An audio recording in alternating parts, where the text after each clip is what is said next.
All right. Uh yeah, very late stream for today. The schedule that I don't usually stream at. I kind of wanted to stream earlier, but I woke up a bit later and I wanted to chill earlier, so I decided, why not just move this up here? I mean, granted, I could stream this tomorrow, but I kind of want to chill tomorrow.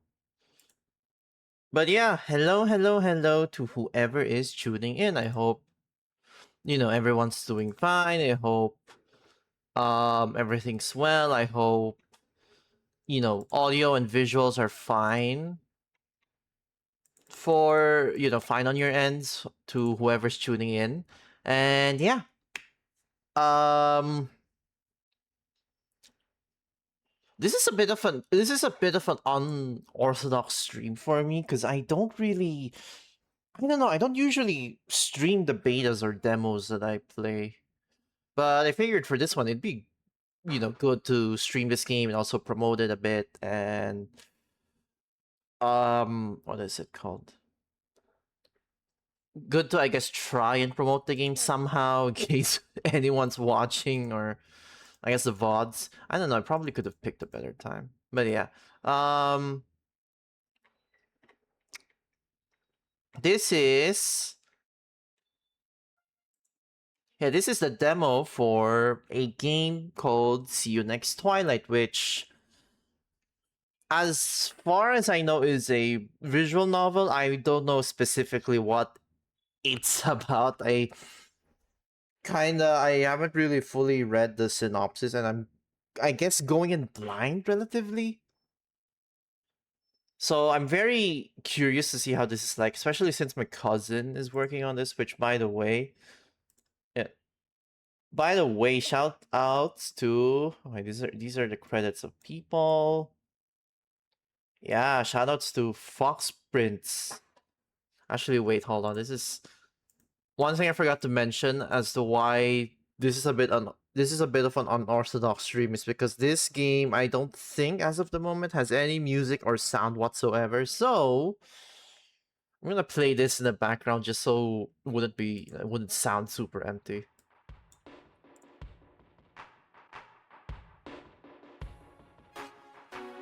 There we go.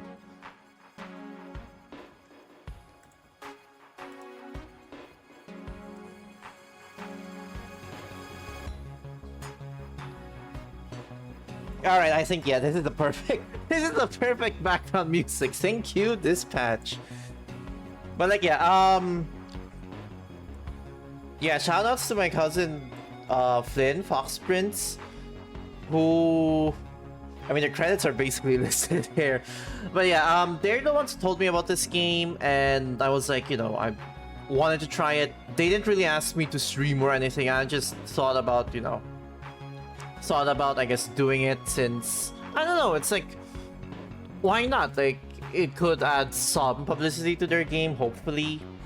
It could, it's a good way for me to, like, test the game and also have a bit of fun with it.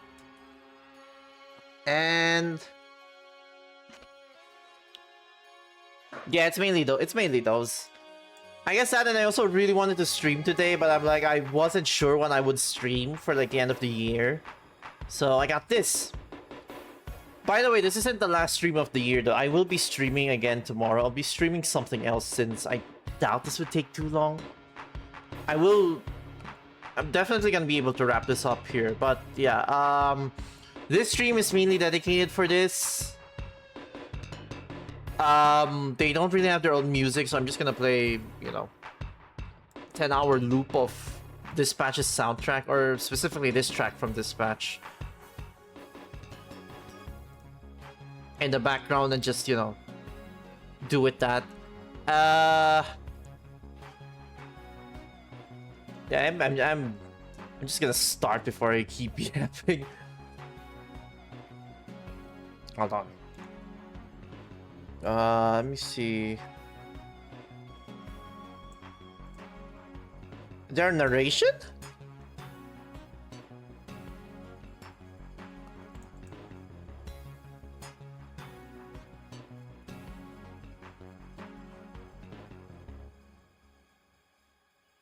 Oh, do they not just mouse controls all these? All right, I'll figure this out as we go. I haven't really play tested this game. See,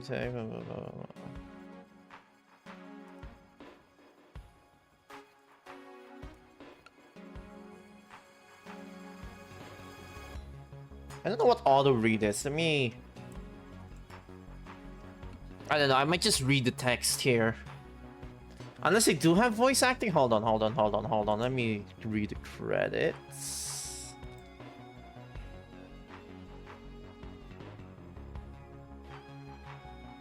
No, nothing about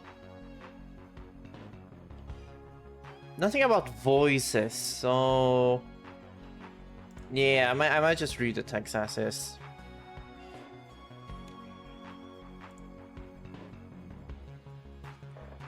By the way, I'm not gonna try and do some sort of voice or even attempt to voice act.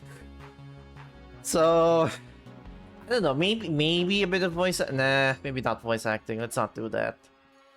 My dust bites at the heels of your boots. Mountains halo the horizon. Your trunk is heavy in your hand, and it slips from your fingers with a solid thunk down to the worn planks of the makeshift. Oh shit! Makeshift depot. Behind you, train chew chugs itself back to full speed. Whistle blows. Furnace stack spit smokes. You are abandoned to your lonesome fate, exactly as you intended. Actually, you know what? Let me try what this is.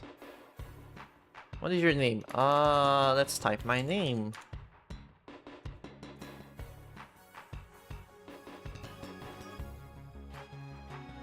I don't think that did anything. Hold on.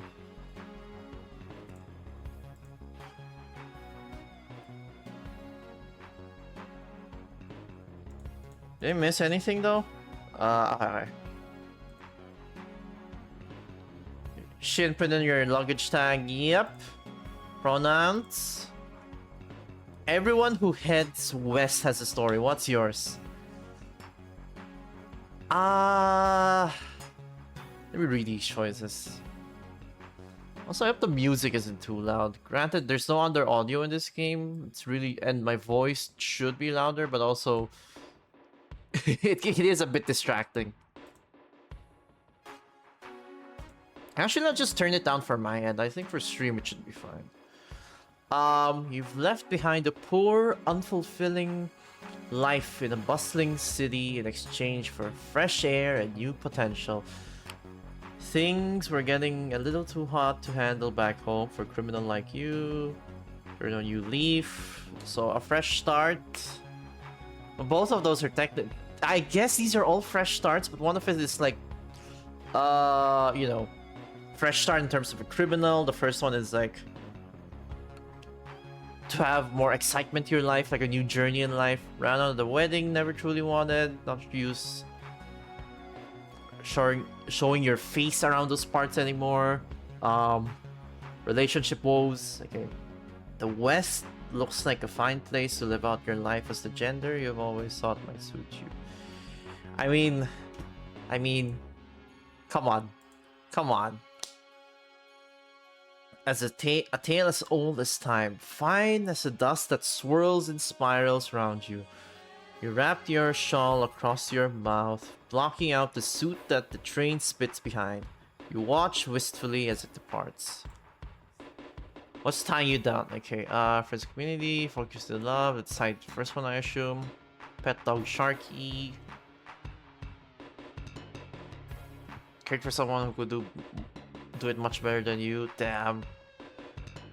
Back home you were someone... Lover you once cared. I can't relate to this one.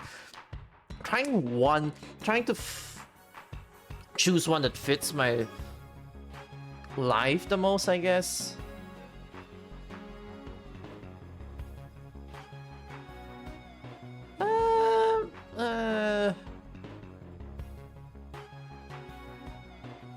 Let's do this one. Can't bring that here, can you? Wild West hollered at you, and you answered the call with a fresh name and a plucky determination to make the most of what lies forward. I actually don't know if I'll do all the routes here, considering I don't know how the routes work, but seeing as how you don't get to choose right off the bat, it either means that I have to replay to like pick the other routes, or I don't know, because this is just Act 1. There is just Act 1. We'll see. Chin Up Kid, what you most excited for? Oh, let's see. I'm doing it again. No one is. New life with new friends, excitement, fresh new town, pleasures of all sorts, hikes, and I don't know why that last bit is cut.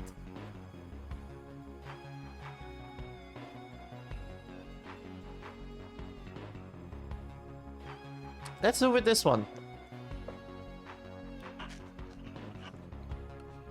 That's a spirit. Don't go dwelling on who you were before. You won't need her here.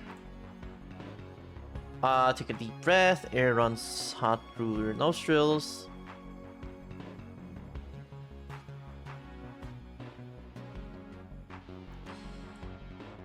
I just ate, so as a glutton, as much of a glutton as I am, I don't think I'm choosing that option. Let's go. Let's choose this one. Yeah. What's it that they say? New town, new you, or something like that? Sunshine's peak is quiet and drenched in sunlight, rich in orange and pinks and saturated with deep purple shadows. Pocket watch pinned to your jacket uniforms informs you it is just past noon. Pick up your trunk and depart down the depot steps. You've heard the sun set. You've heard the sun set slower in the west, but this is disconcerting. You attempt to brush aside the uncanny midday dusk and make for the town inn. I don't know how I'm scrambling to properly read words. Or I guess reading words out loud and then reading them with your brain is a bit different. Jose's Saloon and Inn greets you with a pleasant facade. You kick the dirt off your boots and enter. Actually, you know what? This is a western. Maybe I should pick a different music. This is... What's a good country... What's a good, like, country music, though? Like, country-themed music. Because I'm not gonna play any copyrighted songs. I saw someone made a playlist for this game after playtesting it, and, like... As great as that is, I clearly cannot play that here, so...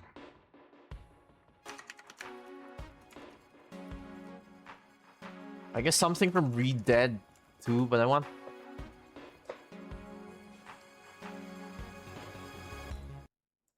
I guess something from Red Dead 2? I don't know.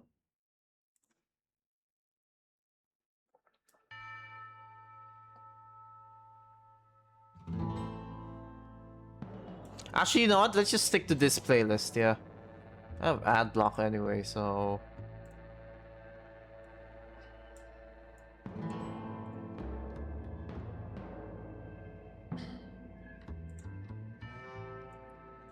Yeah, this makes more sense. Howdy, stranger. Bright, pleasant man greets you from behind. Actually, wait, let me...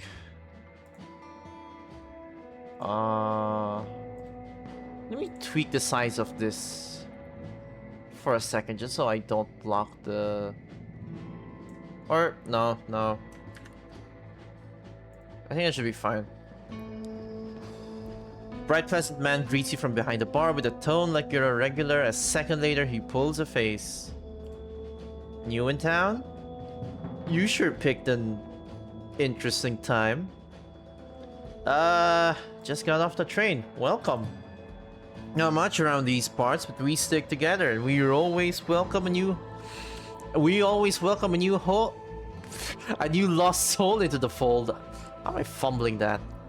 I'm Jose. Room for the night? Thanks. It's what the inn's here for, friend. Hell of a time to come to town. Man enters a saloon from the back room. He cracks his neck and gives you a bored look. Lucky, you're back. You guessed. Sure is. This is like, This is a work in progress, so I assume there's not really much character busts outside of the 3 main characters. But yeah. What's your name and how long will you be staying? Shin. I don't know. You aren't quite sure what your next steps are, but you know you need to take them. Anywhere, even here, anywhere but home. Don't know, works for me. Clearly the inn isn't wanting for space. Anyway, you look like you're about to hit the hay. Lucky, why don't you show Shin to her room and get her settled? Fine. Dinner's whenever you wake up. We'll keep it warm for you. Sleep as long as you want. Don't need to worry about it getting dark. With a grunt, Lucky grabs your trunk and leads you to your new temporary home, leaving you no room to ask questions.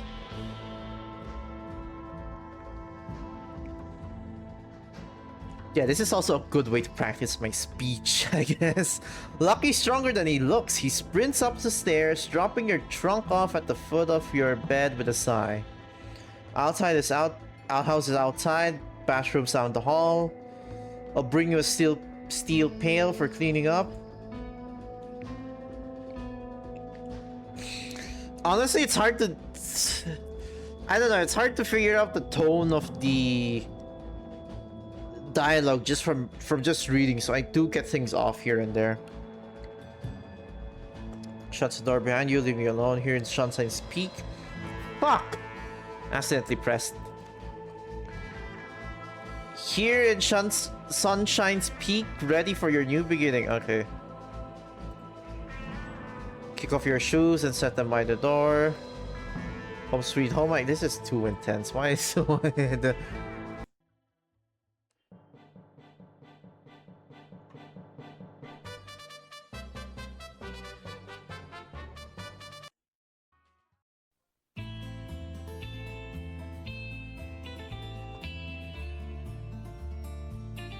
Oh, this might be the perfect... Hold on, okay.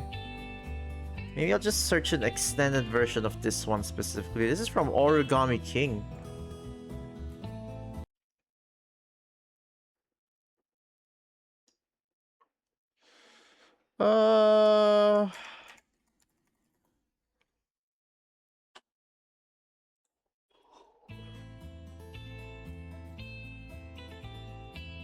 There we go.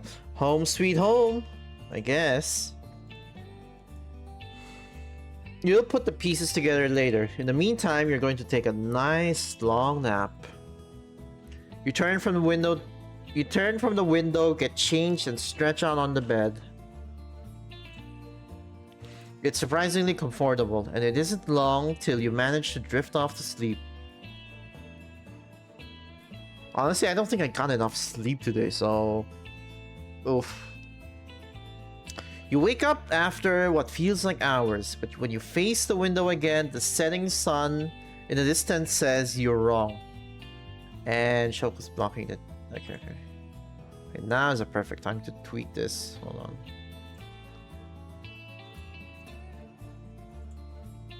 Yeah, let's shrink you for now.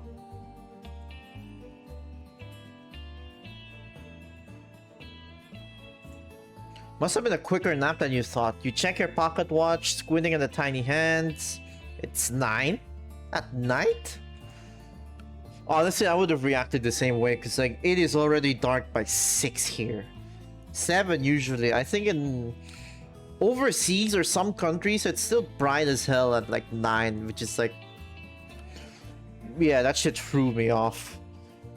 Framed in the window pane, the sun hangs bright and low and beautiful the way it did at noon. It's like not even a minute passed since you lay down from your little nap. Perhaps you should ask Jose about it. Your stomach growls. Drat. You hope there'll still be dinner when you head downstairs. You don't want to take the promise of hot food for granted. You put on your shoes and bolt down to the saloon. The saloon is small but cozy. Jose waves you over as you stumble in, gesturing to an empty seat by the bar next to 2 new women. The scent of rice and beans wafts in from outside, quelling your fear of starvation. You sit down and Jose hands you a plate from across the bar. Just slides it right through you. Eat up. There's more food.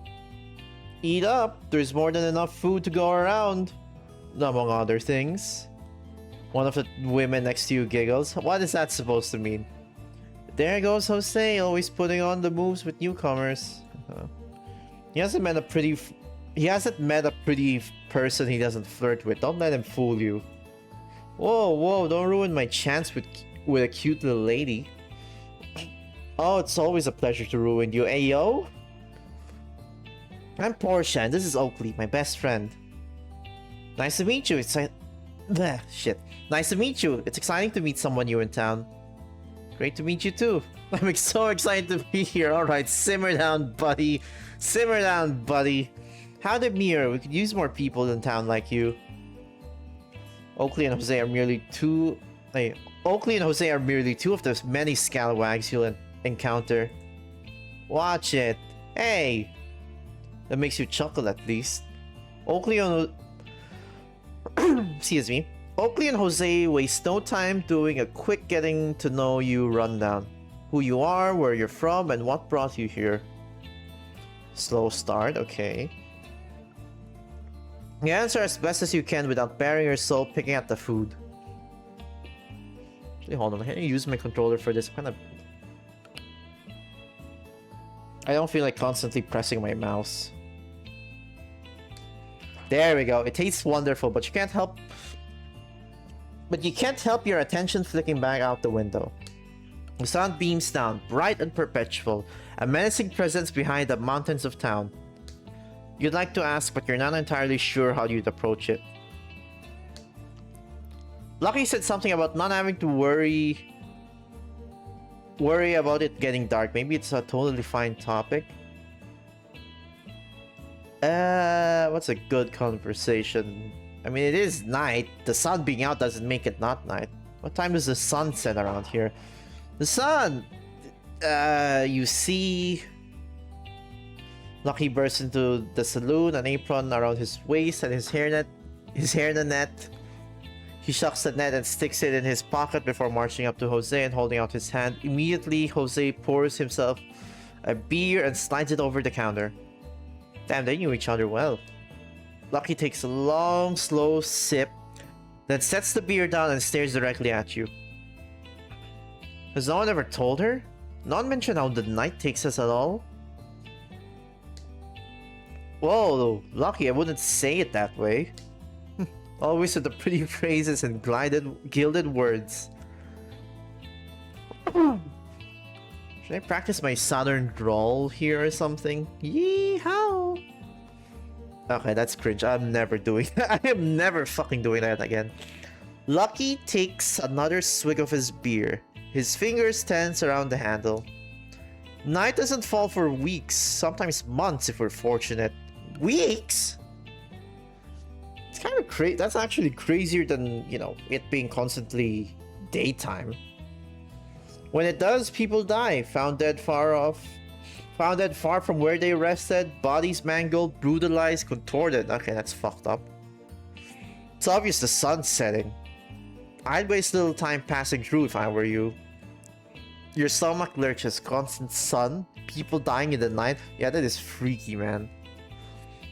You check the schedule, the next train doesn't leave for weeks. Oof. I'll be here for a while. Do you know why this happens? Think I'd be here harping if I did? Jose smiles, placing a reassuring arm on Lucky's shoulder. What can I say? My man Lucky's known for being a truth teller of sorts. Night or no night, no one's been murdered in this inn. Almost wish it happened. Might make things more interesting, wouldn't it? What the fuck? You can't just say that, man. Oh, you saphead. Don't you dare will that into existence. Hey, don't worry, Lucky. I'll protect you and all of our darlingest guests. You'll be safe in my big, strong arms. I can't even see your big, strong arms, so I'm gonna have to wait for your character bust to be finished to see that. Don't say that like you're doing all the work. We protect each other. That's how it's always been. Anyway, I'm done nattering. Bye. He finishes the beer, slamming it down back on the counter and trudging it out to wherever Lucky spends a hot night. Not night, rather. Portia giggles. That's how Lucky treats his best friend. Interesting dynamic. The night is scary, but think of it this way. You could die in a stampede. Okay. I do not wanna...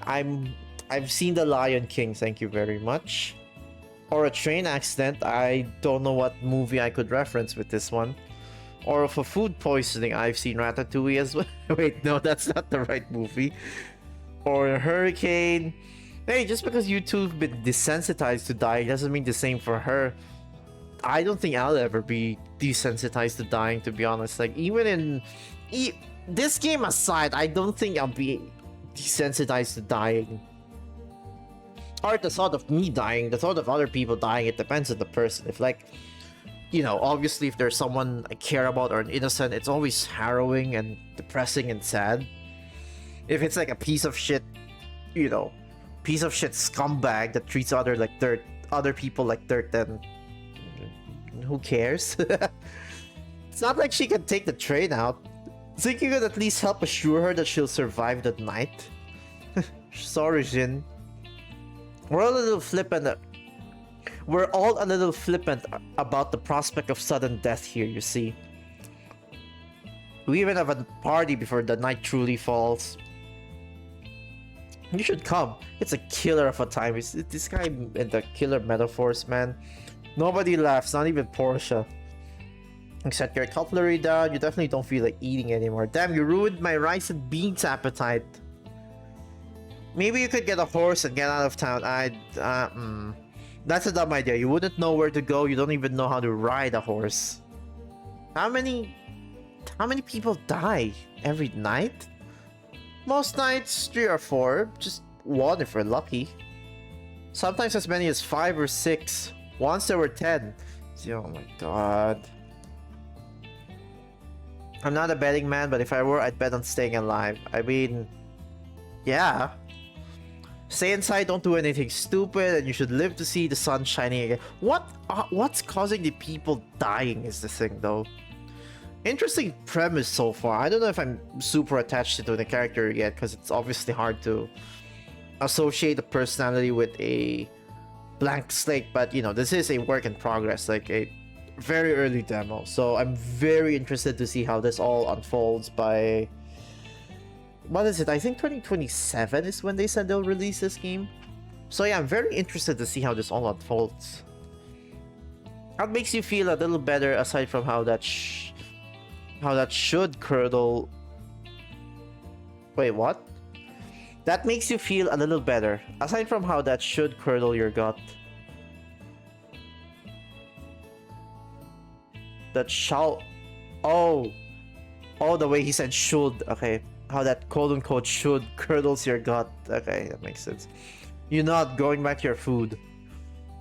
For all Lucky's apparent faults, he and Jose are good cooks. You'll be here a while. You'll stop by the general store, won't you, sweetheart? I'll be here for a chat. If you're looking for coin, I'm sure I'll find an errand or 2 for you to do. Oh, there's that girl at the ranch who doesn't pick her letters up, right? Are we talking about Inés? Ooh. Who else would we be talking about? Maybe Shin here could do a little delivery. That'd be hilarious to watch. Although I can think of a thing or 2 I'll need help with around the inn too. Gathering firewood, sweeping up. All this to say, we're real glad to have you in town. Great, an errand girl. You suck in a deep breath, hearing them talk about it like this. The townsfolk dying in the night sounds scary, but only as terrifying as any other disaster. You just hope it won't be you. Or anyone else in this room. That's a thought for another night. You finish your dinner and head back to bed.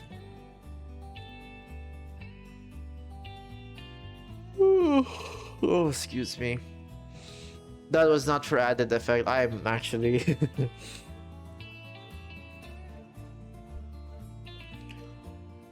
I am actually very tired. I'm constantly tired. I need more vitamin D. Sleep evades you while it's bright out. Without curtains or shutters, the sun rays pierce through your closed eyelids, and you toss and turn and bleed sweat through the sheets. Exhaustion bashes you with hammers once insomnia had its fun. Sleep is tumultuous and fitful at first, till dreamland cocoons you like a blanket of stars.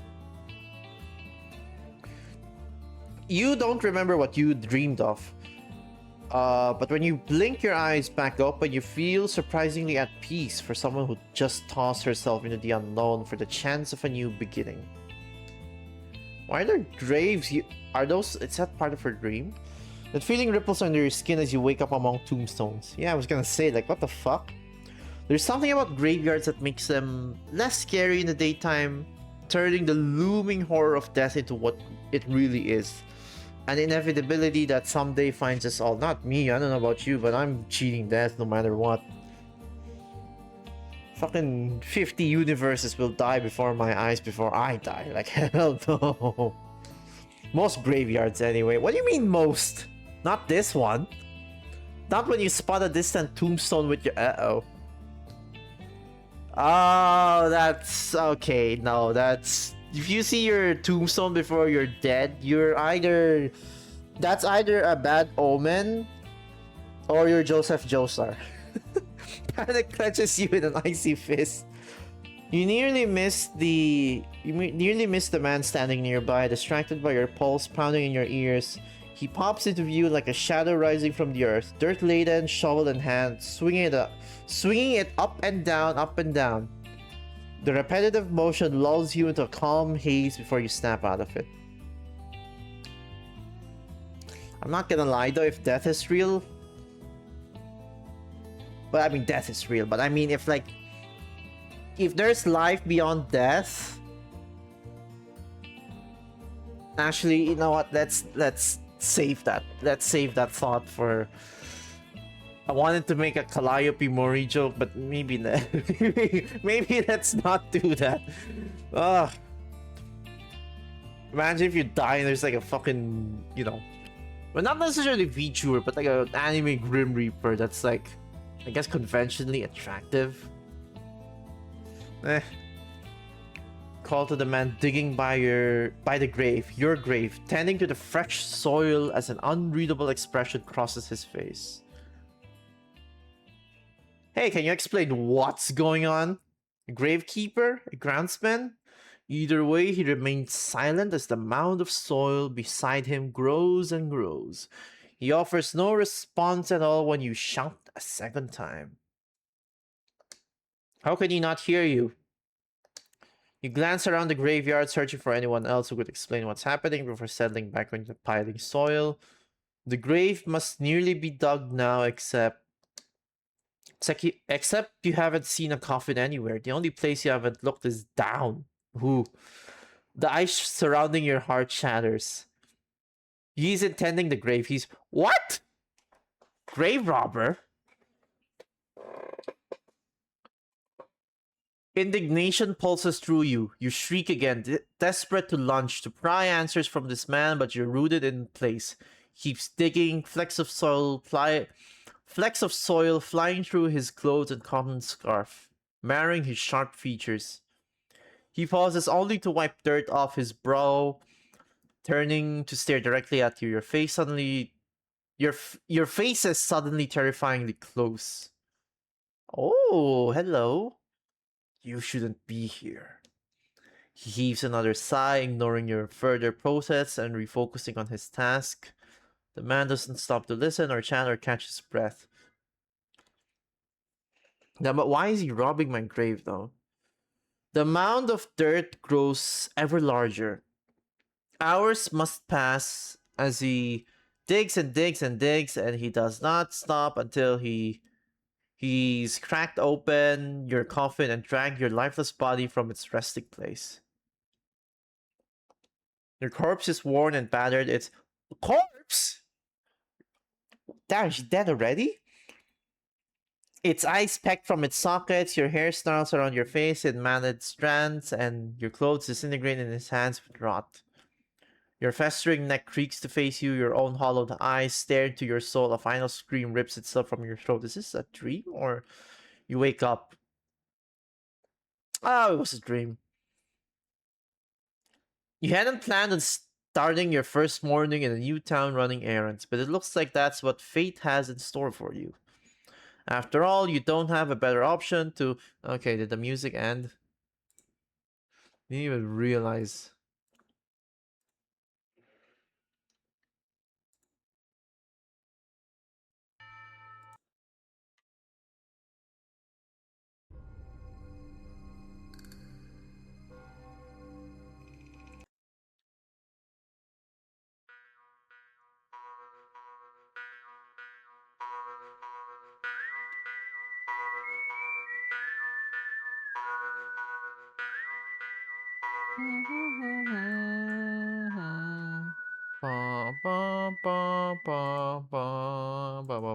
Actually, no. Let's just replay this.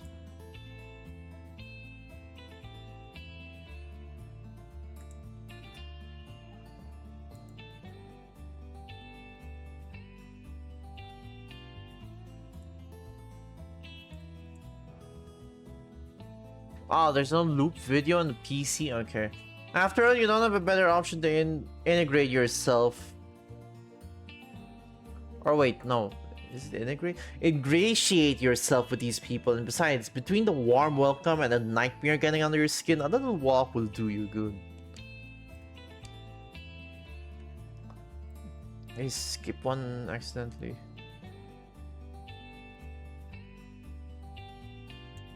The distraction of an errand and the possibility of meeting someone less flippant about your impending doom might help. Oh, that's just the text on screen, okay. Maybe. As you head down the street, you admire the well-worn shapes of the buildings around you. Generations, right? You can't imagine sticking around that long knowing your life could be on the line. You shake your head and keep heading towards the general store. It was this way, right? Oh, she's bad with directions like me too. You seem a little lost. You jump and spin on your heel, heart suddenly in your throat, and come face to face with one of the women you met yesterday. Portia smiles, her eyes glinting with mischief. Looking for someone? Well... She giggles, reaching into the pocket of her skirt. In her hand is an envelope. There's nothing extravagant about it. A dollop of wax seals an off-white envelope whose edges are worn with time and travel. You pick out Inés above the rest of the barely legible scroll, with its rough strokes and overlapping letters. There is no return address. Inés lives at the ranch at the edge of town. Look for the long fence and you'll find her. Okay. She's... well... I'm sure you'll find out soon enough. What does that mean? Her bark is worse than her bite. Helpful. Portia laughs lightly, dusting off her skirt. Now then, I need to run. Thank you again for taking care of this for me. Barely manage a goodbye before the door beneath a sign labeled the general store swings shut behind her. Right. Yeah. Well, you had hoped for a distraction. Dirt cakes your boots and dust sucks the moisture from your eyes in the shadow of the honeyed sunset. A sun-bleached wooden fence lines the whole exterior edge of the ranch. It stretches out before you, reaching the horizon. Just before the fence line, a dust cloud twirls into a dust devil proper. Hooves clop in time with the rhythm of the wind as the silhouette of a bronco and its rider come into view. Whoa there, pony. The horse is distinctly not a pony. Its muscles ripple with sweat and its teeth clench its bridle. Bridle? Is it bridle or bridle? Clench its bridle. I'll say bridle. I don't know. It brays into the hot, gritty air, its intense gaze fixed on you. Why the horse looking at me? Peta, the horse is here. Easy, boy, easy. Ooh, hello. The Wrangler wrenches the. Oh my god, I am just fumbling the fucking letters today. I don't know what is wrong with me. Hold on. The Wrangler wrenches the reins to her left and the horse swift gait veers to follow. She pulls back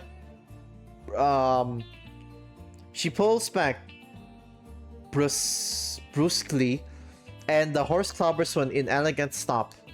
The second she turns her gaze to you, all that affection is snuffed. Huh. What we have here? You have a lovely horse. The ghost of a smile settles across her face. Name's Jeffrey. His, that is. I'm Inés. You knew? Just rolled in. Like the tumbleweeds before you. No offense to the tumbleweed. Hey! She had a wry smile, one that shows most in her wolfish gaze. Make a joke back at her. Let's try this. What a welcome. I sure hope the tumbleweeds don't get jealous. Inés doesn't laugh though her head tilts slightly. The smile lingers on her lips, less sharp somehow. Does that mean the smile shrinks, or is her smile less, I guess, pointed? So, just what had you rolling in? You started remembering the letter in your pocket. Right, Portia asked me to give you this. You reach out, passing her the envelope, your arm strains, but she seems entirely unbothered. Inés turns the thing in her hands, hum on her lips, the envelope, and the envelope disappears into her jacket pocket as she looks to you. You got you a rundown of the Sun issue? You nod, a little concerned about sounding like an idiot. Seems you're all set then. She dips her head, fingers curling across the reins, and looks out toward the horizon. Okay. The click of her tongue is all that's needed for her horse to heed her call. Tired steps, turning to walk along the fence line. Let's follow her. Why not? You hurry to keep pace with her, one hand bobbing along the fence in case you need to catch yourself. Maybe trailing after her is rude, but you're not letting the conversation end there. They don't know what a goodbye means where you're from?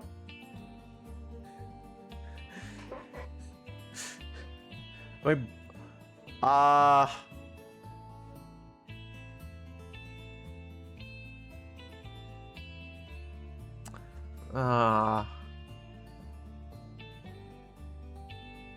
you know you didn't actually say that, right? Most people can take a hint. You beam up at her, squinting against the sun. Guess I'm not most people. Jesus. Inés keeps her skull and her horse keeps his pace. Is it going to be like this every time?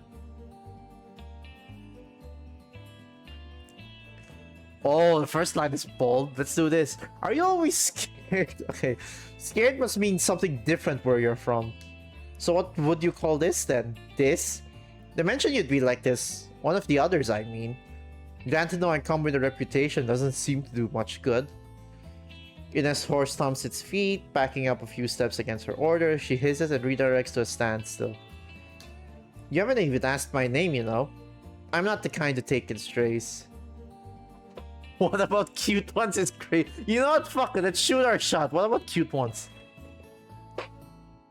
Inés looks you over appraisingly as her gaze flicks back at your face.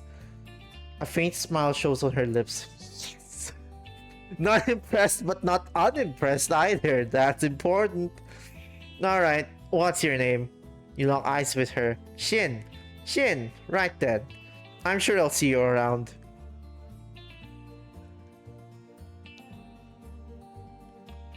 Do I ask her this?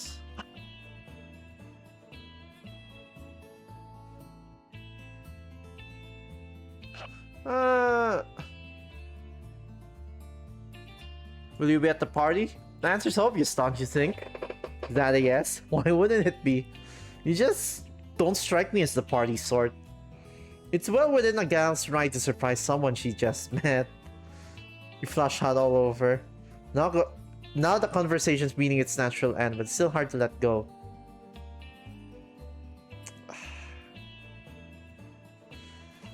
Okay, that's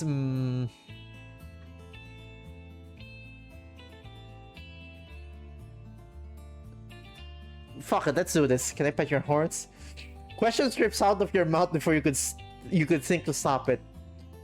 What makes you think you could just pet a woman's horse? Whoa! Based on her shock, Inés just had the same experience. You want to pet Jeffrey? Squaring your shoulders, you nod confidently. Yeah. Better warn you, he isn't the friendly sort. Bit of a wild thing. Well, I'm talking to you, aren't I? Wolfish expression from before shows itself again, her head tilting as she takes you in once more. Sure you don't want something soft and cute? There's lambs down the ranch. I'm sure. Stare up at her on her horse, proud and tall, her mouth flattens down again, smile lingers in her eyes. Don't pet his nose, don't pet his nose, nose. Don't pet his nose, he bites. Good to know. He likes to be scratched behind his shoulder. Everything has a weak spot somewhere, I suppose. Not everything. I already like her, oh my god. You pet the sweat silk fur of the powerful beast before you, still staring up Inés. She's haloed up by the sun, a silhouette against an orange sky. He likes you. Not many can claim that. Yeah, well, I like him. And his rider. Am I gonna just start fucking flirting with her with Act fucking 1? Okay, now let's pull the reins a bit.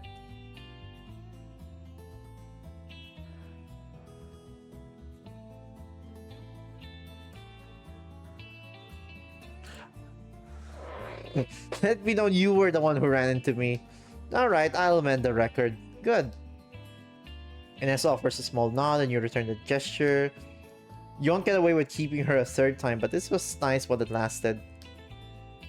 When she directs her horse away and clicks her heels into the side, the swirl of dust behind them both is goodbye aplenty. Oh, don't tell me I screwed up.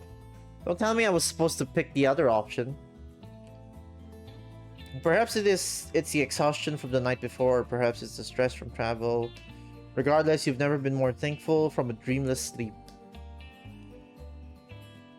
Jose is bright-eyed and bushy-tailed at the saloon the next morning. Hums a little tune underneath his breath, chuckling as he serves you some lentils and some sausage on the side.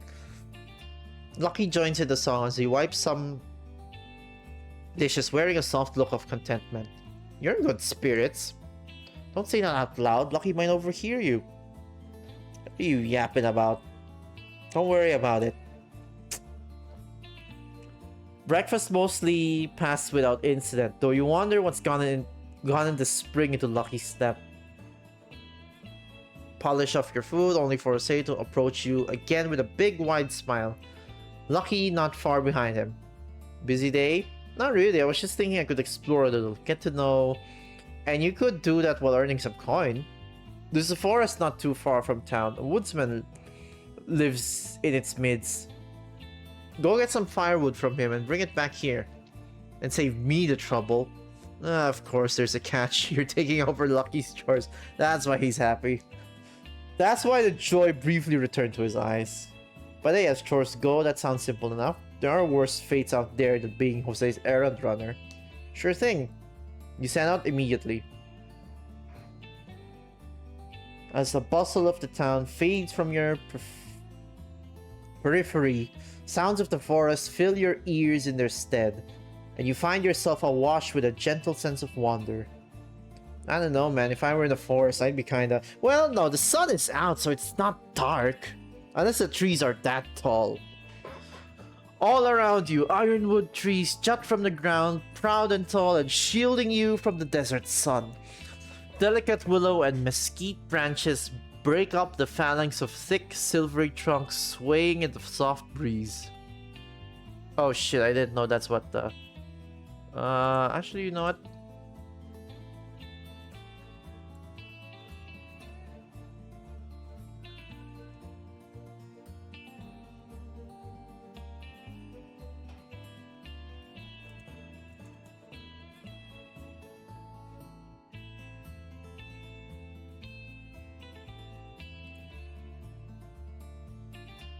Hold on, hold on, hold on, hold on, hold on, hold on, hold on.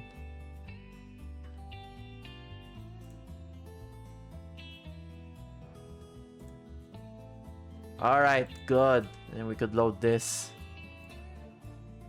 Alright, all around you, ironwood trees jut from the ground, proud and tall, and... Wait. Oh no, I already read this one. You can't get caught up thinking about pretty leaves and the ephemeral nature of life, though. You have a mission. You need to get firewood from some guy out here. Your melodramatic music will have to wait its turn. Grass crunches beneath your shoes with each step. Later, the soles will be stained green. Hopefully, you can find a scrub brush. There we go. Not the kind currently skirting your ankles, though, and tugging the fabric around your calves. That you could do without. Quiet flutter cuts through your diffidence. Hummingbird wing. A quiet flutter cuts through your diffidence. Hummingbird wings. They hover around the tree trunks, foraging in tiny cracks in the bark. They're even tying your beaks, lapping up. Excuse me. Not gonna lie, I've never seen a hummingbird in real life, so I don't know what that's like. Sap? It must be sap. In the hazy light of a days-long sunset filtering through the leaves, it takes on an oddly reddish hue. I'm gonna drink a bit of water first.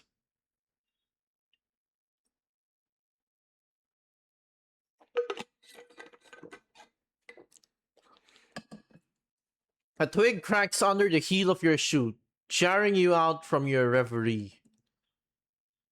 Suddenly, everything falls silent around you. Yeah, there's the fucking music fade, and goose flesh rises on the back of your neck, fighting with the blistering heat to send a wave of nausea rolling in your gut.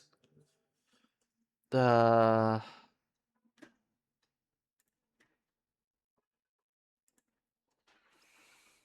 pick a different song. Hold on.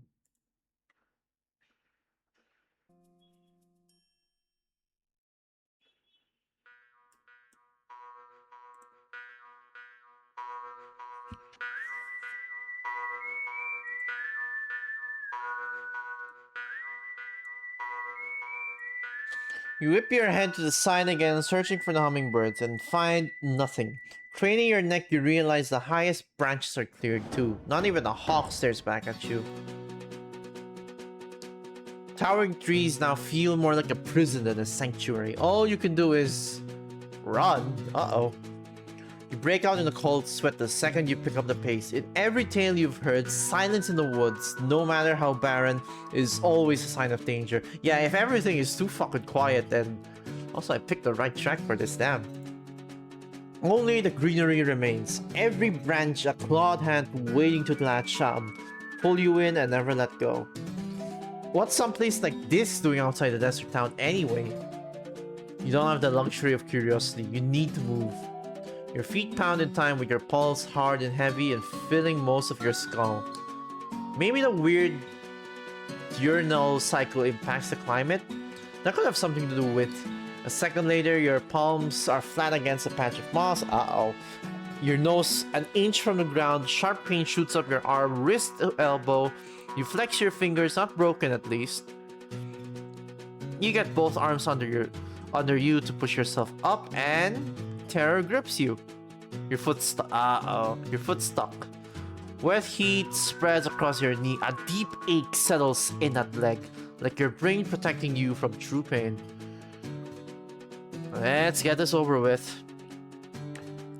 With a deep breath, you heave yourself up enough to peer down what's got your foot. There's a root perfectly curled up the toe of your shoe. You'd laugh at the impeccable fit if not for all the blood soaking through the weave of your clothes. Ew, spreading out from your knee like a gruesome web. Why is the music...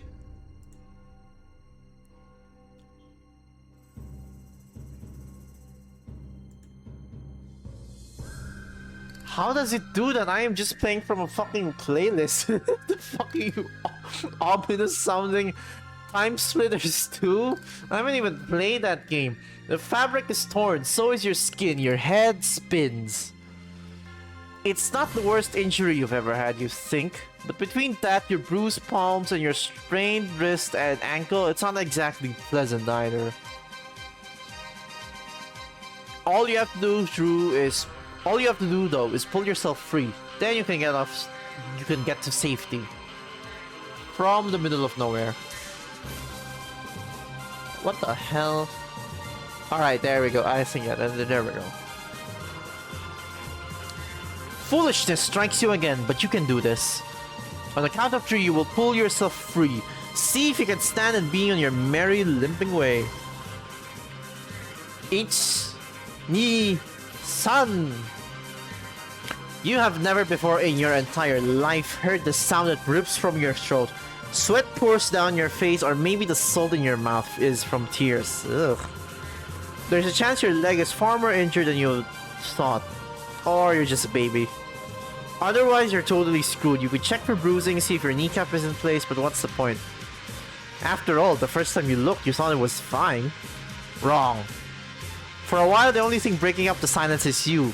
The quiet hiccups between bouts of sobbing while you try and fail to put pressure on your leg.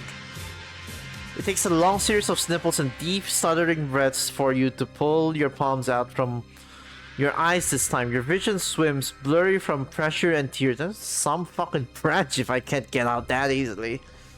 You sniff one final time, determined to stop filling the air. The soft flutter of wings hit your ears once more, and your head snaps up towards 3 little hummingbirds hovering around the tree to your left. Oh, there it is. You look higher up, a hawk stares out at the horizon from a high branch, still and stately. You look back down. There is a man with broad shoulders, an axe at his hip, and a shockingly quiet gait for someone his height coming towards you. You scramble for the nearest tree trunk, holding yourself up on your arms and shoving your whole body back against it. It's not a very big axe, but you could probably still kill someone with it. You blink a couple of times, willing yourself calm. Is this the guy you were supposed to talk to? As it comes into clearer view though, your heart still pounds like a rabbit's in your chest. You can't seem to find your fear anymore. Inexplicable calm takes its place, swirling around your ribcage like smoke. Ooh, he's kinda nice. Looming over you, the man casts a wide shadow, sheltering you from the sun better than any tree. Hey there, you look like you could use a hand. His gaze drifts to your mangled knee.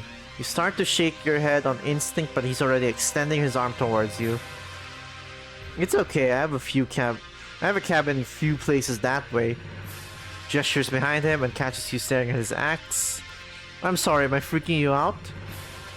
You have pretty eyes. I could take you as crazy. Hold on. His snap feels the forest all the way to the treetops. You think so? Heal up and we can test the theory sometime. Let's try this again. I'm Aspen. I live that way. Did you come from town? You nod. Yeah, Jose sent me out to find firewood. The compulsion to tell a total stranger anything shocks you, but this guy, Aspen, seems nice enough. And he didn't even try to kill you. More importantly, he's the only one who can help you right now. Oh, so you're sticking around a little while? Well, welcome to our little neck of the woods. Clears his throat over a laugh at his own back joke like he didn't intend it at all. His music is getting too loud. Hold on.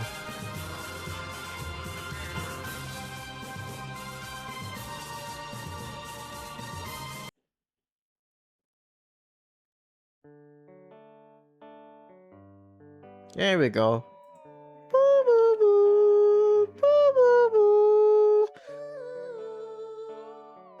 I still want to know what the fuck they used to make that sound. It's good you already know someone in town. Oh, whoops, that's right.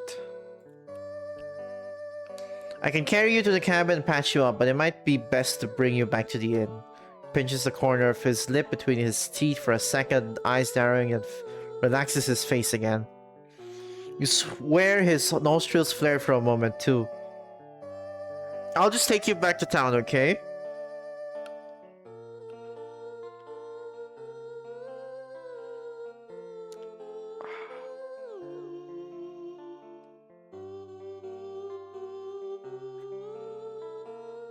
You sure? Okay, that's it's sweet of you to trust me like that, but trust me again. Town is safer. They're better equipped in this case you need medicine or a real doctor. Now that you think about it, you're not sure you saw a single sign of for a physician in town. Still, Aspen's been here longer, so he probably knows best. Thank you for looking out for me. Don't mention it. It'll be quicker if I carry you there, okay? You nod. Aside from your embarrassing detour, you know the way back, so you'll know if he's up to something. Great, I'm going to pick you up. You tell me if something hurts worse so I can support you better. You nod again. In an instant, both his arms slot against you. One across your back, the other under your legs. He hefts you like you weigh as much as a feather, securing you against his chest. Comfortable? Despite yourself, you give a stupid... The pain in your knee is no worse than before. Same goes for your wrist. He didn't jostle you at all.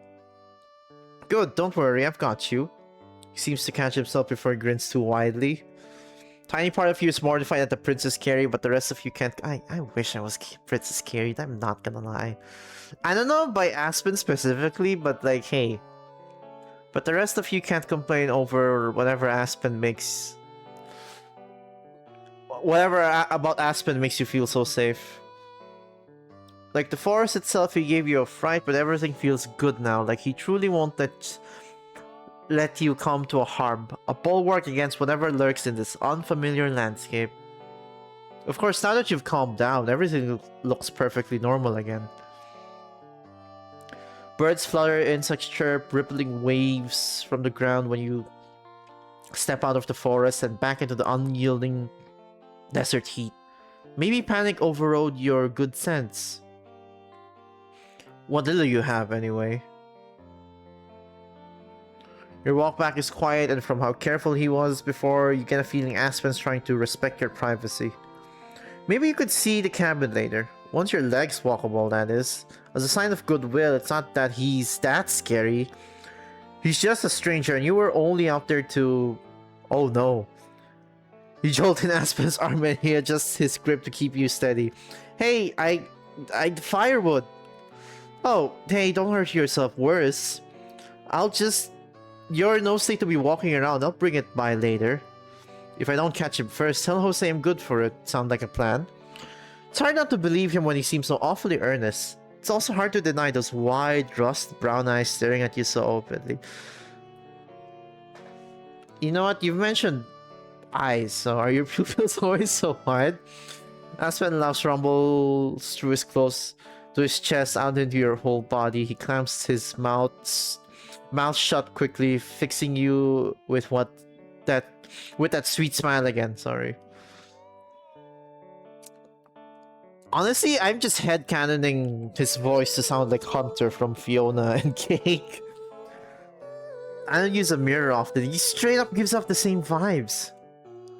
Looking at his tiny braids pouring from his otherwise tousled hair, you'll find that hard to believe. Maybe you could find out for yourself, We see each other again. The rest of your journey back is just as quiet as the first half. Though much less awkward. You hadn't noticed the extra tension in Aspen's shoulders until it was gone. Now that you're not acting like he's going to pull one over on you, you'll have front row seat to the calm laxity in his neck and jaw. It's like you really do weigh nothing to him. When he catches you staring, he beams at you again. Almost there, still with me? Honestly, it's a fair question. Drained from the exertion, you give a small nod. You did hit your head, right? It's safe if you want to close your eyes. I'll drop you off with Jose and he'll get you patched up. You're not staying? You think he's trying not to laugh at your pout? I hate how the internet's ruined that facial expression for me. My mom's kinda homeless. Why are you trying to laugh? That's disrespectful.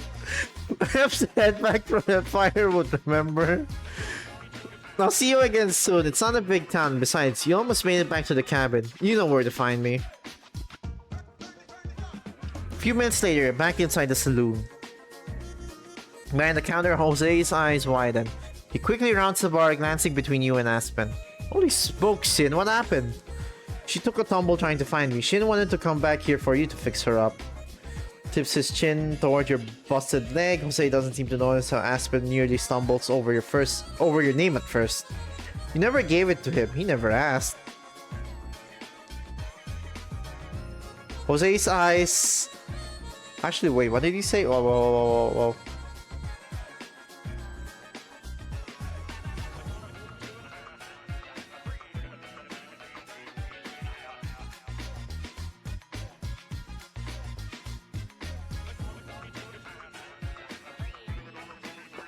Jose eyes Aspen for another second before traipsing over to an empty brooch and panning the well-worn seat. God, my reading.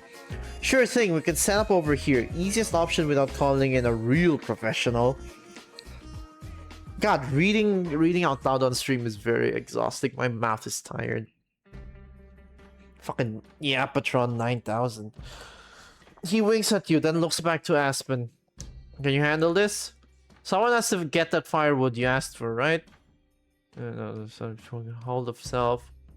I'll take care of her. Sorry, Shin. Looks like you're stuck with me again. Once he sets you down in the booth seat so Jose can get a look at your injuries, Aspen gives you another smile. Oops, that's the wrong button again. If I don't see you later, come find me another time, okay? He holds his hand out to you just like he did in the wood.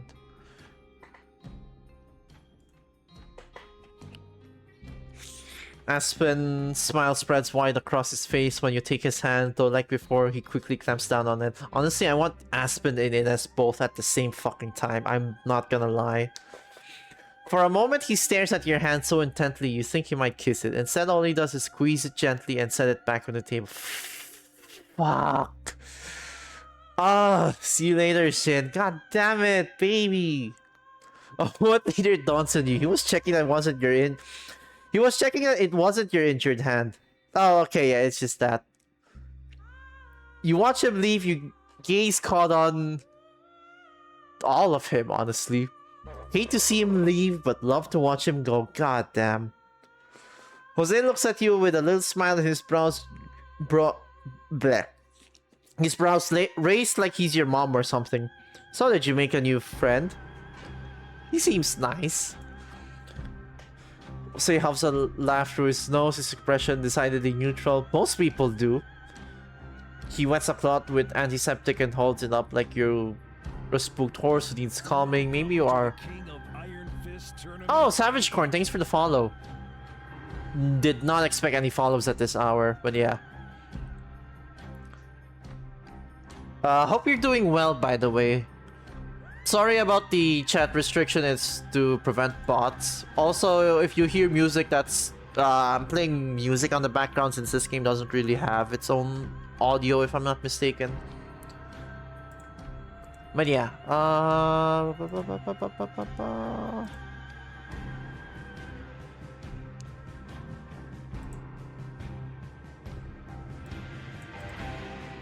hold on, let me just check something real quick.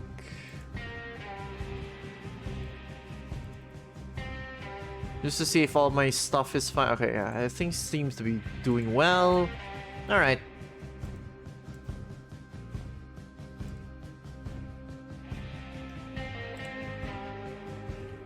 He wets a cloth with antiseptic and holds it up like you're a spooked horse who needs calming. Maybe you are. Wait. There we go. Or maybe he just thinks you're an idiot for trusting someone who lives in the middle of the woods and should be treated accordingly. Take a deep breath. This is going to sting. You still hiss when a cold cloth touches your skin. It takes Jose all of 10 minutes to finish patching you up. The wound turns out to be mostly superficial, which is lucky considering you don't know how you'd get around on a crutch with all these stairs up your room. For now, Jose helps you up to your room so you don't pull a few stitches he put in. There's no way you'll hobble back downstairs today to thank Aspen for bringing the firewood, but maybe he'd be up for a visitor later? Do you mean up for a visit? You spend the next day recuperating. The day after that, you split your attention between hobbling down to the saloon for meals and chatting with the locals. Oakley shows up for breakfast one morning, scooting her seat towards yours, a wide smile on her face. So, met more of the townsfolk yet? What do you think? I'd say they're really sweet. Yeah, we're a nice little town despite the rough edges. Got some unsavory folk out and about, but what place doesn't?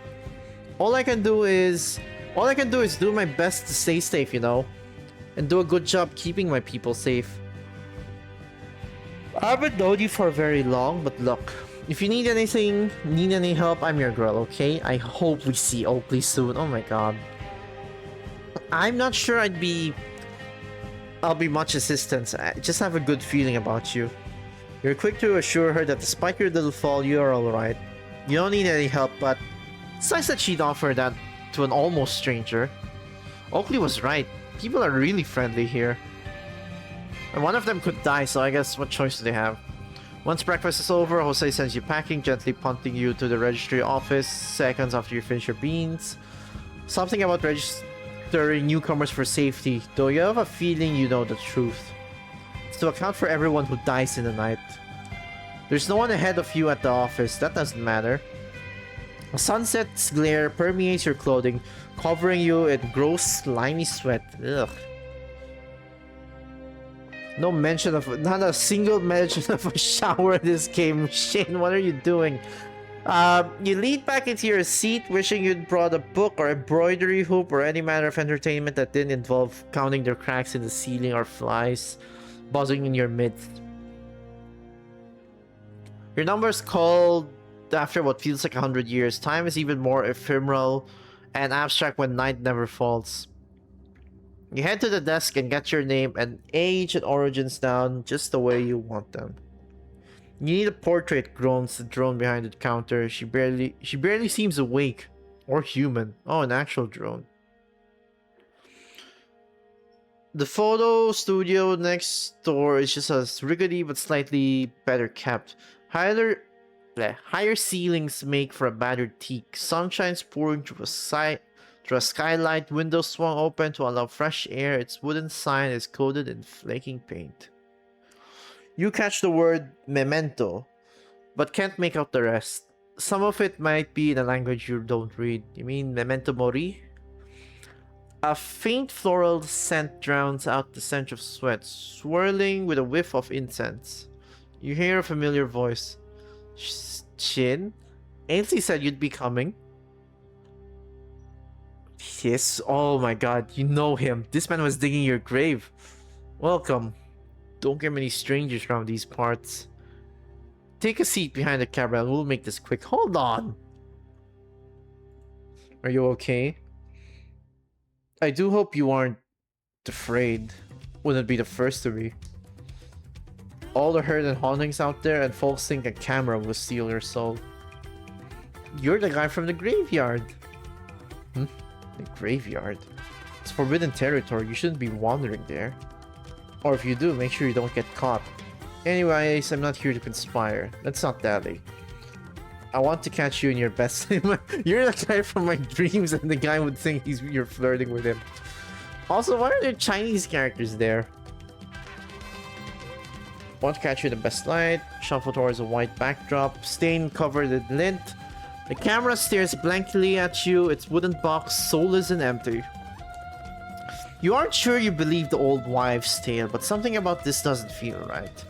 The photographer, gravedigger, man approaches the stand, bending over to point and shoot. Ready?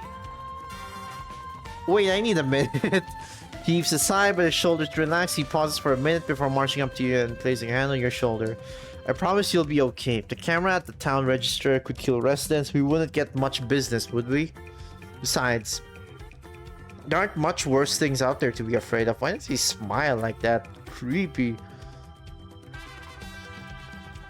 Also, he has a different color for his mouth. I wonder if that's on purpose or... You tilt your head, looking down at you with his hand resting gently on your shoulder. He's almost reassuring.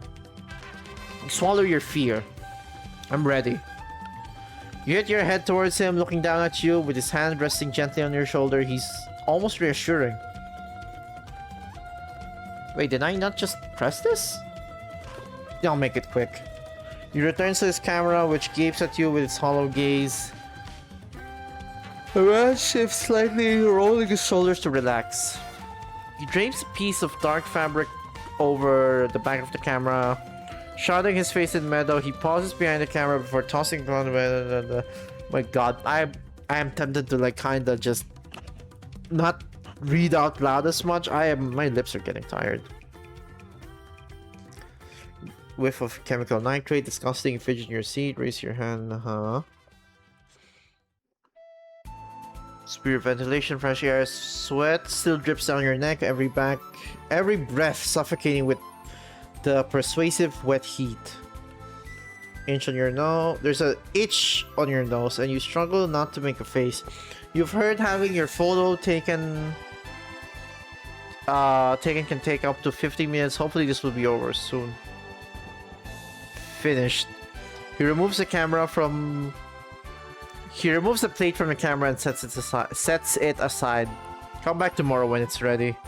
Otherwise, I'll have to drag you back here for another picture. Maybe this time I'll make sure the camera doesn't really steal your soul.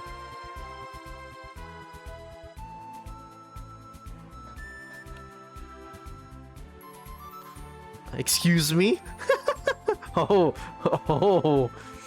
You shouldn't just hand your soul to some stranger. Did you say I was just a weird guy in your dream? Why didn't I say that? You'd be a fool to trust me.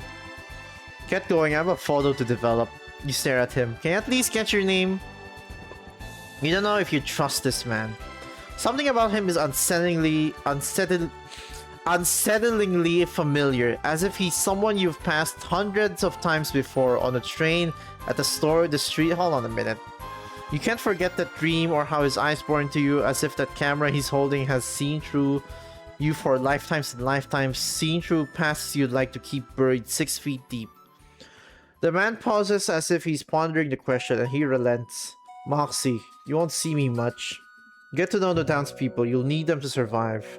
With that, he shoos you out the door like there's a line or something. You have a feeling you'll have to get your answers another time. You take your leave.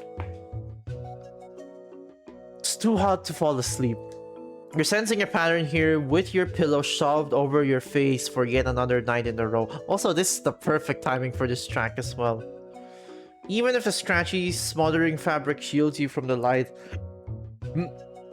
excuse me, it doesn't block out the knowledge that the sun remains, looming in the sky, boring holes into you until it decides to set and either spare you or swallow you whole. Your cheeks flush, with the heat at the drama of it all, and the way you're slowly suffocating yourself in your unsleep. You toss the pillow to the floor and are struck by two observations. One, night has fallen. Two, when you look to the window, there is a large sunless silhouette looming in the way, blocking out all light.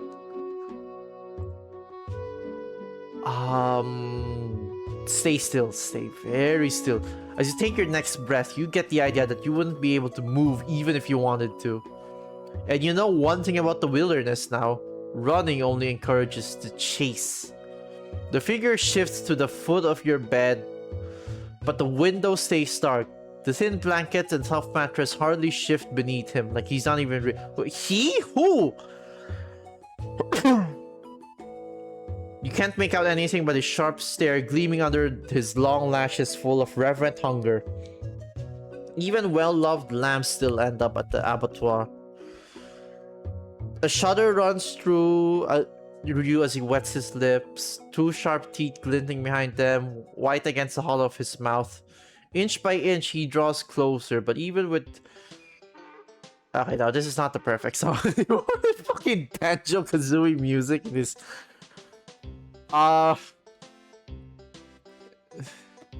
This is ruining it for me. Let me change the fucking... Hold on.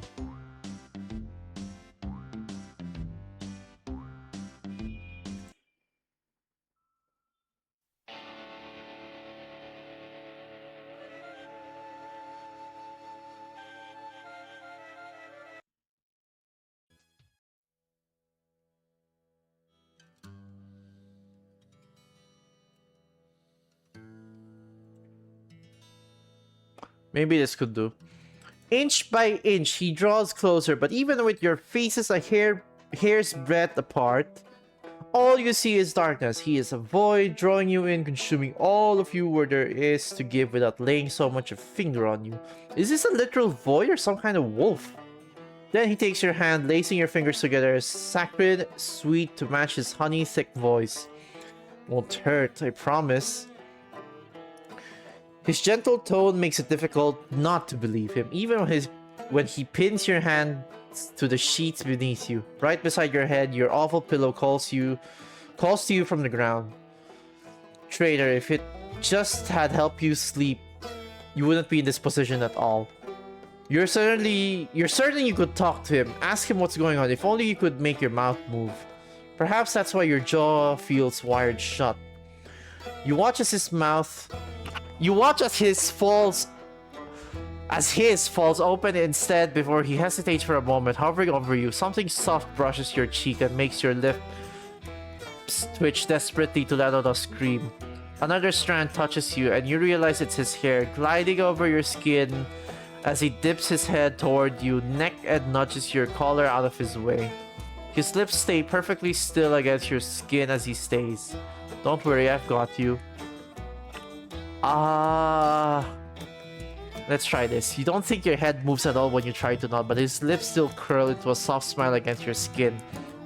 Searing chill like two hot water courses through you when his teeth meet your flesh. When they burrow into muscle, that ball of heat bursts, surging down your neck and squeezing your heart hard enough to shatter.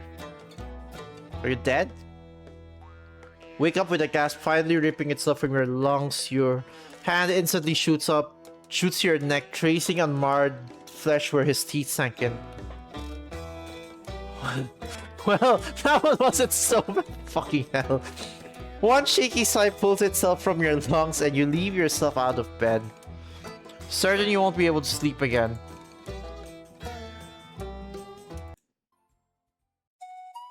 No, that's not it.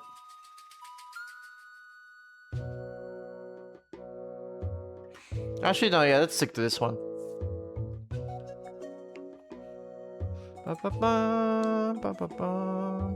It's easy to lose track of time in a place like this. Calendar days have little meaning when sun refuses to set.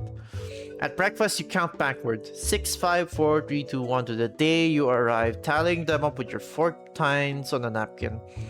Jose peers over your shoulder and reminds you that you should go to collect your picture when you're ready, and you jump and fold the napkin over itself like he's caught you with your pants down. You wonder if Moxie had a connection to this dream too, but that doesn't feel quite right. The figure holding you down felt eerily familiar, the way Moxie did when you met in person and not in sleep, but didn't feel like him. Surely it couldn't be, right? No, well, if nothing else, you have a prime opportunity to shake some answers out of him. It could just be the sun beating down upon you, drowning you in a layer of sweat, but you swear Memento wasn't this far away when you last visited. You huff and puff your way toward the studio, shouldering its doors open to step inside for an ounce of relief. Moxie surfaces from the shadows, punctuating his arrival with a raised brow. Took you long enough. His voice is cold and distant as before, just like the first dream, nothing like the second. He holds out your picture. Nervously, you take a peek. Thank you. The black and white photo has you positioned perfectly in the center, expression blank and hollow. That's exactly the kind of person who just accused a photographer of weird, implausible crimes. Okay. Like the rest of the shop, the photograph smells faintly floral, almost glowing, bringing your sinuses like a bad potpourri. Strange at how immaculately Moxie captured the thick sheen of sweat across your cheeks and brow. This is why you don't like looking at mirrors. Quickly stuffed photograph in your bag, horrified. Hold on.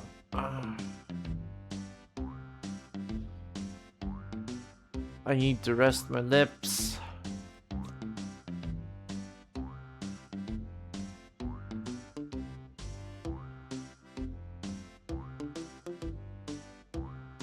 Alright. Now the town registrar will have you on record looking like this. You can't imagine anything worse. Another satisfied customer. Sarcasm is palpable. I'll see you around. Be safe out there. Wait, is that all? Huh? Mossy blinks back at you, his gaze cold and unwavering. What else could there be? You didn't answer my question last time. Your question? I don't remember. Business might be slow, but you aren't my only customer, you know. After nearly a week, you haven't seen a single other person in or out of here. You know exactly what I'm talking about. What were you doing in my dream? Ah. Will you ever learn how to tell whether or not he's mocking you? Signs point to no. Yesterday was our first encounter since you arrived in town. Call it deja vu, call it what you like. But I've never seen you in this lifetime. Don't waste your time worrying about it. I had another dream. Where Moxie can open his mouth or lift his hand to stop you, you tell him about it. Mysterious figure, wait upon you, sharpened fangs. How it lunged at you in the dark of the night. How real the pain felt. As it held you down with those large, rough hands it drank from you. Vampire. You leave out the part where it felt kind. Moxie makes a aborted sound like he's trying not to laugh or huff. Either way, he's probably making fun of you. Sounds like I wasn't in this one. Should I be insulted or relieved? But I can't say I'm surprised. Wouldn't it be the first time I've heard that someone developed weird nightmares since moving here? Won't be the last. The sun won't drive anyone mad. Outside of the dark room downstairs, there aren't many places to go to escape the perpetual light. Is that how people die in the night? Moxie drums his fingers against the counter, hopefully pondering the question and not just stringing you along. Finally, he scoffs. Wouldn't that be awfully convenient? New girl in town who has prophetic dreams that dictate how people die? It'd be helpful if it didn't sound absolutely nuts. That cliche. Perhaps that was a stretch of the imagination. You're flushed red hot with embarrassment, about to take your leave. Not that I'm shutting your theory down. His words fall out in a small flurry. He shifts back and forth, avoiding your gaze as if he's finally giving it some actual thought. Did he suddenly decide to feel bad for embarrassing you? How out of character, if cute. He's okay, he's not really my type. We'd need to wait till nightfall to test that theory. Though wouldn't we rather you slept through the dark? It's better for both of us for you to wake up not knowing. The killer leaves no evidence and no trace of their crime. Only their victims know the answer. So I just stay in bed and hope whatever that was doesn't get me? So you can behave. Practically snarls at you. Did he not want to be pushed? Or should you have pushed him further? You aren't sure where you got that feeling. Something in you feels tempted to hang around, see if anyone else shows up. Maybe snoop around Moxie's day-to-day, but you get the idea that you've done enough damage for one morning. Take your leave from the studio and head back to the saloon. Your walk back feels quicker and the realization makes you smile. Pushing into the saloon feels a little lighter now, like you've truly started carving out a home here. Maybe having a photograph in hand sealed the deal. If nothing else, you're out of errands for at least the next 10 minutes, and that deserves a drink. As the door shut behind you, though, you also realize something is off. Unsettled, you glance around the room, hoping for an answer in the old wood and dust collecting in the corners. Some chairs are pushed out from the tables, a bottle lingers on the bar, a rag folded neatly next to it. Something's missing. Something, it dawns onto you, specifically Jose-shaped. You don't hear him behind the bar, don't see any evidence that he's been tidying up the place in lieu of patrons. You don't recall any mention of closing up today, so... where is everyone? You stumble more than you stepped over the threshold. Your feet weighed down by the feeling of intrusion, but it's not as if you're doing anything wrong. Besides, there's a chance that Jose is in the back. You might have just magically perfect timing. Let me reread it. Let me reread that. Oh my god. Besides, there's a chance that Jose is in the back. You might have just had magically perfect timing. Looking confused doesn't make you look any less suspicious. Best cause trouble somewhere else. Spin on your heel, desperately wailing the guilt off your face. That tone erases all logic in your brain, screaming that this is where you live right now. You're not intruding, you're allowed to be here. Still, you feel like a rabbit caught in a snare, waiting for sharp teeth to close around your neck. Oh! Inés stands just inside the doorway, arms crossed, the fingertips on one hand tapping her opposite bicep. You must have missed her when you stepped inside, more focused on the actual inside. Her lip curls as she looks you over head to toe. Saloon's closed, turn around and go somewhere else. Right, sorry, I was just looking for Jose. Well, he isn't here. Do you know when he's coming back? If it's like anything else on his own damn time. Seems like you're not the only one in town catching her ire. So if you got something you wanted, best come back some other time. Sure, but what about you? What about me? Are you just going to wait for him? Probably. And you're not causing trouble? No. At business. Business? Not much inclined to repeat myself. Huh. You work at the ranch, right? What sort of business would you have here? Doesn't seem any business of yours. Well, no, not really, but just like last time, you're not ready to let this go. Couldn't we chat while we're both waiting? We could. Seems like she's perfectly content to leave it there, like she'd prefer it actually. She crosses her arms tighter. Boot tapping against old wood in an irregular rhythm. Her eyes glue themselves to the threshold as if she can magically summon Jose's shoes by glare alone. I thought we were just getting friendly.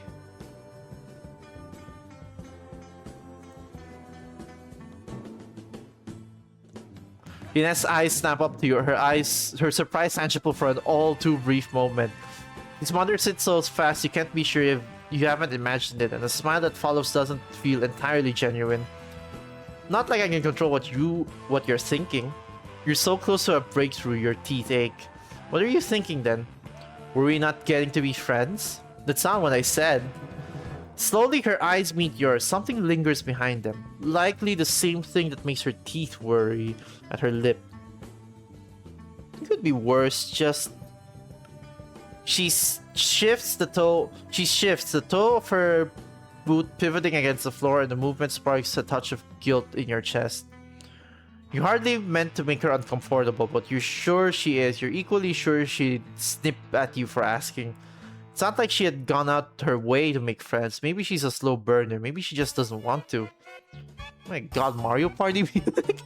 Still, she's not giving you what for, so maybe you can try and make this better. Take some of the pressure off. It's a friend would do after all. Not yet, huh? We're getting there, but not friends yet, right? Inés just stares at you like she's the caught rabbit this time.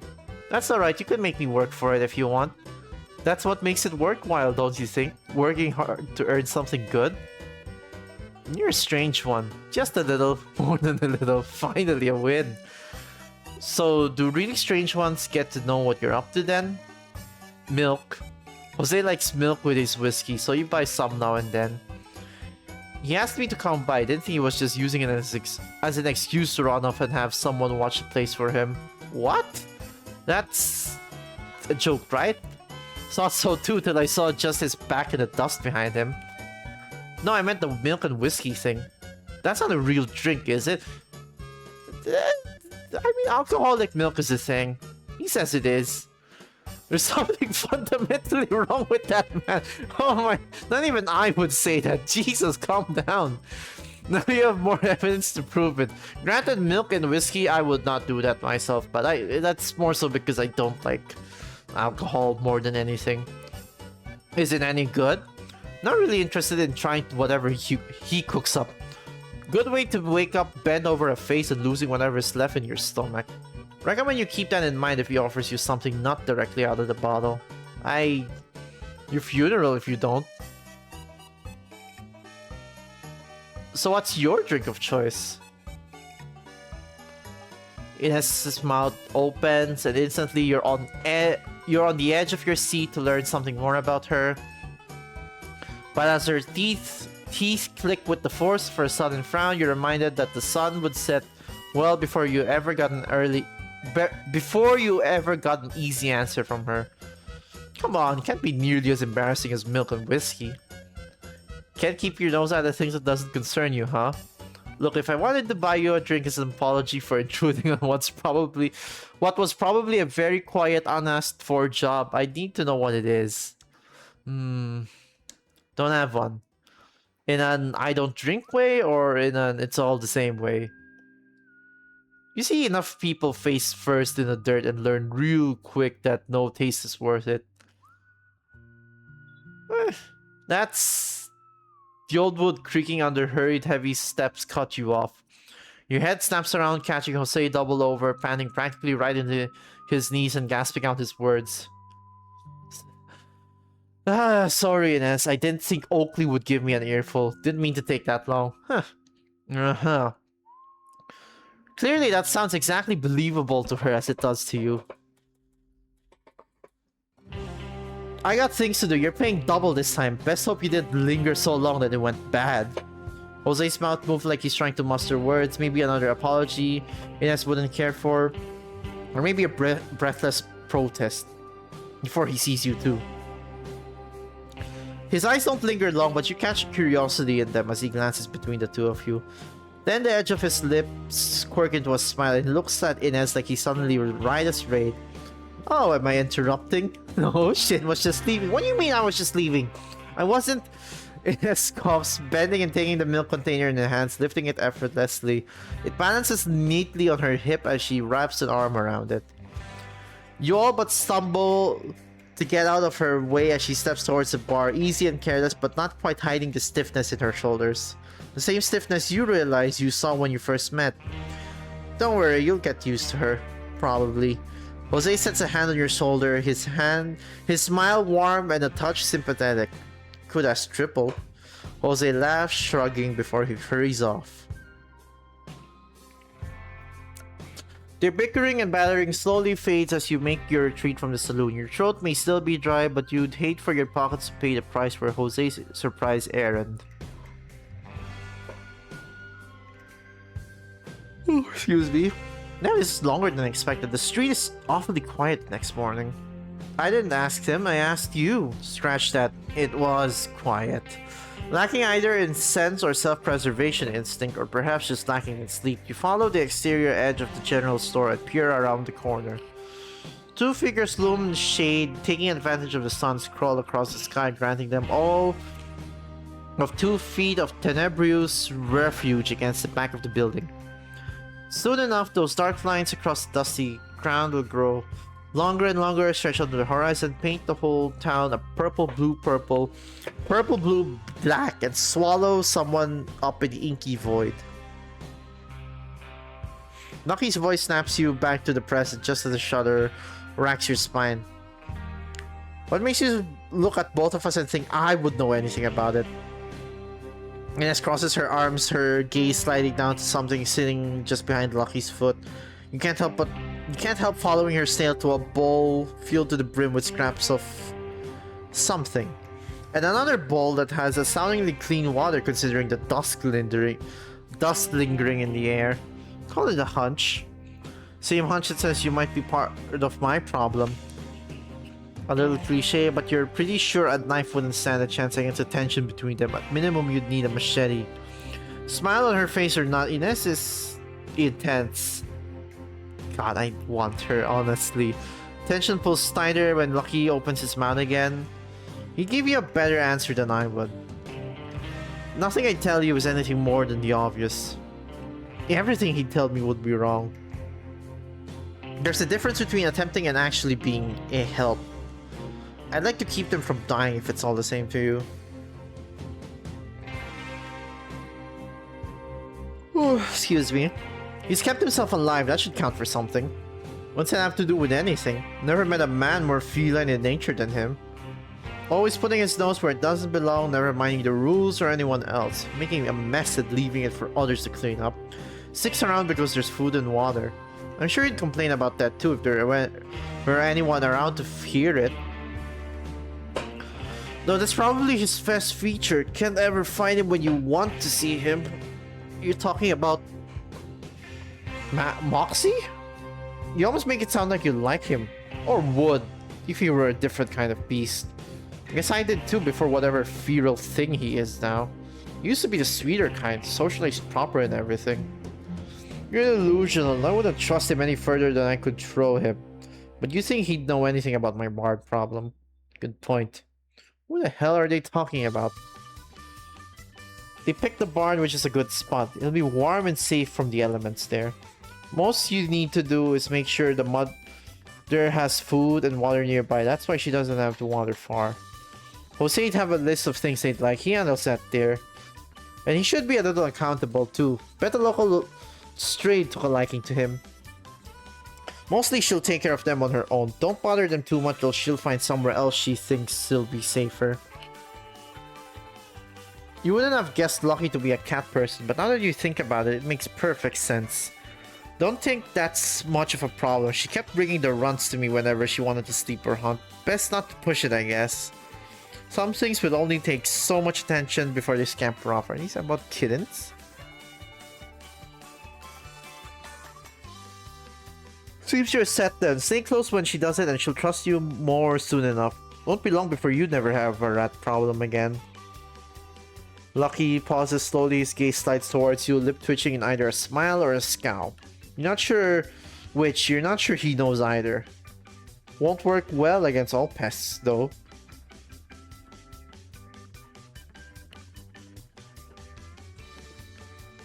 You jolt suddenly, the target of two glares. Doesn't seem like you're quite on the about to be murdered list, but considering the people present, probably aren't far off.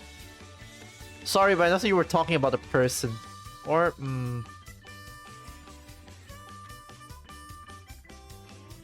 Alright, let's pick this one. Inés expression twist. Ugh. Look, you don't think any person could reasonably be faulted for appearing at the mention of cats? It's only natural. Even if they weren't mentioned until far after you started eavesdropping. Damn it, hold on, I gotta take this call.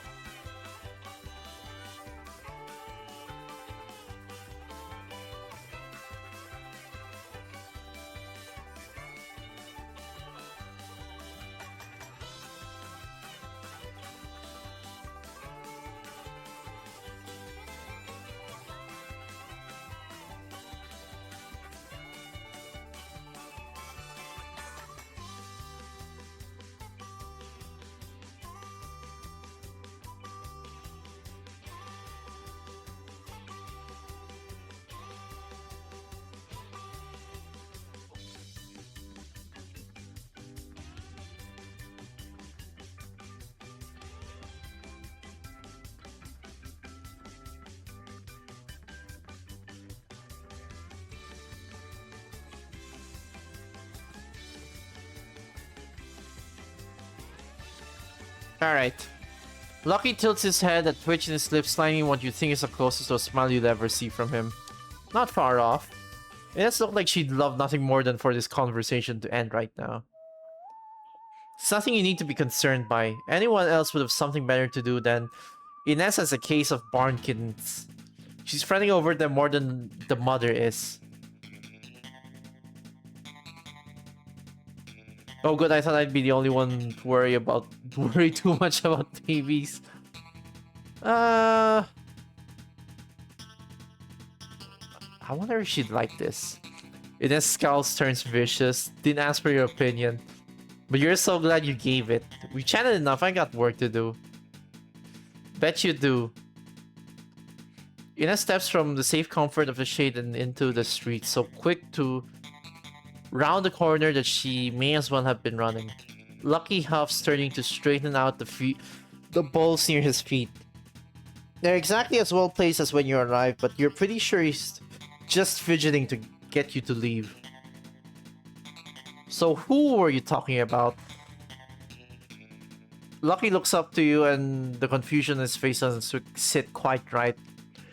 We were talking about cats. For all his blunt honesty, it takes you a second to realize he's playing stupid. No, the other part, the person you said you would know more about them. Oh, wasn't that obvious? Would I really ask if I had any possible idea? Lucky frowns and sits back on his heels, sizing you up before sighing through his nose. Moxie, knew it. I figured she would have asked him first. Moxie, you'd have guessed Jose. No, you would. I wouldn't. I don't know about you. I don't even think Jose is a cat person. Inés and Moxie might as well be the difference between night and day. You can't imagine them carrying a conversation, let alone going to each other for advice. The confusion must show on your face. Lucky sighs again, pushing himself back to his feet and dusting off his pants. When it looks at you, it's like a man... Oh, the man's are itching. It's like a man long suffering. Wasn't that long ago that those two were close? Thick as thieves, as they say. Though he wasn't carrying as many red flags back then, Jose thinks he was just real good at hiding them from the rest of us. Doesn't matter either way. I think if they talk now, they'd wring each other's throats. Lucky looks like he's about to say more, but a voice rings out from the crack in the door beside him. Hey Lucky, you done out there? Food's gonna go cold if you keep messing around. Lucky glances at the door before looking back at you. You want to know more? Ask one of them. It's none of my business. Frankly, it's none of yours either. But you wanna dig? That's your funeral. Hey, we're all gonna die soon in this fucking town, I guess, so why not?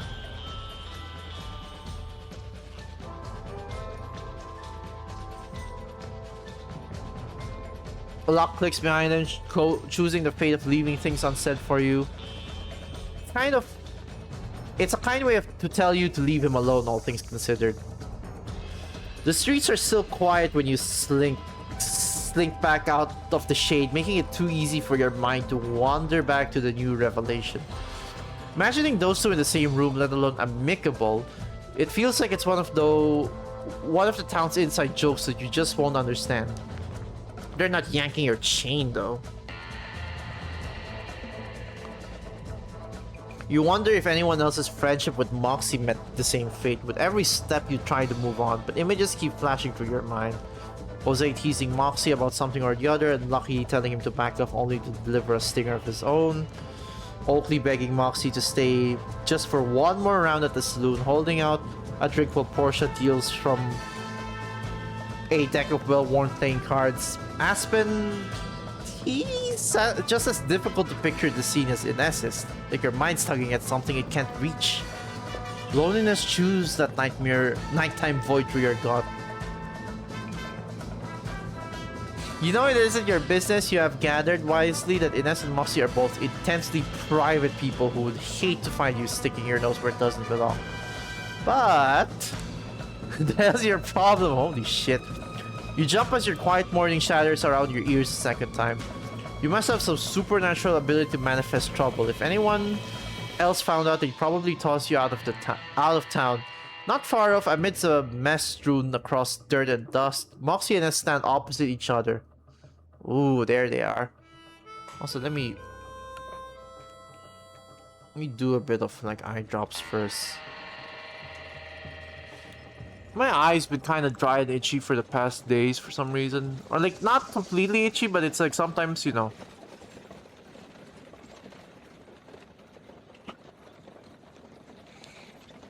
Like sometimes... Well, right now it's kind of, you know, dry and itchy.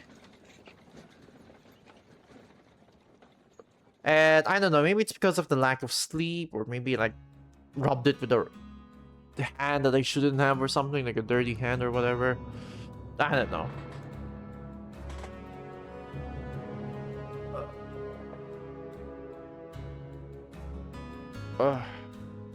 You know, maybe let's do the other eye as well.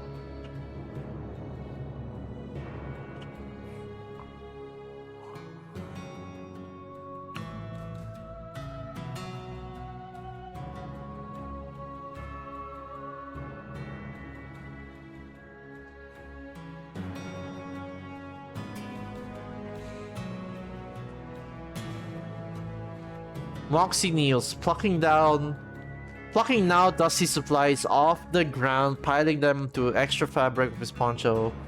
Inés just stands there, her shoulders stiff and expression full of fury. Are you going to just ignore me?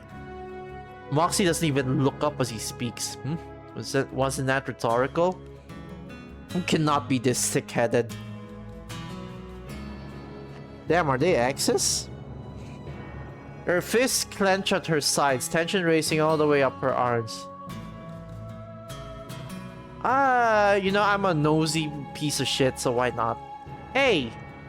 Whatever you're fighting around, surely you can just talk it out, right?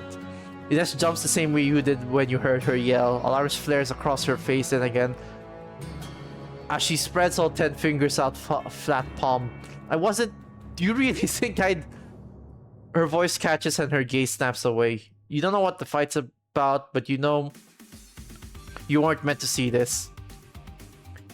Inés coughs, jaw set, a growl rumbles through her throat, and for a moment you'll wonder if she'll turn on her heels and run. Then her fingers dig so hard into her sleeves, you're shocked they don't break. We looked out for each other, we kept each other out of trouble, gave each other more headaches than anyone else ever could, and it was good. Whatever came of it. You play the moody loner like it's believable even for a second. Whatever else you got going on in your head, I know better. You need people. Pushing them away doesn't hurt anyone but you. Moxie spares Inés half a glance while he picks up the last of his supplies and tucks them into his clothes like they're discussing Inés' horses and not her heartbreak. Are you finished? I have work to do. Inés goes tense all the way through. Boot heels digging in the dirt. Sure, but you best know your work isn't gonna have your back when things go sideways. What is his work? I mean, he was still in the graveyard, which is still unanswered. I mean, I guess he's just a photographer? Will anything? Will anyone? Damn. And then he's gone, like nothing ever happened. Cloud of dirt goes flying, Inés's boot print leaving a solid mark in the earth between you. Good thing too, you're pretty sure that the dirt-covered sacks she's picking up would break a toe if she kicked them instead. I wish I could say I hated that man. You want to talk about it? No. Can I give you a hand? No. I just want you to go on your way and pretend you haven't seen a damn thing today. Harsh, but fair enough. You wouldn't say you saw her at her worst, but you'd think she just might. Alright. Take care, Inés. Damn. Then she's gone too, kicking up far more dirt than Moxie had. Can't help but wonder if you did the right thing, but... maybe you'll earn someone's trust one of these days. Enough to have a real conversation. Yeah, one of these days, which I don't think is gonna be an Act 1. Maybe you won't discover why the sun rarely sets, why it takes people when it does. Maybe you'll uncover better secrets. And maybe pigs will fly and dogs will talk. You think there's a chance Jose might actually know what he's doing with a needle and thread, because your mangled knee is looking almost normal again after the better part of the week. Which means there's also a chance you're up trekking back in the woods that you will admit were probably not trying to kill you. Anything that'll put distance between you and accidentally stumbling into another scene. Yeah, you'll take that hike instead. Tucking your shoes on only twinges your wrist a little, and slinging your bag over your shoulder only twinges it a little more. It's fine, you live.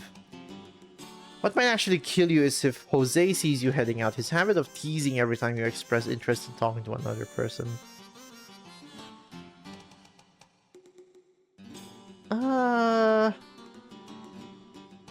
Let's play into this angle.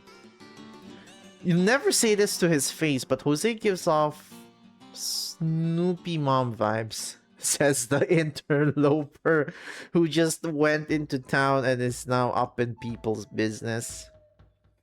Or maybe you would, if only to watch his expression shift into one of abject horror. You snicker to yourself as you slip out of the saloon and into the dizzyingly hot morning rays on the road.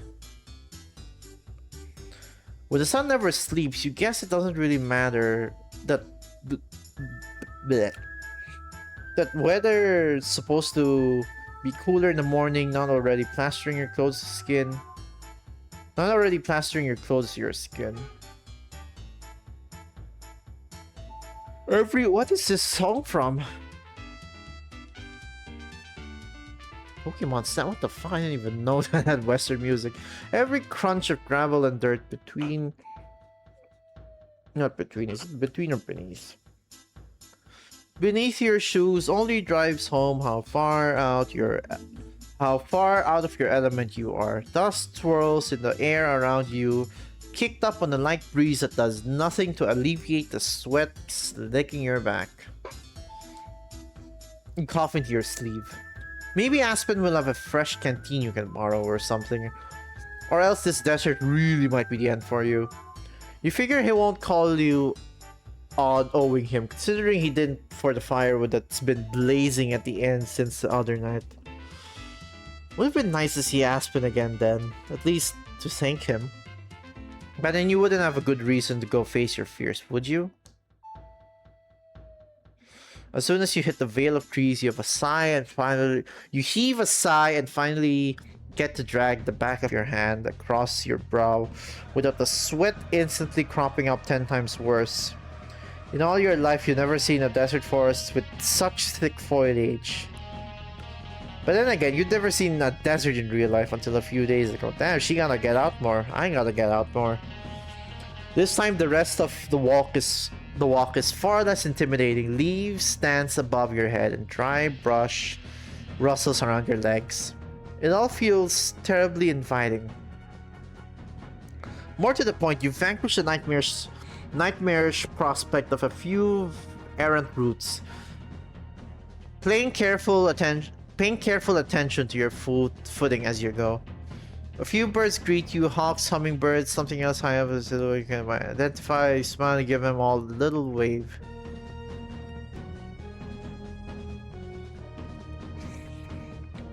Maybe the trick is to act comfortable. Or on the other hand, maybe the nice warm woods with all the pretty dappled light filtering in through the treetops are normal and you're just mad you made a silly blunder. That seems likely. Aspen said to keep following the same path to his cabin, so you do, step by step and breath by breath. Alright. I am getting a little kind of fatigued, I'm not gonna lie. Like, the premise is very interesting so far, but I'm just... Oh, so much reading, my lips are tired. My eyes are kind of tired, but that's more so because of sleep deprivation.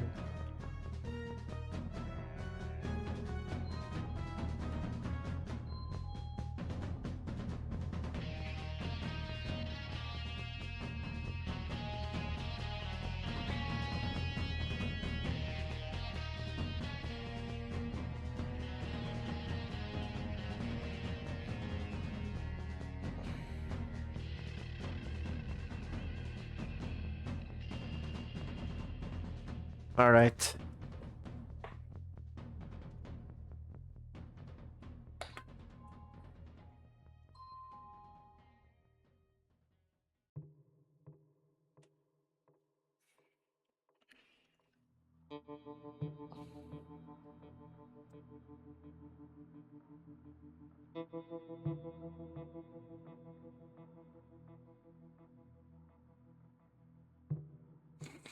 Hold on, I'm just gonna check if I'm just gonna check something. Hold on a minute.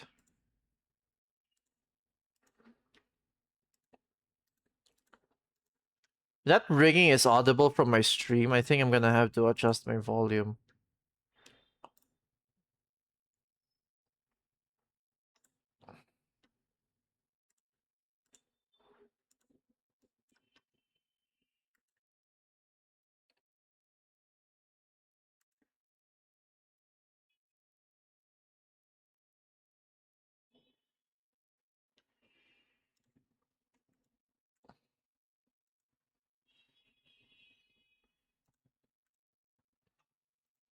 All right.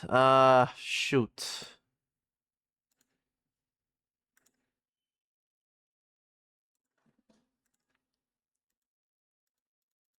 Yeah, because that sound thing is like very. Hold on. Let me.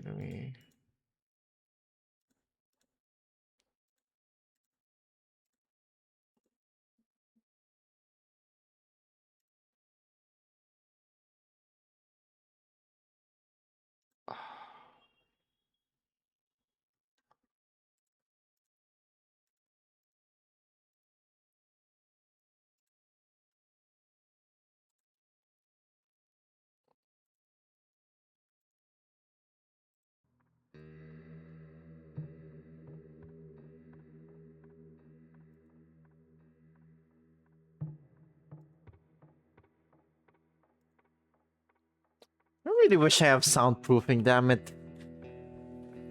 Oh my god, it'd be so much easier for that as opposed to, because I really want to like limit background noise.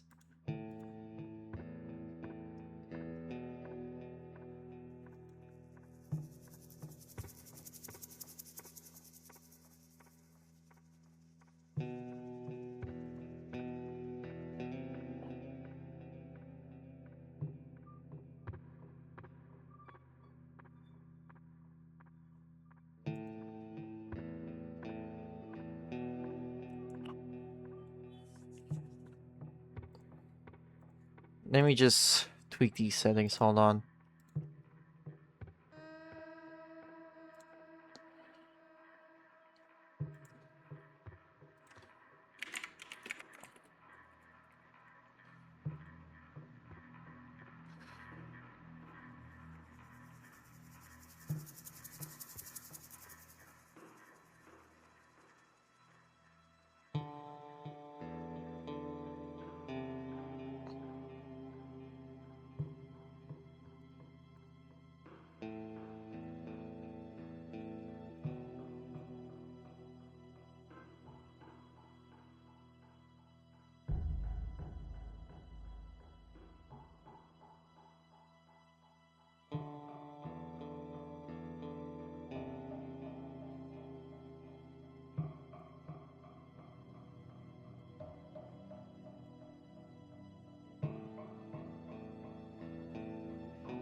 Hmm.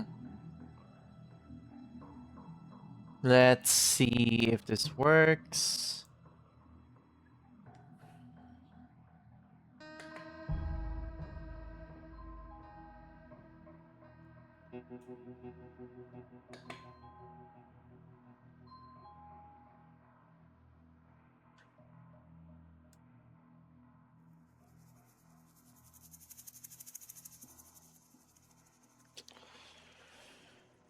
Huh.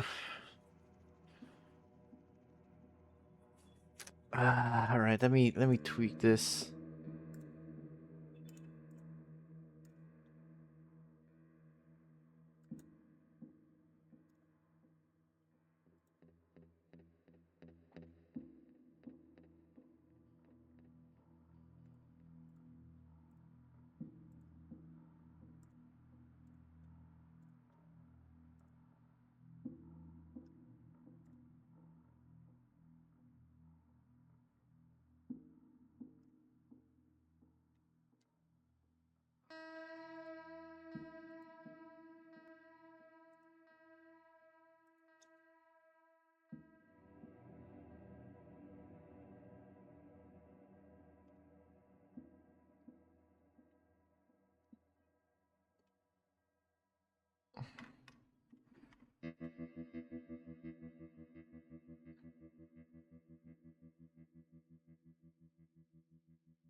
Bum, bum, bum, bum.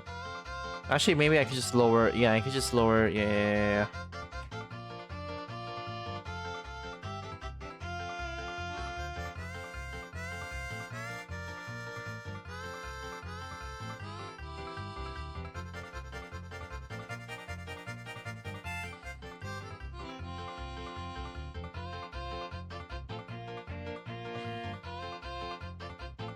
Huh.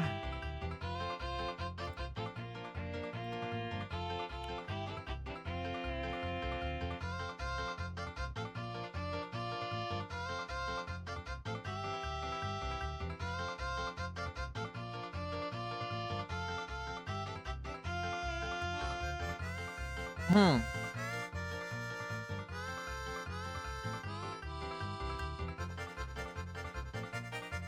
All right, I don't know if I'm doing the settings of this correctly.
That's great. I'll adjust the audio stuff later. Let's continue this.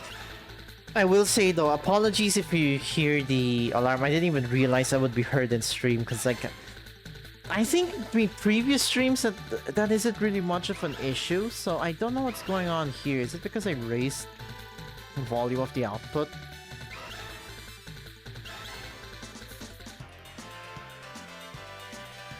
Actually, yeah, maybe I should just raise the... No, let's... No, let's not do that.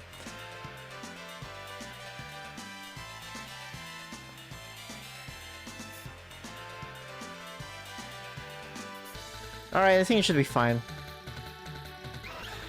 Moment it comes into view, all the residual worry weighing down you slips off your shoulders into the atmosphere, freeing you up to dash the last few yards towards the cabin. It's quite a little space, a clearing you're sure was carefully sectioned out for a home. Did Aspen build the cabin himself? As you approach, you skim your fingers along the handrail, lighting the few steps up to his door. That would be quite the feat. Ironwood got its name somehow after all. You got the impression Aspen was a little older than you. Maybe he does have more time and experience under his belt. Maybe that's just the calm image he puts forth. You pause in front of the door, studying every burl and serration in the wood. A shiny circular brass knocker sits at the eye height.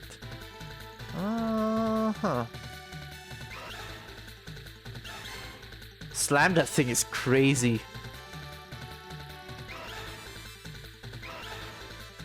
Not like a reasonable person, yeah. The wood's probably too solid not to hurt your hand. And you're not certain a normal knock would even be audible. You tap the knocker against the door a few times and rock back on your wheels while you wait. Some muffled noise floats through the imperceptible cracks around the doorframe. You only have to wait 30 seconds for a quiet shh of metal sliding against wood. There's a peephole. And another 5 for the distinct sound of locks being undone. Door swings open, awfully silent for such a big thing, and Aspen smiles at you over the threshold.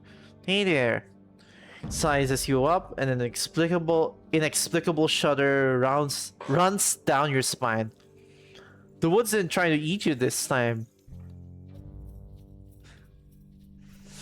If they did, would you come to save me? Oh my god.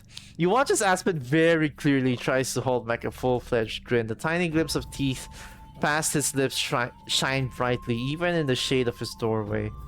God, he is very big though. Oh, of course. But let's not plan on it. Here, come in. No reason to keep you stuck on the porch. You don't need to be bold. You don't need to be told twice. You all but hop over the threshold and let Aspen shut the door behind you. There are two locks joining the door to its frame. One with a plain barrel bolt and one with a chain. The handle has its own lock too. You wonder if it's because of the night. So you don't exactly want to ask about that right now. When you turn back toward Aspen, he looks at you over once more, this time searching for something. What brings you around? Suddenly you feel a little embarrassed that you don't have anything with you. I wanted to say thank you for helping me the other day. A goldenrod haze turns his flyaways into a little gossamer strand. The little gossamer strands around his head. It takes you a second to realize it's all artificial. A series of small enclosed lanterns fill the cabin with a warm glow, all spread throughout the open space. They illuminate everything from the modest kitchen to a rocking chair and low table to what functions as a bedroom. Probably smart not to have candles when the whole place is wooden. More importantly, there's almost no natural light filtering in. Next to Aspen's bed, you spot a thick makeshift curtain pinned atop the boarded up window.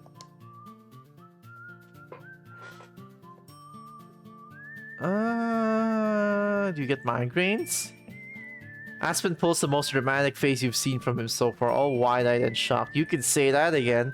Oh no, you blew. No! He relaxes to a soft, apologetic smile. I'm a little light sensitive. It's usually dim in here. I hope you don't mind. Seems like it's more than a little. You clap over your hand. You clap a hand over your mouth. Your face probably mirrors Aspen's expression from 10 seconds ago. Sorry. No, I don't mind. Really, it's just... Fuck it, you know what? I'm gonna have zero shame and do this. You think so? I know so. That's a nice side effect then. Here, did you want to sit? I can heat something up if you hadn't had breakfast. On cue, your stomach rumbles. You glance at the perfectly tidy stovetop, oddly newfangled, and wonder how Aspen got a gas line out here. Maybe there's a tank? Are gas tanks our thing? Definitely not surviving a single day on your own. I haven't... Oh wait, then she's talking about eating up here. But the stove looks really truly spotless, unused even. You don't have to go out of your way for me. I enjoyed doing it the first time. Heat floods your face. Can't really argue with that. You give Aspen a nod, eyes focus somewhere around his knees. If you're sure it's not trouble. You're no trouble, shit. Aw, I need an Aspen in my life, god damn it. A matching smile tugs at your mouth while Aspen turns towards the stove. You sit in a quiet a while as Aspen cooks whatever it's sizzling. The pan smells incredible. Though you figured it would...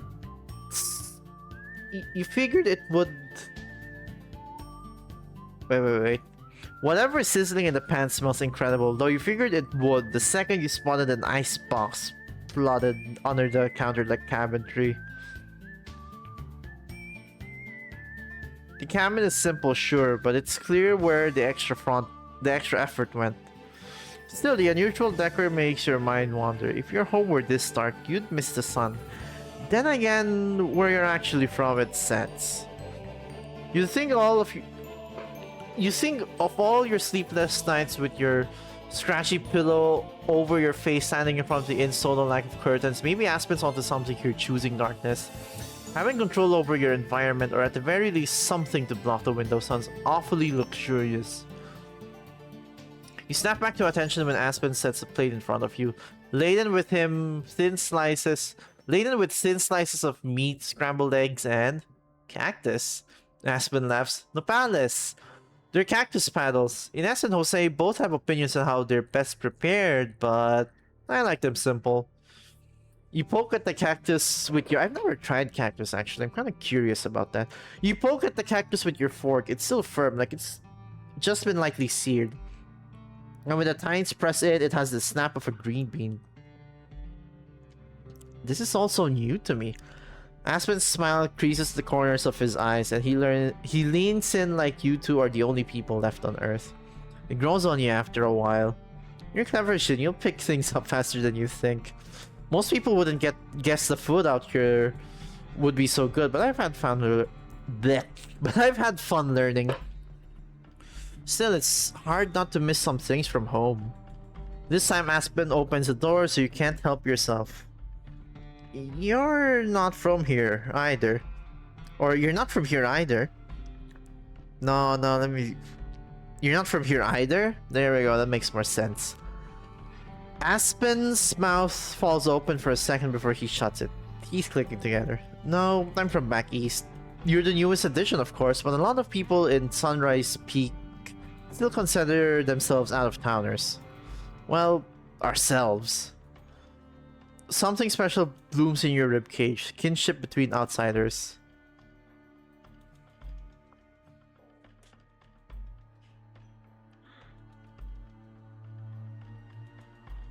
Do you miss more than just the food? Aspen's gaze falls to the table before he meets your eyes again. Of course. I always feel like I'm supposed to save my family, but most of all, I miss the woods. This forest is beautiful too. It's not just home.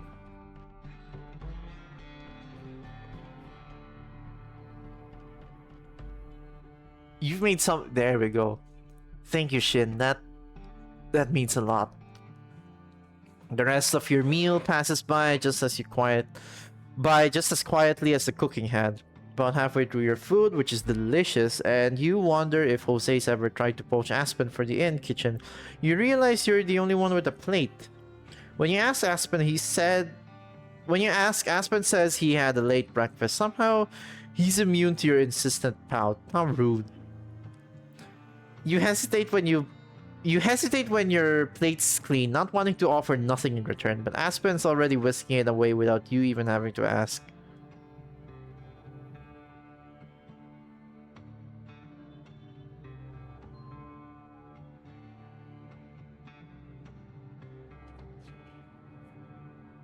Okay, I guess that didn't... Wait, okay, I think that didn't pick up the ringing at all. Let me just check again.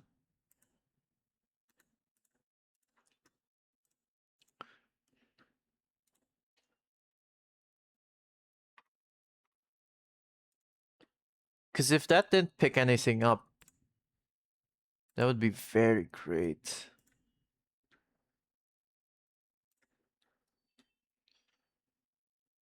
Mouse clickings are whatever, because that's near me, obviously, but like, you know, I'd rather not have that.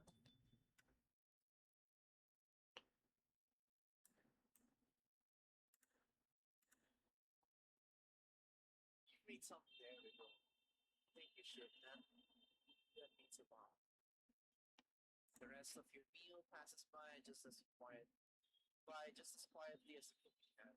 About halfway through your food, which is delicious, and you wonder if Jose's ever tried. Okay, I guess that did.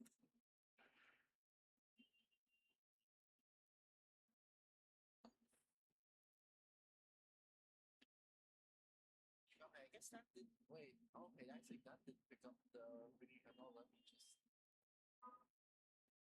check again.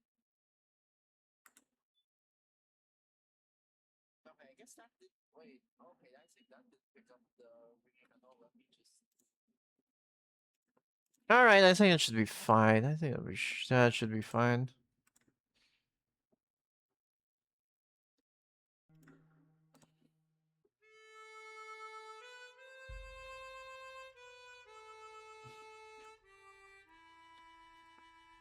Alright, yeah, I think it should be fine. When he returns to your side, though, it's with an air of uncertainty identical to your own. Hey, Shin, could I ask you a favor? What? What could you possibly do for him? Sure. Would you mind letting me look at your leg? Not that I don't trust Jose, but I still feel bad that you got hurt on your way to find me. Second opinion can't hurt. Aspen's a hard person to say no to. His disarmingly earnest nature is at stark odds with at least a few people you've cozied up to so far. Normally you might doubt his intentions, but he's been nothing but sweet to you. And maybe more pertinently, no one in town has said a bad word about him. That's more than what you could say for some people. What with the argument you saw? You shake your head and nod rapidly so Aspen doesn't think that's your answer.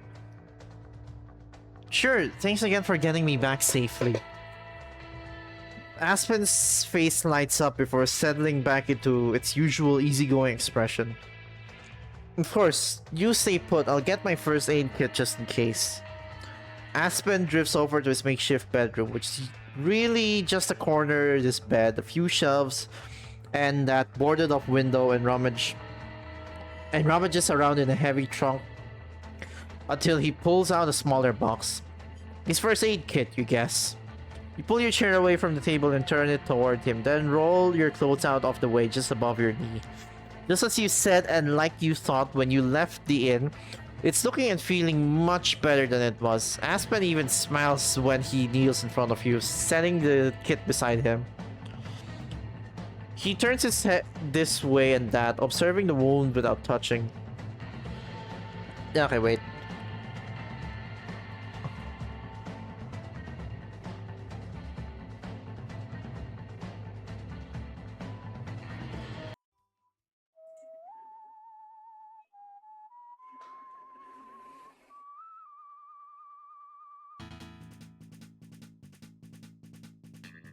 Alright, don't anime said so, but he did patch you up well. I'm glad for it. If I dropped you off and he'd done a bad job, Aspen laughs behind his head. Embarrassing for him, right? Exactly. He leans close enough to your leg for you to feel his sigh against your skin. A shiver runs down your spine and it instantly stops like he's holding his breath. Then there's a sharp inhale. What is it? Aspen's head snaps up, eyes and pupils wide. Nothing serious. I'm sorry, I didn't mean to scare you. There's a tiny bit of blood around one of your stitches. It's healing fine. It just worried me for a second. I can clean it if you want. Are you okay? What makes you ask? Your pupils again. Oh. Maybe they're just always that way, like you said. You're really not so sure. Looking around the cabin again, you realize he wasn't lying when he was carrying you back to the inn. Unless there's a tiny one hidden away somewhere that... There's not a single mirror in this place. Aspen clears his throat. Did you want me to clean this up for you? Yes, please. That at least brings a smile back. I'll be careful.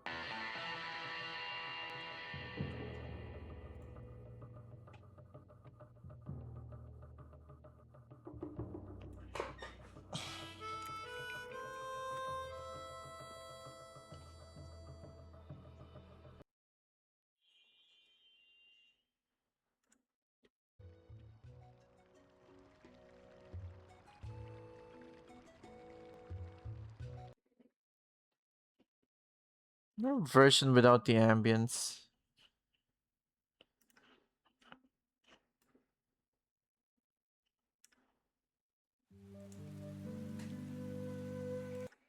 Hmm.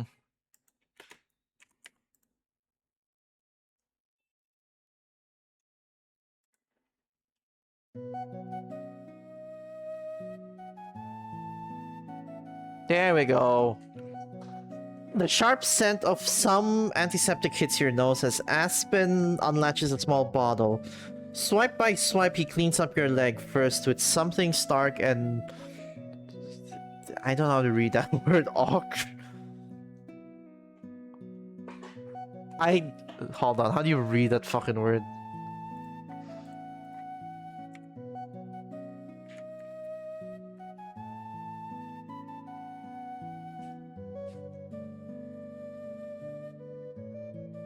Ochre.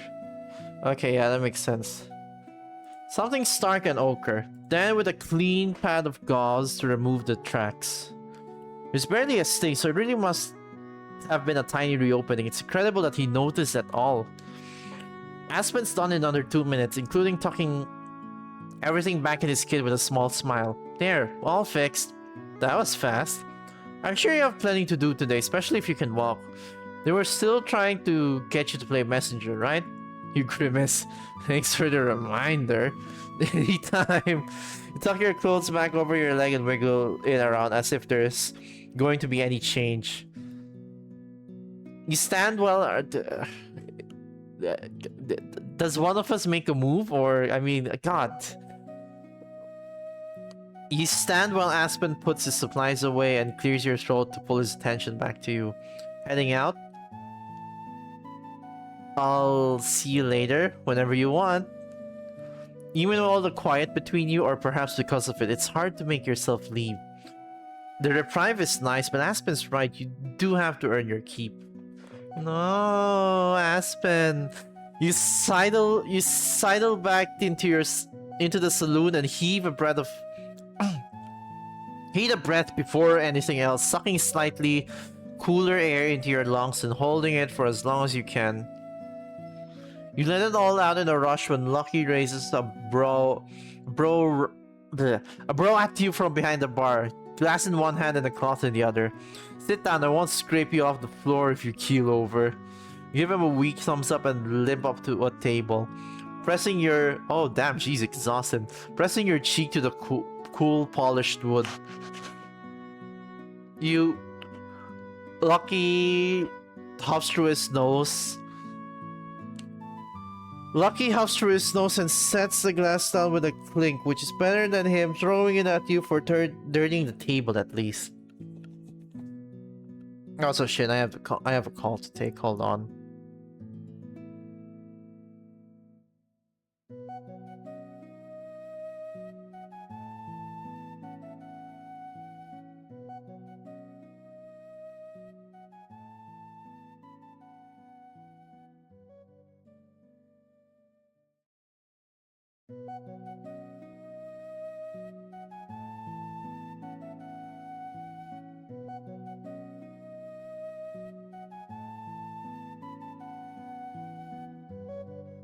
Alright. Lucky huffs through his nose and sets the glass down with a clink. Which is better than him throwing it at you for dirtying the table at least.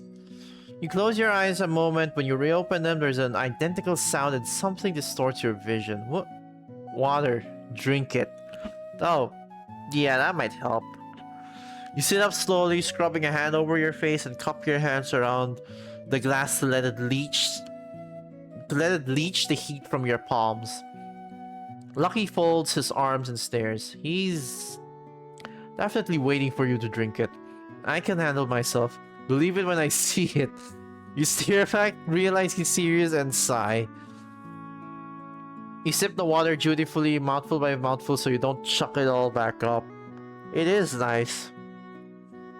Lucky still looms beside you. There's tension in his leg like he's trying not to tap his foot. Is this what Jose deals with? It's kind of cute. Excuse me? Oh, hell. Why do you say that? Fuck it, let's tease him. Lucky gapes at you before snapping his jaw shut. Stop hanging around, Jose. He ruins everyone. You two are close, huh? That's none of your business. They're cute too. I don't really get a say, you know. Since he houses me, I have to pay him back somehow. Unless you want to take over my chores for me, I don't have a choice. Fine. What? Seriously? Take it or leave it. Someone has to keep a second town leech from emerging. I assume that means that's supposed to be leech and not lech. You nearly jump for joy before pounding your head and fluttering pulse remind you to stay in your chair. Thanks, Lucky. Don't mention it. I mean it. You beam at him as he retreats, resting your face against your current best friend, the table once more. Finally, an afternoon to yourself. Now you can... You have no idea what to do with it. Go back to Aspen! Or go to Inés. It's not ideal, but simple and easy just doesn't seem to exist here. It's healing well, but you'd be lying if you said your knee didn't still ache every so often. Like right now. It's possible that your jaunt to and from Aspen's cabin was foolhardy. Part of you knows you can ask Jose for help again. The rest of you crave self-sufficiency. I feel that. You really don't need to be seen as a town wimp or some hapless creature who stumbled off the train platform into being everyone else's problem. Also, he's still too damn nosy. If you can get into another mess running away from your imagination, you might as well be prepared to fix yourself up. Stepping into the store doesn't seem like anyone's around to trouble you. The register is the register is unattended, the shelves unbothered. While you can't make out every aisle from here, it's good enough for now. Should be a quick task to get your supplies and leave. As you search for bandages among the shelves, cans and boxes of food stare back at you. Some more questionable than others, and the promise of a grab and go starts slipping through your fingers. Cutlery, boot wax, sewing supplies, all inching closer to what you're looking for, but not quite there. You curse under your breath and jump when someone else's voice hits your ears. You go stock still, straining to make out the whispers curling around the wooden shelving. Tension lingers between each quiet word, sharp in a way that makes your fingers twitch at your sides. You didn't come here to play gossip or mediator again. But covertly try to figure out who's talking. If people didn't want to be heard, they should be talking outside. Then again, last time people were arguing outside, you found them anyway. Either way, they can't fault you for listening in. You're not intruding. You could be one of those people who stick their nose in everything, and you're not. It's just this one time. These 2 times. 3 times? It's fine. You keep your steps slow and easy as you slink along the shelves, fingers ghosting along cans and boxes as if you can read them by touch. As you slink between aisles, hand brushing the dry goods in case you need a quick excuse, your eyes flit from one gap behind the shelf to the next, seeking answers in the spaces between them. Soon you find yourself near the back of a shop, by cans threatening to topple out of their awkward arrangement at the slightest breeze.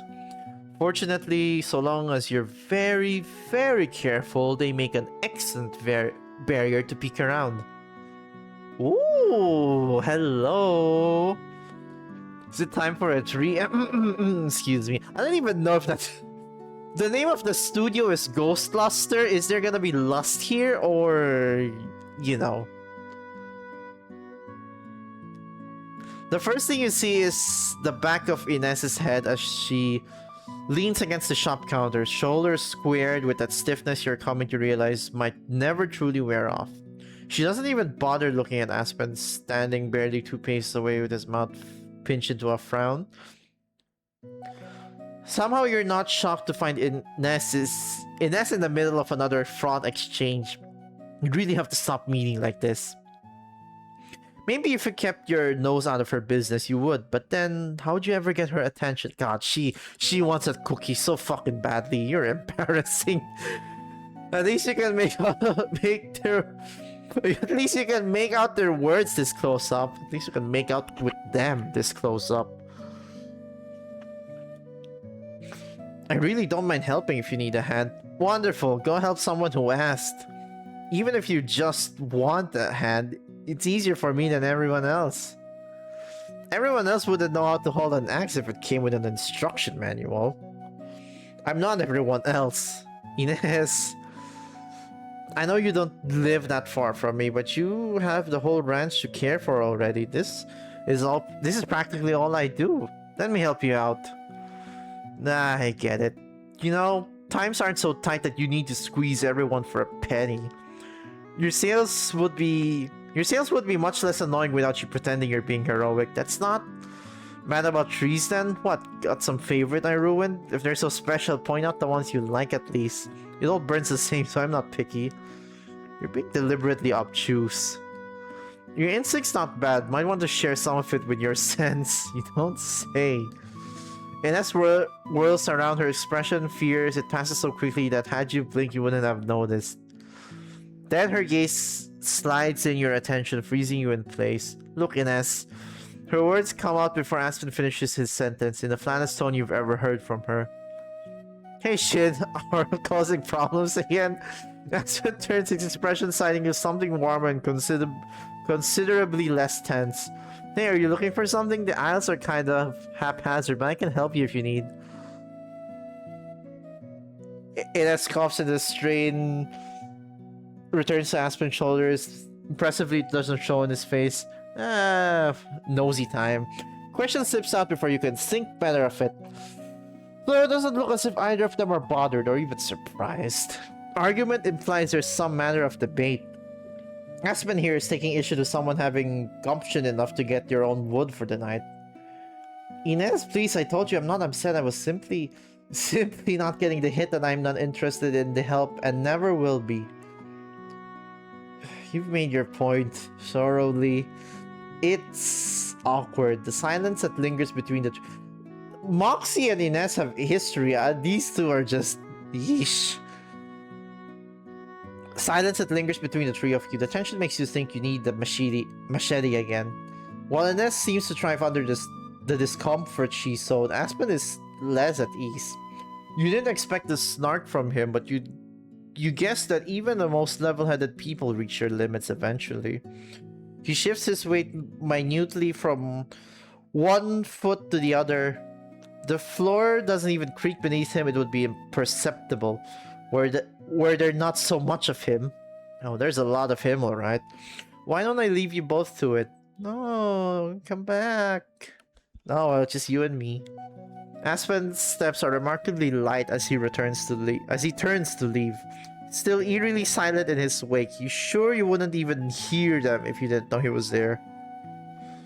Is that how you didn't notice him when you came in? You glance over at Inés, who seems satisfied to stand there in silence, hands on her hip and eyes narrowed. Fucking Shouka Sakurane has pose. When you look back down the aisle, Aspen is gone. It's really hard sometimes to fathom just how quickly he can move. For a moment, you're tempted to just excuse yourself and flee, if only under the pretense that you're pretty sure she'd want you to. Inés' cough is hardly encouraging. Not you came here to snoop on others' business. Just teasing. Our chat wasn't quite sure, but I won't turn a good excuse to get him to make tracks. You do not get along? It's not that.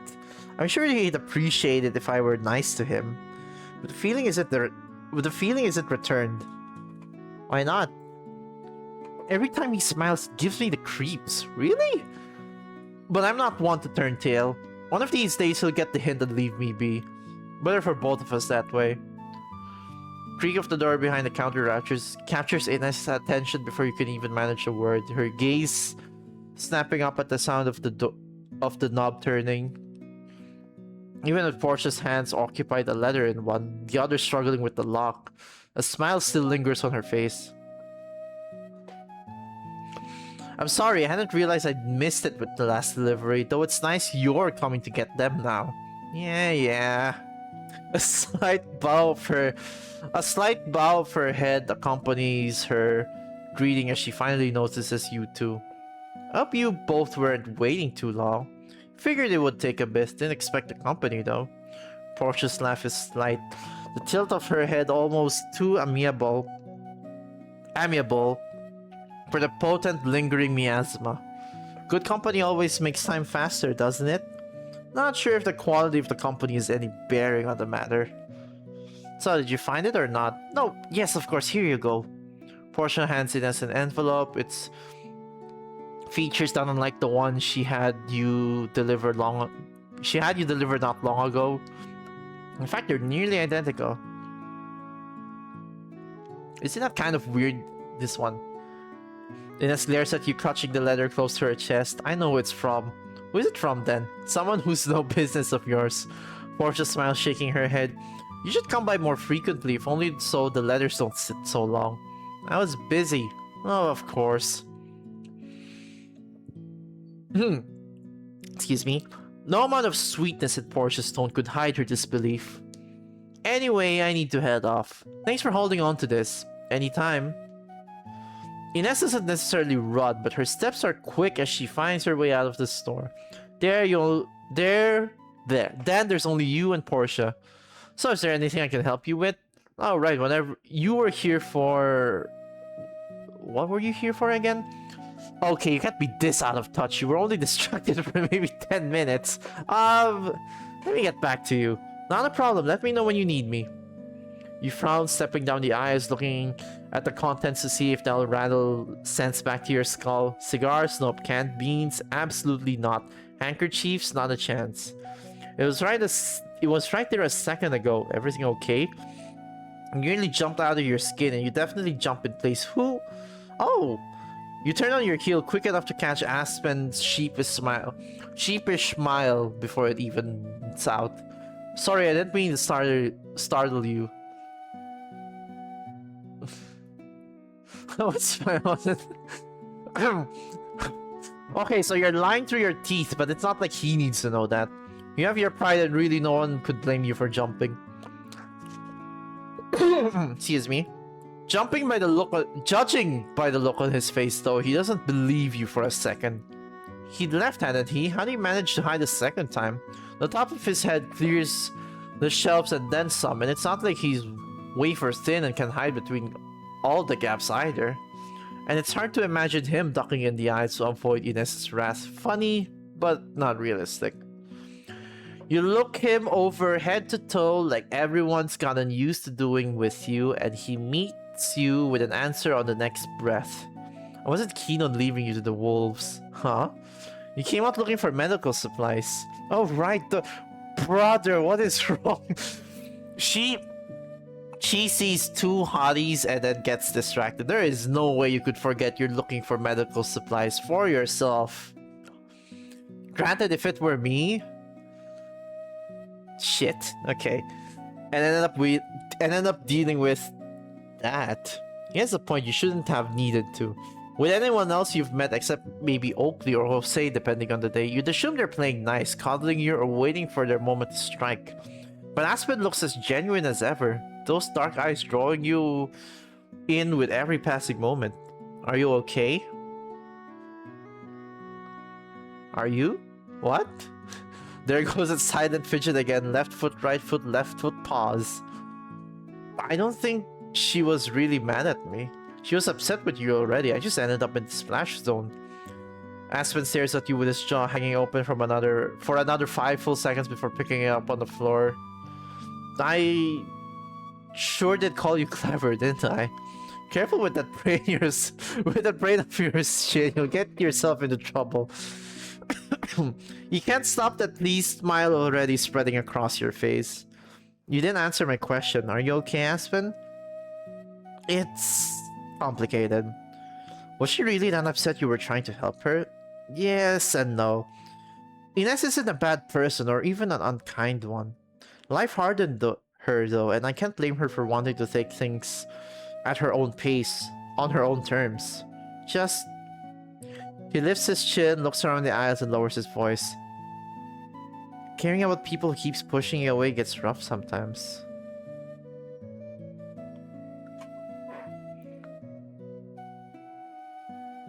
They're your family, huh? What?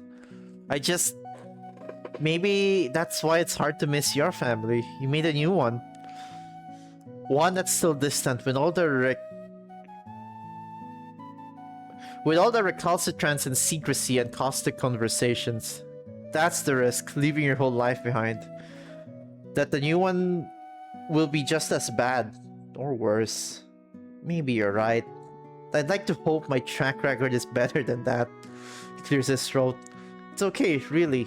If I gave up every time someone gave me what for, I'd never get anywhere. Fair enough, you suppose. Besides, Aspen's gaze catches on something behind you and expression turns dubious. Oh dear. Oh, these two? Of all people, Moxie's just down the islands. And much like when you hadn't noticed Aspen, he hadn't turned to see either of you yet. You have either the best or the worst luck in the world. You know what, for now, let's... Oh, fuck it. Here goes nothing. As soon as you raise your arm to wave, every muscle in Aspen's body tenses. Hey, Moxie! Jesus. Moxie's head snaps towards you and he looks ready to jump out of your skin for all of half a second. What? Oh, it's you. Oh dear indeed. Did you want something? Some of us have things to do, you know. Just saying hi. Good one. Moxie glances over your shoulder, then locks eyes with you again. And now you've said it. Anything else? I think we're both a little surprised to see you out and about. Surprised, huh? Rich coming from you. I mean, granted, yeah, he does stay in the cabin of the woods. Do the woods still treat you better than other people? Aspen mouth draws into a thin line. Moxie. Then he turns his head to you with a smile that doesn't catch his eyes. The idol we're looking for is one down, he points to your right, and one over. I think I heard Portia get back, but if you need help with a till, come find me again. Not only is he sparing you the embarrassing of mentioning the medical supplies again, he's sparing you whatever argument he's very clearly about to get into. So maybe you're testing the limits of how sneaky you can be compared to Aspen. It's a competition you'll probably lose, but well, it's not that you think Aspen would snap Moxie like a twig. It's just, you know, a possibility. You slip around. I don't even think Aspen can fight, I'm not gonna lie. He's like big and muscular and physically strong, but it's like, is he willing to fight? You slip down and over through the aisles like Aspen suggested before looping back around, so there's only one shelving unit between you two.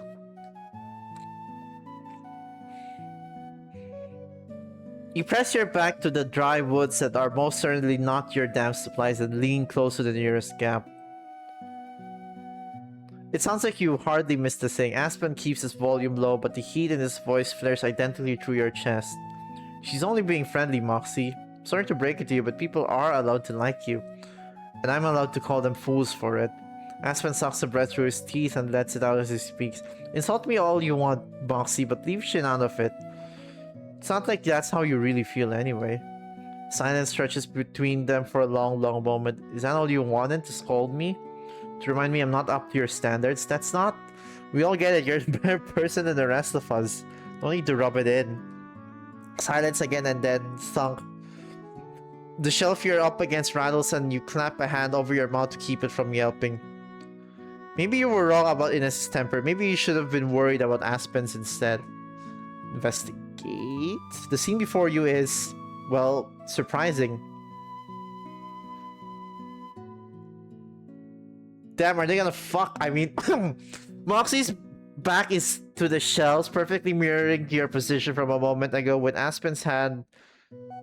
With Aspen pinning his shoulder... With Aspen's hand pinning his shoulder in place. He's either gonna kill him or they're gonna have... I don't know. Your faces are mere inches apart. Aspen's head dipped low to meet Moxie at eye level. Moxie looks about as shocked as you'd be if you'd made Aspen snap, wide-eyed and gaping like a fish. Though under different circumstances, you might not mind being it at all. Oh, whoa! Aspen's voice is impressively quiet for all the danger laced through his words. That isn't what I mean, and you know it. Keep to yourself all you want. He doesn't mean that. But don't act like it's a superiority contest, isn't it? No one but you thinks that. If I'm honest, I don't even think you do. Moxie's hands flex at his sides, but he doesn't try to shove Aspen away. It's like he can't decide what to do. Back off. Aspen huffs through his nose, eyes narrowing. Are you going to make me? Moxie's mouth opens further before he connects his teeth together, clearly struggling for words. You can't blame him. Aspen's got about half a foot and a whole lot of muscle on Moxie. Still, they're caught in some sort of stalemate, both unwilling to make the next move. After another few seconds, Aspen breaks the silence. His expression softens, but his hand stays in place. Can't blame him for wanting to stop Moxie from running either. What's gotten into you, Moxie? Nothing. Don't do that. Things weren't always like this. You weren't always like this. Whoa! I miss you. Shut the fuck up, Shin. Holy shit, keep quiet. What? I mean it. I miss you. We used to be friends, all of us, good ones even. Sometimes I feel like no one else remembers. Aspen's gaze drifts on the floor before falling on Moxie again. What happened, Moxie? If Inés knows she's not letting on, I can't figure it out. Like there's something on the tip of my tongue that just won't solidify. Moxie's hands flex again. You're asking me? You're the clever one, aren't you? Thought Shin might... Oh, though Shin might be challenging your type. Oh my god, did you get caught again? Sometimes talking to her feels like... Like what? Spit it out. Like talking to you before things went south. Oh. That's... Don't read too far into it. Aspen's tongue darts out between his lips just enough to wet them. You watch with bated breath as he rolls them together anxiously, then finally lets his hand drop from Moxie's shoulder. I'm sorry, you don't have to talk about it. I'm sure Inés is right. I'm sure I'm not innocent either. Just come back to us, please. When you're ready.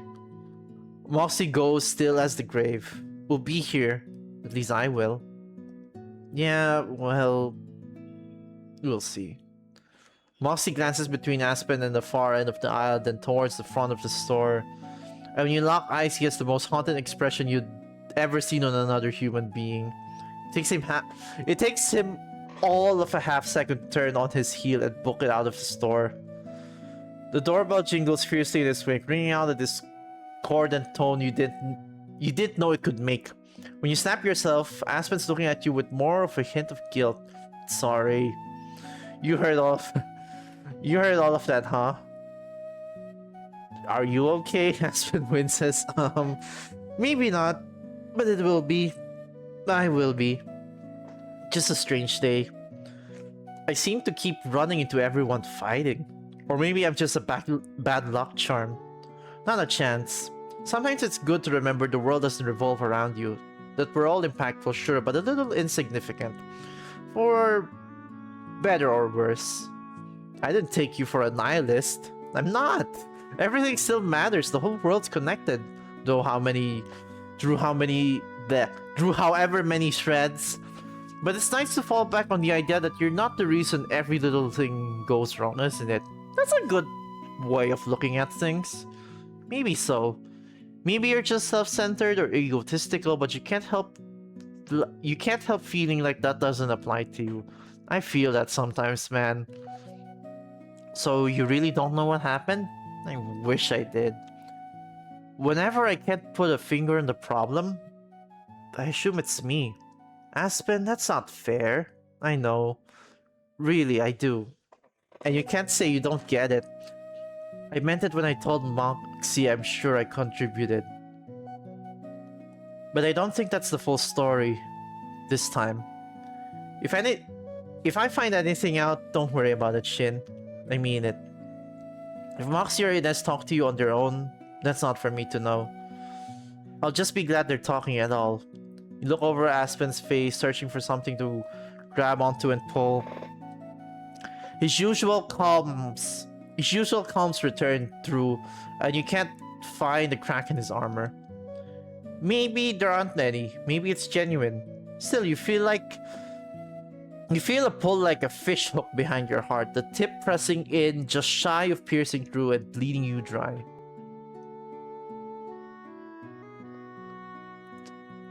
If you need anything, I know where to find you. Thank you, Shin. I made it. Get home safe. You pass him a smile aiming for comforting. For once, you think you hit the bullseye. Riz! I will, I promise. Speech 100. You give Aspen one more smile and a small wave, not quite wanting the soft moment you finally carved out to end. It was nice seeing you, Aspen, despite everything. Let's talk soon. Sure. There's a whole lot of sadness still lingering around him, but you think that's a good place as any to leave it. Besides, if you start up another conversation, you'll never be able to stop. Tell me about it. A couple of stops and one checkout process later, and you're out of the store. For once, an errand taking longer than you thought doesn't mean you've wasted daylight. But you think you've hit your quota of excitement for the day. You head back to the inn, ready for a hot meal if nothing else. Dry air lends only to chapped lips as you force another breath in your lungs. Each exhale a plea to finally ease into sleep. Sheets tangle around your feet. The heat hardly allows for another layer when you already feel so stifled. Your pillow is, as ever, rough against your cheek, scraping your skin as you shove your face into it like you do, at minimum, every other night.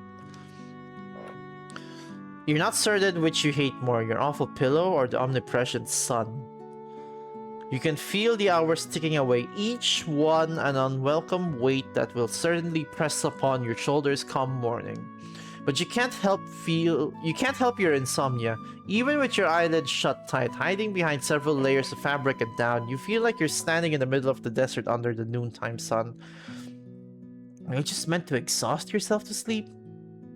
You bolt upright, shoving your palms against your eyes as one last exasperated sigh rips from your lungs. Then the breath left inside you stills to match the dead air around you. When you open your eyes, it isn't the sun that greets you, but the moon, full and bright, a solitary figure standing strong in the starless sky. A vast desert spreads around you, surrounded by the shadow of distant mesas. Cacti dot the sand, some as tall as buildings, their needles glittering in the moonlight. Between them, bushes spread stiff branches in twisting patterns. You could touch one and it would roll into a tumbleweed. Something moves in your periphery, something big. Suddenly you're aware that you're out in the open, wholly and solely illuminated by the moon's rays. If it's a predator, it will give chase. If it isn't, then it won't care. You've learned this time and time again. All you have to do is wait it out. Holding your breath, you let your gaze slide towards the shape, keeping every other part of your body deathly still. It's neither a figment of your imagination nor simply big. It's enormous. The weight of its every step rattles through you as it draws nearer. Fiery red eyes stare at you from the darkness, smoldering like embers from the eye holes of a pearly white skull. The long snout looks almost friendly. Ooh, wolf.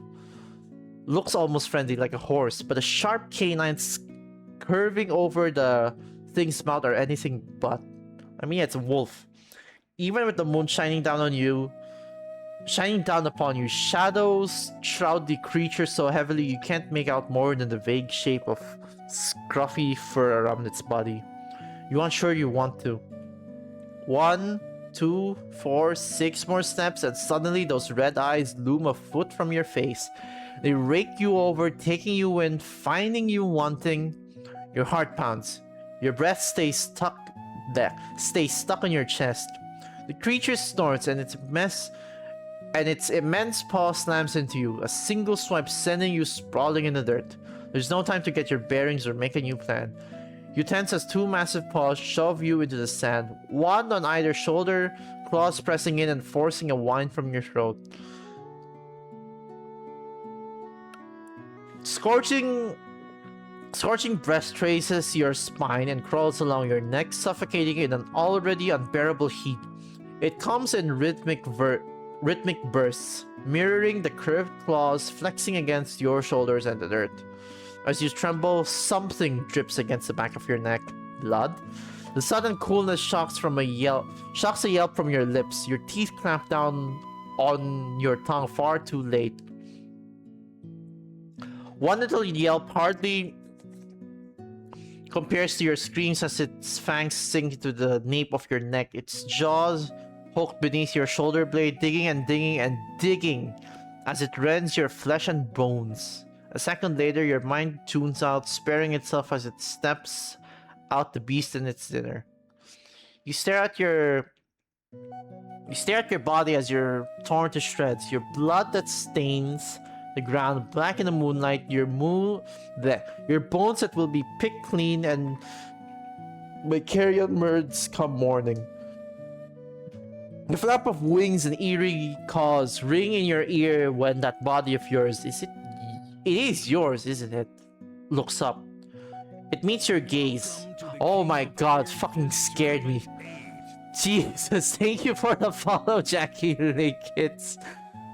Oh my god. I am not used to that.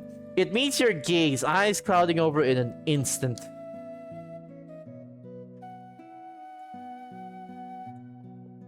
You jolt into consciousness, heart beating so fast it could spill out of your ribcage. Oh, whoops. By the way, hope you're doing well. Thank you once again for the follow. But yeah, I kinda that.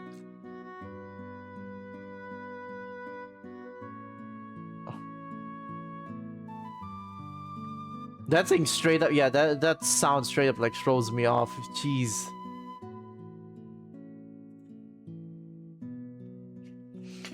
You jolt into consciousness, heart beating so fast it could spill out of your ribcage. Your heart's in its ribcage, that's a start. You lift your hands to your mouth, grateful to still have limbs. You glance down at your chest, your stomach. Your guts are still where they should be. Well, isn't that lovely? Another nightmare. You're awake again. Most likely too early, but what does it matter at this point? You can't stay in bed, you're getting the hell out of here.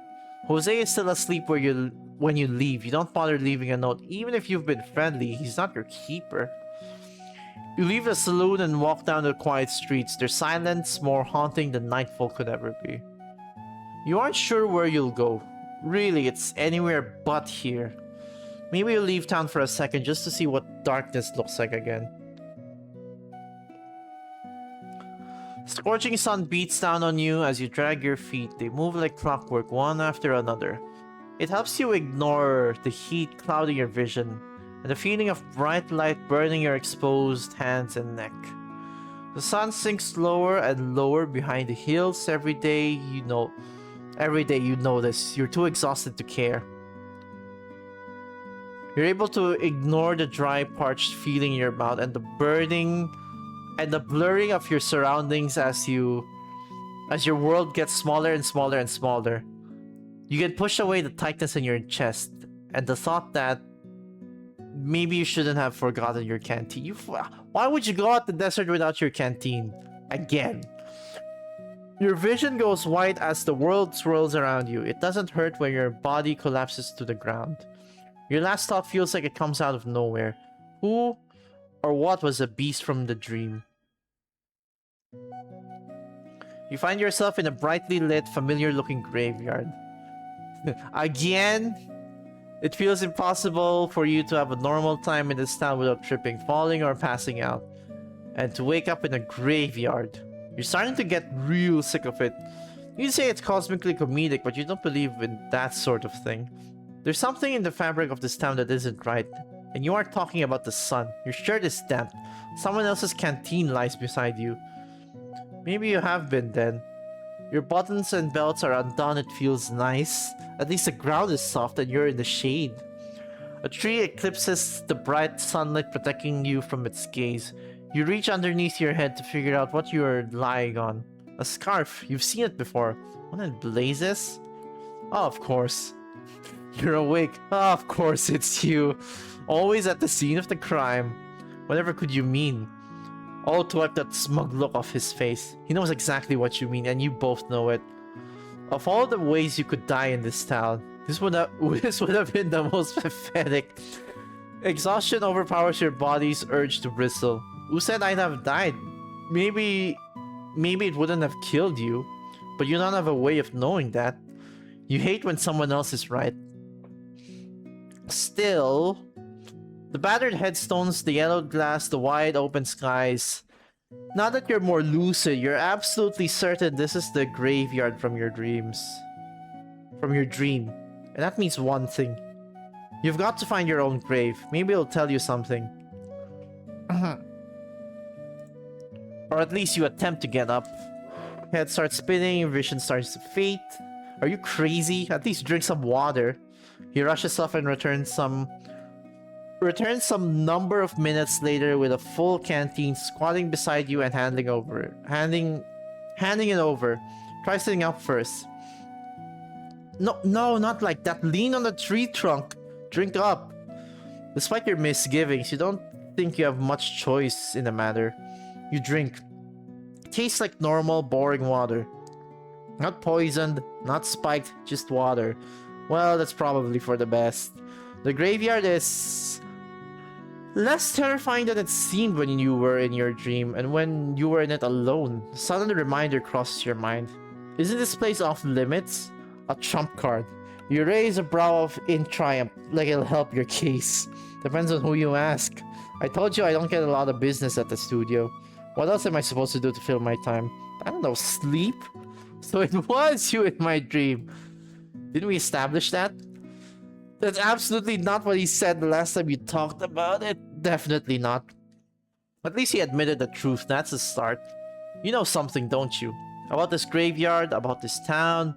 I'll show you my hand if you show me yours. Have any more weird dreams? Tell me about them. You go first. Fine. Can barely believe it, you're finally getting somewhere. These disappearances in the night, they're tied to this graveyard. That much I can share confidently. They're not human, not animal, something else. Something I can't grasp. I love a good mystery. Shame this one ends with people dead in the ground. Now, your dreams. What he's saying makes sense. Why else would the graveyard be forbidden? Is there some force that doesn't want townsfolk to be here? Who governs the Sunshine's Peak and makes these damn rules? You suppose you should oblige. You tell Moxie about the dreams in grisly detail. You spell them out from the first one where it was digging your grave, to the second with overpowering figure in your room, to the third where you were being hunted in the night. Moxie watches you intently as he listens. Most of these just sound like dreams. You wouldn't be alive and talking to me if they weren't. But it doesn't explain why you saw me in a dream even before we met. That just seems kind of nice. Whoa! He pauses for a second before regaining his usual composure. Maybe it's connected to the town. Maybe it isn't. I won't rule it out, and neither should you. Either way, it's good to keep in mind. The Dark Knight beckons for all of us. You need every bit of information you can get. If you want to dig into why and come out of it alive. You're investigating and you're still here. Am I? I never said that. Anyway, we should get going. Wait here, I'll fill up my canteen for you first. We should stick around for too long. Don't want to get into trouble, do we? Before you can protest, Moxie leaves to get more water. He returns promptly with a heavy canteen and returns it to you, sorry. It feels nice and cool and comforting. Don't leave without it again. This thing is a lifeline out here. Human bodies are fragile things. You shouldn't let yours break. Hold on, I'll help you up. Don't you need your canteen? Me? Don't worry about it. Don't worry about me, I'll make it out. The studio isn't far from here anyway. You take care of yourself and return my canteen whenever you're ready. You take his hand. It's cooler than you would expect, probably from the shade and water he's been ferrying back and forth. It feels nice. You get up on your feet, head clear and ready to move again. You make it back, alright, won't you? Excuse me. Is Moxie concerned? Then again, he'd probably offer the same amount of care to any other townsperson. He said so himself. Despite his exterior and whatever shady nonsense he might be doing in the background. At least you're sure he doesn't want to see this town burn. Well, I could use some help. Moxie bristles for a second and he fidgets with the edge of his sleeve, shifting back and forth. Fine, it's hardly a long walk. Damn, every character's getting their own spotlight. Somehow you recall the journey feeling pretty damn long, but that might have to do with the heat and with you passing out. Moxie grabs his scarf from where it lies on the ground, handing it to you. Cover yourself up. Last thing I want for you is to burn to a crisp. You wrap it around your shoulders. It carries the scent of dirt, the same floral aroma from the studio. Moxie offers you his arm and you take it, resting on him for support as the two of you trudge back to the saloon. He's mostly quiet company, averting your gaze but keeps pace with you and stops every so often to ask if you need a break or more water. Moxie was right though, it doesn't take you long to get back to Jose's Inn and Saloon. Seems like it was just the heat and passing out then. Hold on.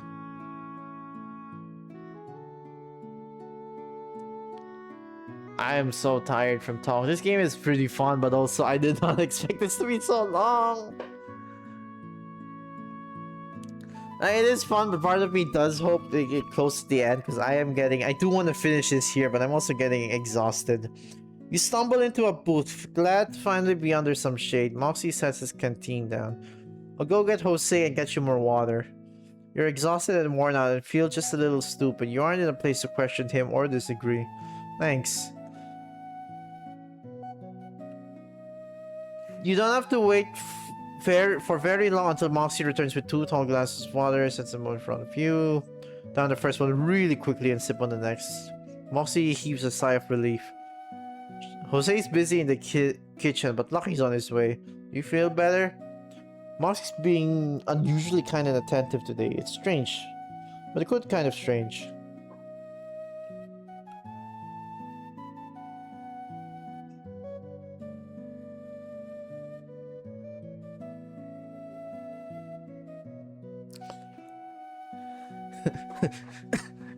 Tease him a bit. Feeling better enough to be your feisty self? I'll take my leave. Take care, Shin. No, don't need a repeat performance of plucking your body from the dirt. He gets ready to leave with his canister before pausing in his tracks. Moxie turns back to face you, awkwardly holding a hand out. My scarf. I need that. It's mine now. Is that how you treat me for saving you? He's funny when he's flustered. You laugh, unwrapping the scarf from your shoulders and giving it back. It smelled nice. If you want one, I got mine from the general store. Since you seem to like it so much. But it doesn't have your scent on. I mean, wait. Moxie leaves with his scarf twined tightly around his fist. Close your eyes briefly, allowing exhaustion to sink across you, thinking about how nice the shade feels after the morning. You don't even resent the way light pours into the saloon, or how Lucky slams the glass down in front of you, along with a plate of food. Jose's preparing for the party in the back. You're stuck with me. Party? Are you a fool? The sunset party. Since someone is excited to celebrate certain doom and we're all stuck following his whims. Enough about that fool. Eat and drink more water. Moxie told me everything, you nincompoop. Next time you can't sleep, you stay in your room until it's a decent hour or risk being picked up by another sauntering vagrant. Sauntering what? You didn't realize that was Moxie's reputation around town. Then again, he doesn't seem to keep close connections with his fellow townspeople despite his claims to care. You've seen firsthand how that plays out for him. Lucky rubs his temples. Quit nattering and eat up. Jose doesn't trust that scamp. Neither do I, but that's nothing special. Lucky's never been one to mince words. He's probably got a point about Moxie, but Moxie did save your bacon today. You can't just discount that. At the very least, you're certain his intent isn't to bury you alive. You're quiet as you eat your tomatoes and beans. They still taste like like the tin they were stored in, but you don't care. You devour them and then head to your room and pass right out. It's only when you wake up you realize you never checked the headstones for your name. Damn. After all the injuries and accidents you've sustained since arriving at Sunshine's Peak, you've learned you do a pretty good job of bouncing back. After your nap, you wake up almost as good as new. Almost. You're still exhausted, but you aren't going to leave your new friends to set up the party without you.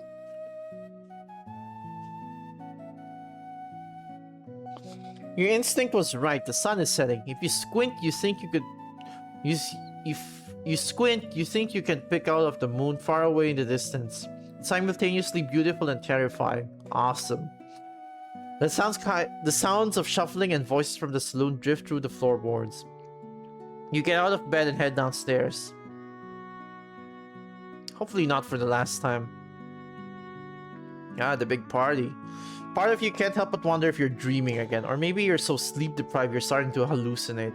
Your fingers clutch the broom handle that had been rather unceremoniously thrust into your hands the moment your feet hit the main floor. Unfortunately, despite how real your nightmares have felt, the scratch of splinters threatening your skin definitely means you're awake. And unfortunately, despite how dubious everyone else had seemed about the whole thing over the past week and a half, past week and a half? It's been that short? This doesn't seem to be a grand town prank on the new girl.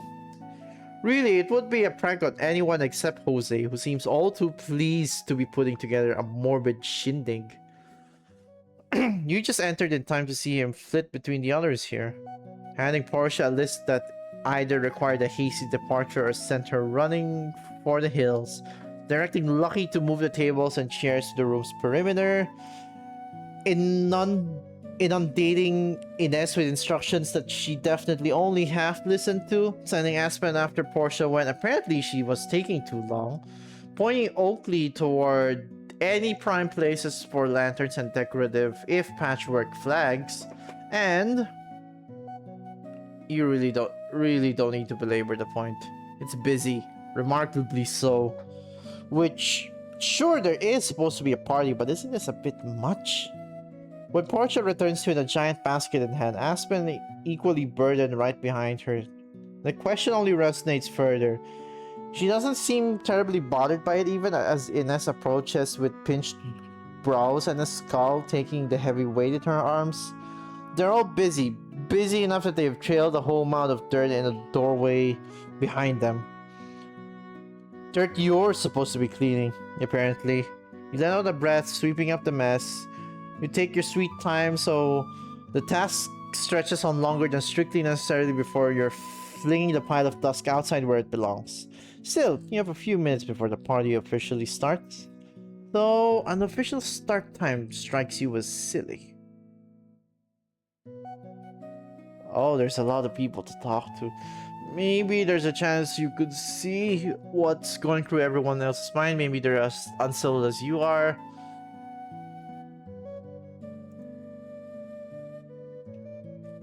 If you're going to get a proper idea, there's a good chance Aspen will provide. You step over, broom still in hand, hoping you have a decent conversation starter by the time you reach him. Something lighter than your recent talks, maybe. For better or worse, he notices you before you can even wave. Kind of miraculous, really, considering he's been busy moving barrels to the edge of the room. Something on your mind? I was wondering about this. You gesture to the arrangement of barrels and behind him. I'll say you didn't want anyone getting injured by running into these. Especially if people get bitten by the dancing bug like last time. Lucky was supposed to handle it, but he's busy enough as is. Might as well lend him a hand or two. Right. You don't think it's weird though? Having a party? No, can't say that I do. Really? Really. We should make the most of what time we have together. And I don't mind picking up the slack to make a nice night happen. Given his conversations with Moxie and Inés, in as much as they could be called conversations, yeah, that makes sense. His smile widens for a second, then he catches something across the room and it slides right off his face. Speaking of, we'll catch up later. I'm worried Oakley's going to fall if she keeps up like this. Aspen rushes off, apparently in the nick of time to catch Oakley as she trips over one of her strigs of flags, mercifully preventing the lanterns in her hands from shattering and bringing this party to a rapid, flaming halt. That would be very dangerous. You catch his frown and his low, certain tone as he speaks, but if you move any closer, you'll definitely be caught snooping. Again. During what Aspen's just said should be a nice night. Better to not. You're talking, sure. I think I need a drink. I am thirsty and very tired.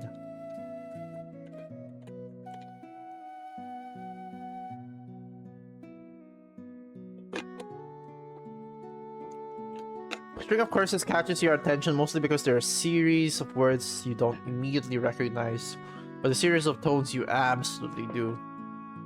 Your attention snaps to Inés, wearing a very impressive scowl on her face as she stares down at a couple of food-filled plates in front of her. You make your way over, hoping that her annoyance sticks to the food. If you can manage it, it might be nice to get her perspective. Everything okay? No, Jose thinks he's real funny. He does. She sorts a laugh. Why this time though? Make something good, he said. Don't worry, Portia will have the final touches covered. That man wouldn't know what Chile if it bit him. She looks frustrated, but doesn't seem like it's all rage. Besides, the dish looks pretty good and smells even better. Even if the sauce all over the meat doesn't look like it's quite the right color. I mean, it looks fine to me. Didn't ask for your opinion. You wince. Well, no, but what I mean is, it looks good. I'd like to eat it. What's wrong with being a little different if no one notices? You should have something good, proper, right, especially on an occasion like this. If you can't see that it matters, nothing's gonna teach you sense. Now back off, I need to finish the rest much as I can anyway. I'm sure you got someone else to pester. Maybe next time you'll just agree with her. No questions asked. Okay, work is done, certainly you hadn't signed up for it, at least Jose,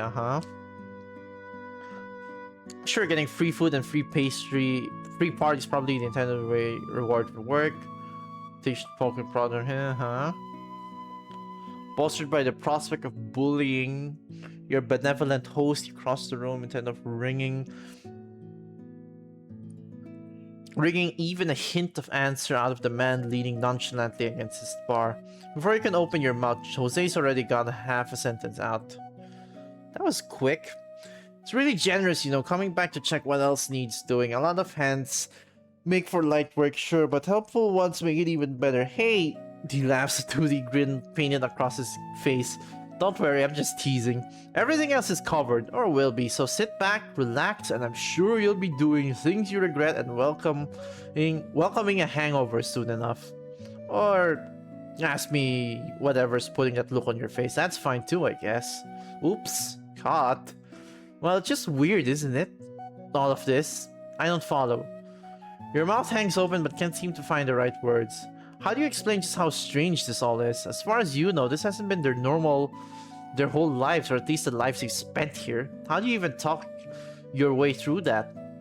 You know what you need? A break, a drink. And I know just the one that will lift your mood. Perfect for a nice cool down while we have a chance. Just need to grab a couple things. Wait here. As Jose vanishes into a room behind the bar, the kitchen, you guess, you decide to vanish too. Best not to preemptively embrace a hangover tomorrow morning, assuming you survived the night. There anyone you'd like to speak with? Drowning scrape of wood on wood draws your attention. Barely audible curses beneath the sound keep it there. It will be a miracle if the floor survives at all. With rather inelegant way, Lucky drags a heavy table across the floor, unceremoniously dropping it before a cluster of chairs. He swipes a dusty sleeve across his forehead as he glares at the wood, muttering under his breath. His focus is so intense you don't expect it to snap to you. If you have time to stare, you have time to help. I'm good. Don't care. Come here and grab the other side. Self-preservation, really. That has you trailing behind him, lifting the other end of a table that is unbelievably heavier than it already looks. You barely make it 3 steps before your breath starts to tremble. 5 before sweat clings to the nape of your neck, sluicing down your spine and plastering your shirt to your skin. When you finally make it to the edge of the room, you can really claim the way you drop the legs to the ground is elegant either. You can't really claim, okay. Alright, next one. Can we take a break? Not if we want to get this done in time. Fine, a small one. Jose's the only one who'll complain if it doesn't get done anyway. What's this for anyway? Dance floor. You dance? Not by choice. Jose likes it. He insists we must have it every sunset. Portia and Oakley only encourage him, of course. Couldn't you just leave the tables like this all the time then? It's not like it's really suffering for space here. If you're just here to talk, you're wasting my time. I can help. You're slowing me down. Help someone else. Damn, that really pissed him off. Lucky turns to take a few chairs off his hands as he has something to prove by taking more than one for each arm. And really, you're not so desperate to exhaust yourself that you'll press this issue. Yeah, let's leave him to it. Who cares? Oakley. Your gaze lights up the flag spread across the wooden beams overhead. They're dulled from years of service, presumably, but they still a nice spark of color in the room. 1 hour already? Holy shit.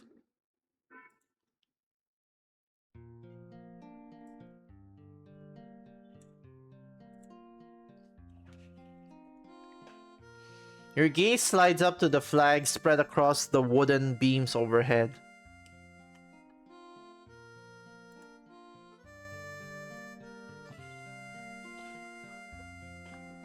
They're dulled from years of service, presumably, but there's still a nice spark of color in the room. Your gaze... Oh, wait. Actually, no, let me adjust the volume first, yeah. Considering Oakley's 5'0", that couldn't have been easy. Surely you could offer a hand even if she rejects it. 2 bodies are better than 1 for precarious tasks. Your words dissolve onto your tongue the second you see her. Or rather, when you see the way the stool Oakley's standing on teeter's back and forth, precariously perched on 2 of its 4 legs. She reaches out as far as she can, struggling to hook the lantern in her hand on one of the pegs. Oh! The stool lurches, tilting to depend only on a single leg. You launch yourself toward her, your hand coming up to press against her back on instinct. The thunk as the stool trotters back onto all its legs again feel a bit dramatic and excessive. But so is a concussion, and since you handily help her avoid that, you figure any eyes suddenly drawn to you can mind their business. Whoops. Thank you for that. Oakley shifts her toes, better balanced by your help, and finally looks at the lantern. Luckily, she returns to her feet to the ground proper before giving you a satisfied smile and some approximation of courtesy. That could have been messy. I would have hated to ruin the whole party. Why didn't you ask for help? Everyone's busy doing their part. I don't want to get in their way of theirs just because of the hiccup I'm trying to finish mine. Oh, I see. You really don't. Oakley smiles, her fingers lacing together in front of her. I know it seems silly, but it's important. Doing your part, trying to make things easier, sometimes it can help me think. She and Aspen must get on swimmingly. Until he has to save her from herself. Well, Judy calls. I still need to finish up. Do you need help? Nope. I'll keep all the legs on the floor. I promise. Oakley hurries off, snatching her stool and another lantern. Oh my god. As you watch for just a moment longer, you can't help the spark of optimism that she might actually keep true to her word. Alright. Last one. You glance around the room looking for Portia among the bodies moving about doing their jobs. Possible with her own tasks alone, she's done smart thing in the way she pulled another one. Despite her propensity, huh? Where did she run off to? It's nice, isn't it? Skeleton tries to escape her skin so forcefully, almost miss giggle. Portia hides behind her hand. I'm sorry, I hadn't mean to startle you. Yeah, that's hard to believe. I was looking for you. Me? Well, everyone's busy. Don't want to disturb them more than I already have. That's considerate of you. That's me. Always considerate. Portia smiles often, her hand settling on her wide hips as she looks over the others. Thanks for the description.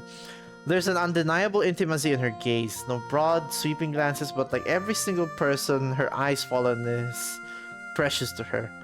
It's really coming together, isn't it? I wasn't sure if Jose would have the heart for it, but he's done a good job and everyone's giving their best. Considering the frowns and huffing from at least half the people here, yourself included, admittedly, you can't help but doubt that. Moments like these are important. Yeah, I'm sure everyone's readying for a party. Portia laughs, sweet and gentle. Well, that too. Don't worry, before the night's through, I think you'll understand too. Assuming you avoid too many of Jose's drinks. Portia's expression turns wistful for a moment and she stares out across the room more broadly this time. You're hardly even there. Then she startles. Spine-strainingly, her eyes flick back to you. Oh, I nearly forgotten. Nothing on Jose's list was for him. I have to make sure he didn't miss anything. Silly boy, excuse me. Portia gives you no time to respond before hurrying off. Wants Jose in a flash, chasing after him and starting him right out of a flirty wink with her urgency. She trusts his list towards him and taps it a few times, and you watch his shoulders creep towards his ear and a guilty smile crosses his face. Then he nods and she shakes off again. She takes off again, back into the streets, and inevitably tracking more dirt back onto your clean floor. You're not picking up the broom again. Alright, I'm done. Oh.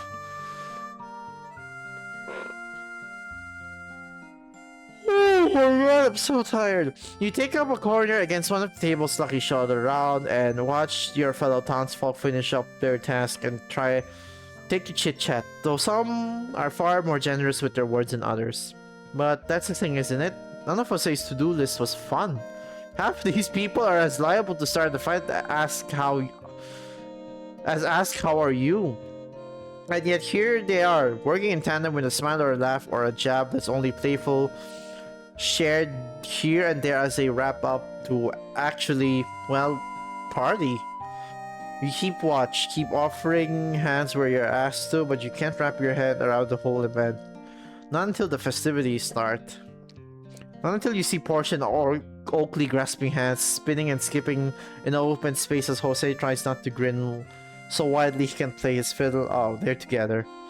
Or Inés offering a surreal smile as Lucky talks excitedly around the mouthful, nodding as he gestures to the sauce. Or Aspen chatting with Jose between songs and dances, shaking his head when Jose keeps asking him a question you can't quite make out. Time ticks by. The threat of a gruesome death hangs over your head, and yet you can't help but see their smiles, their laughs, their moments of human connection. Maybe they won't be witness to the pastoral hues painted across the sky when dawn breaks. But to them, even if they whine and moan about the effort, and even if they do it every single time, that's what makes these moments, the ones at the brink of uncertainty, matter. Maybe it makes them matter to you too. Maybe you should make tonight really count. Drink with... Oh my god, don't make me choose!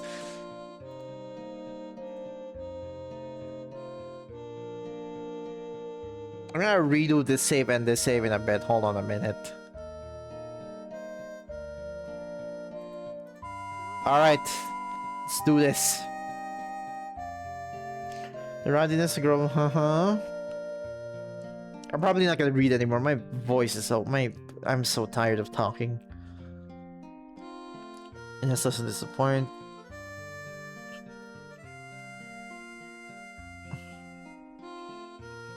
Is it milk and whiskey as well? Doesn't seem she's really seeing anything.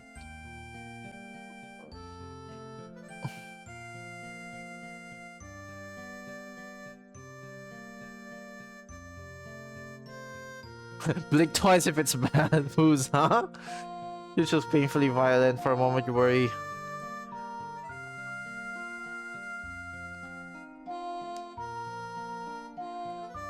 That's not one of Jose's concoctions, is it?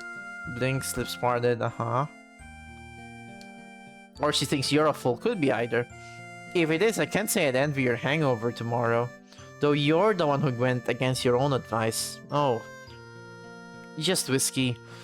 Hand stills, whiskey levels up, you realize it's nearly full. That's not a glowing review. No, it's not. She looks uneasy, like it's difficult to look you in the eyes. Just a long day. Just a long day.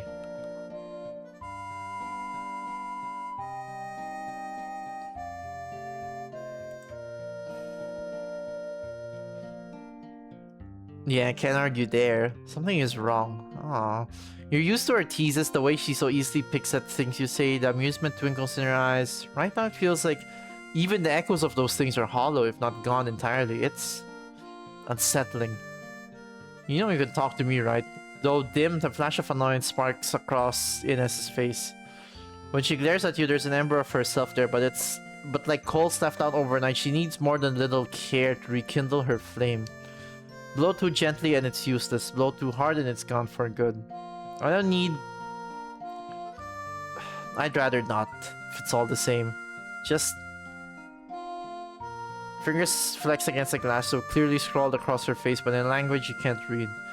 Tentatively, she lifts the drink towards you. Sit here for a bit, would you? Trying to let a decent spirit go to waste, and I...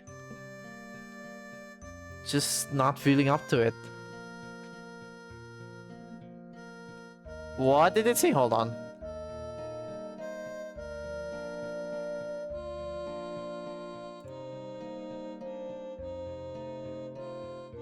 Fuck it.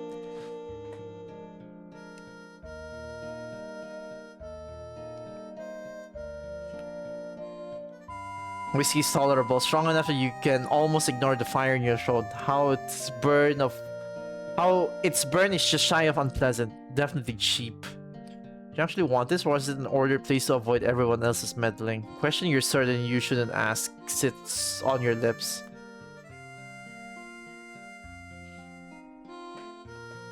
Yeah, I'm a bit of a meddler, so hey. Her mouth pressed into a thin line. Just between us? Yep. Heart flutters like a trapped moth in your chest. Is it really that bad? Just promise, alright? She leans your shoulder firmly close together, gaze flitting between her fingers and your face. Can it really be so bad? Yeah, promise. Ever feel like your stomach's all knotted up, like your heart's gonna leap out of your chest any second now?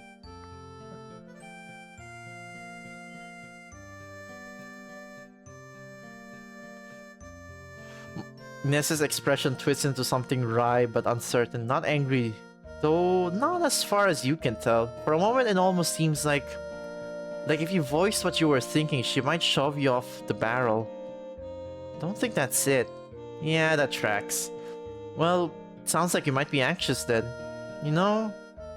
Maybe. Maybe that's it. Really? What about? The party? The drink? My delightful company? Oh, brother! Wouldn't you like to know? An upsided smile rises unbidden to your face. It's usually why people ask questions. Another time. Maybe. Maybe. Something about the raw energy of the night makes you think she means it. Maybe. When she's not wrapped up in her nerves. Maybe it's pity, maybe it's sympathy, maybe it's the rawness morphing into need. Whatever the reason, you find your hand settling on hers. Your thumb brushes over her knuckles. You're aiming for a soothing touch, but you settle for mere proximity too. She doesn't pull away or swat your hand. She simply stares where you touch, eyes wide, flickering with something as unknowable as your compulsion to touch her. When her lips part, you hold your breath. I think it might be better if you went ahead and enjoyed the rest of the party. Can't say I'm much fun to be around right now. You open your mouth to argue, but she's already made the decision for you, pulling her hand away from yours with an aching tenderness. You want so badly to latch on tight and hold her through the night to prove she deserves the kindness, no matter how hell-bent she is on seeing this through on her lonesome. Alright. Another time then. But if you need anything, you can always come to me. Might keep that in mind. Stand with a slow stretch, casting Inés a sorrowful look. What's her secret? If you survive the night, both of you, she might let you pry it from her, but for now, you give her space.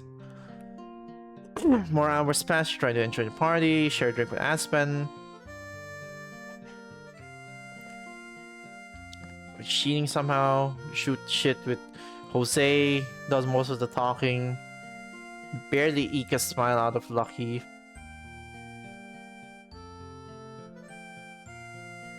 All the other laughing. Yeah, Inés is like still so quiet.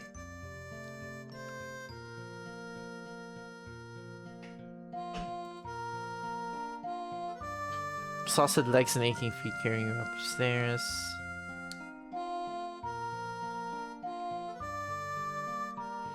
Ironic considering what every second is ticking towards. Slowly your eyes flutter open, you drink in the crimson stain, the sun leaves on the inky sky beyond your cracked open window. Foreboding sensation, lingering below the horizon. You know that you should fear what awaits, and you do, but that doesn't make the sight any less beautiful. Again, awesome. It's like a painting. Light reflects off the clouds, streaking reds and pinks amidst the sea of deep, rich purple, battling the depths of night as it claws at those blackened edges. When the sun says its last goodbye, a field of gold blooms in its wake, so inviting that you wish you could touch. You can't, of course, aside from the logistics. It's a good way to get yourself kidnapped. Or murdered. All that's left is to admire it the way you are now. Face pillow against your arms, watching the pricks of starlight and peek in where the sun rays surrender more and more of the sky. Eventually, your tormentor for the past 10 days is gone, giving way entirely to night. It's quiet. Not really sure how long you sit there, staring out the window. Staring at the window as the sky becomes one painted by galaxies and decorated by starlight. Something you feel like you haven't seen in years now. Long enough for your back to ache a little. In other circumstances, you would have tempted to go, oh, no wonder. You know it's a bad idea. Yeah, that's true. Better sit and wait. Just sleep. Or try to rest at least. Then again, maybe that's how people die, letting themselves succumb to rest. It's... Heavy knock breaks you from your reverie, jolting you awake where once and for all. Fingers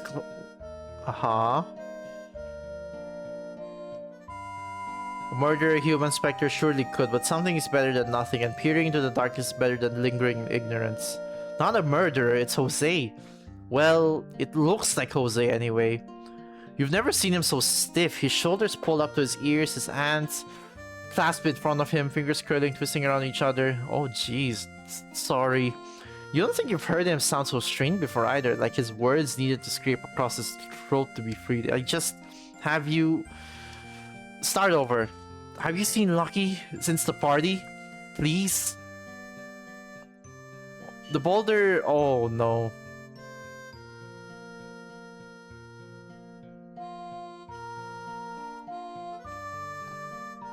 Damn it, Lucky, where are you? What if something happened? I'll never forgive myself. Thought he'd be safe here. God, that is the most anxious you've heard of Jose, that is. Yeah, deep breath again. We don't know where he's gone at all, right? Maybe he had a way to avoid chores? Have you checked everywhere? Of course I checked. Do you think I don't know my own place? Sorry, I've always tried to look out for him, hard as he makes it. I don't know what I'd do if I really botched it this time. Let me help you look first. I'm sure with two people... No. What? Listen, I get it. You want to help, but... Too many out and about's risky. Just stay here. I'll come back if I need more ideas. Alright? Yeah, sure. Good. Be careful, alright? That is true. In a situation like that, if there's more of you out there, that's actually kind of risky. Jose disappears into the dark. The sound of his footsteps down the hall. The only evidence you have that he hasn't been snatched too. He's right though. You shouldn't wander about.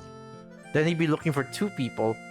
You sigh reluctantly, crawling in your bed. Just need to wait it out. Maybe try to sleep again. Someone would have surely warned you if the rest were a hazard. Give a valiant effort, no one can deny that. Whoever is on the other side of the door again, however, seems intent on denying you any continued attempts. Maybe it's not Jose again. The knock doesn't rattle the door. In fact, it's remarkably tentative, like they know disturbing your paper-thin facade of peace ought to put them on your hit list. How are you supposed to get through the night without panicking if no one's giving you any damn space? Unless... You push yourself to your feet again with a groan. Every ounce of strain in your body has multiplied tenfold in the 10, 30, however many minutes since you last laid back down. Each muscle pulled taut in the absence of rest. Maybe it is Jose again with news? If you're lucky, it's lucky. Jose at his side and everything's okay. If it's not lucky, well, then neither are you. Once again, you fiddle with the lock, with the door handle, with your foot against the jam, still angling for a sliver of protection against the night. Hello? It's not Jose. Or Lucky. A white eye peers through the crack in the door, wayward curls spiraling around it. Oh, thank God. I thought it was Jesus. You never seen Inés look so small. Even at the party, she was still the Inés she puts forth to everyone else. Assured, candid, fierce. Now she holds herself like a child afraid of being blamed for something she hasn't done. Her fingers lace close to her chest and meekly her eyes meet yours. Can we talk? Just for a moment. You push the door open and Inés slides inside immediately, unbothered by you forgetting to respond. The door clicks behind her as she leans all of her weight against it. She folds her arms and for a moment silent blankets you as heavily as the darkness outside. Yeah? She sighs, her gaze sliding away. Can I trust you? Yeah, of course. Your body can't decide whether it wants to let your stomach sink with dread or let your cheeks burn with embarrassment, so it picks both. That might have come up a little bit too quickly. If Inés minds, she doesn't let on. There's a smile on her face, small and private. The one you keep seeing glimpses of and in chasing after like a dog after a bone. Yeah, thought so. Look, there's no denying something's messed up here. Whole town's topsy-turvy, someone's gotta figure it out. I have an inkling of where it ends, but not where to start. Inés pushes off the door, her steps slide against your creaky wood floor, she paces. Her speech quickens with every word, heat building in her voice like a tangle she's been working through forever, and now freed she can no longer contain. But I need your help. It's not something a gal can do on her own. I need someone, a new, weird, trustworthy someone. You know any folks who match the description? I mean, you could ask Aspen, maybe. I feel like he... Well, yeah, of course I want to help. But... What is it? Your conclusion, I mean. I don't want us to sign up for something a lot bigger than we are.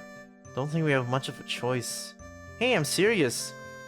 Inés gives you a long, suffering look and a sigh to match. The door slams open. Jose stares into the room, eyes wide, fists clenching, chest heaving, erratic breathes and worse pulse. His gaze starts around the room, not quite landing on you or Inés in his panic. It's Lucky. You clamp your mouth shut and hold your breath when Jose struggles for words. A small, desperate part of you clings to an impossibility. Is he okay? Jose's stare, now hollow and distant, finally settles on you. He's... Chin. Inés points out and you follow her finger towards the tattered bandana clutched in Jose's band, Lucky's bandana. That boulder in your stomach sinks even deeper at the dark, shining splotches soak into the fabric. Would that...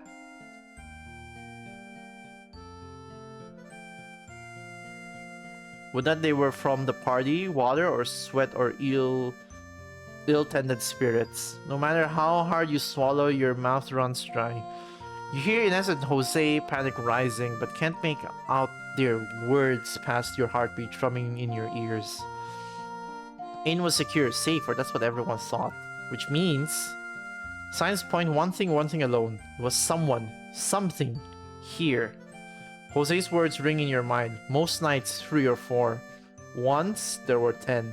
Just one. You clamp a hand over your mouth to hold back a sob. Maybe if you weren't, maybe you can't save Lucky, but like hell you're letting someone get away with this. The only question now is, who? Oh my god, demo end? Fuck. Okay, let's save.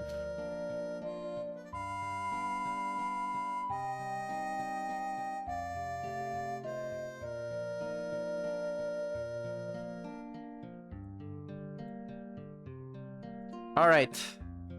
First of all, I just want to see what this is like.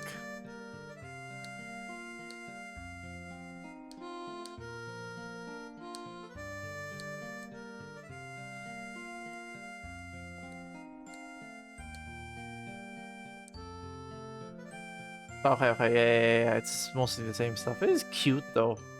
I wish I got to that part, but hey. Alright, let's load this one.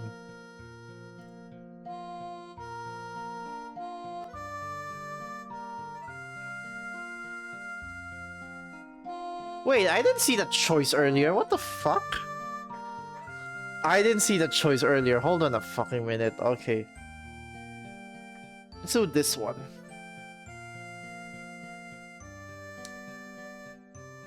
I'm gonna try to speed this up though, I will say.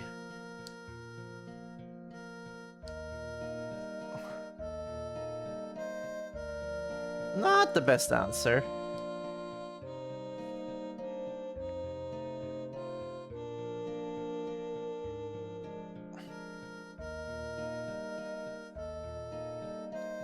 May have this dance. Aspen blinked at you. I thought you'd never. Whoa!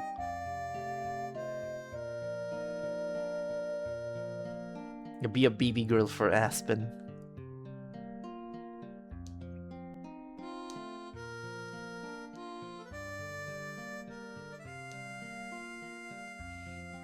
How can you be chilly when you've been moving all night, hmm? You just carry all the heat in my chest. Can I have... can I have some of that warmth, please?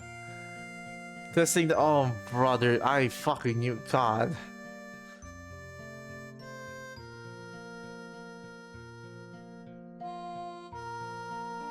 Mm-hmm.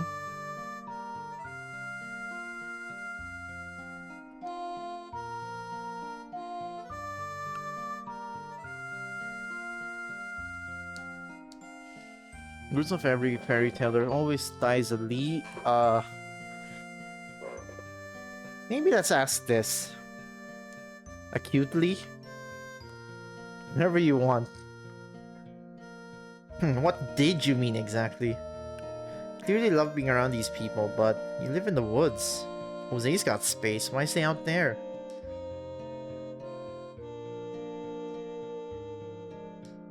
You really are too sharp for your own good. Hard for me to be around everyone. Harder for me to explain why. Only what?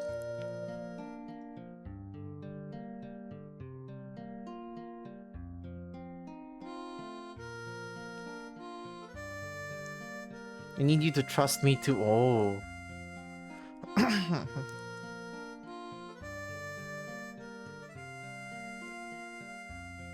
If it isn't you, it's to me doesn't mean I'll stop asking. Just for tonight, fine.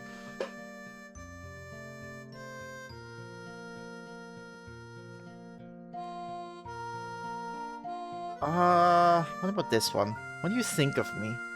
You? You heard me. Tell me about me, Aspen.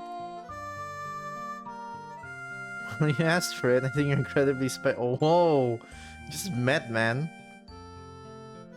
You don't hesitate. You just leap for it.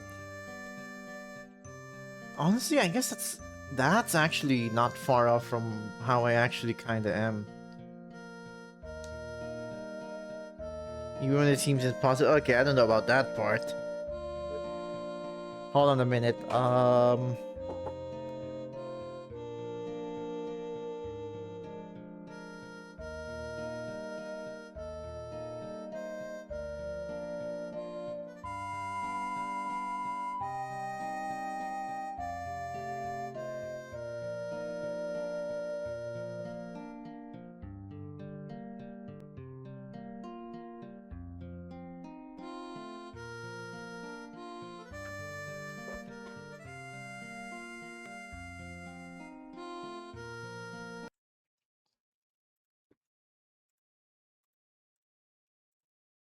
God, it's so hard to not be fucking paranoid of it's so hard to not paranoid of like background noise creeping in the stream because it's like I really do not want any of the background noise to like really be heard.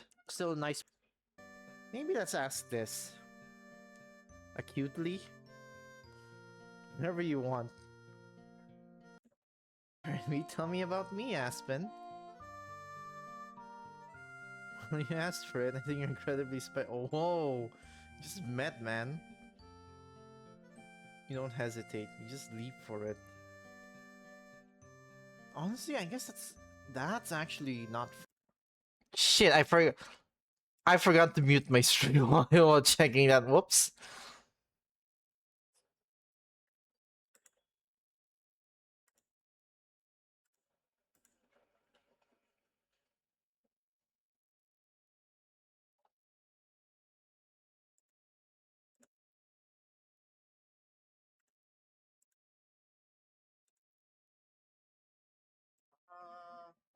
Don't hesitate. Just leap for it. Honestly, I guess that's actually not far off from how I actually kind of am. But it seems impossible. Okay, I don't know about that part. Hold on a minute.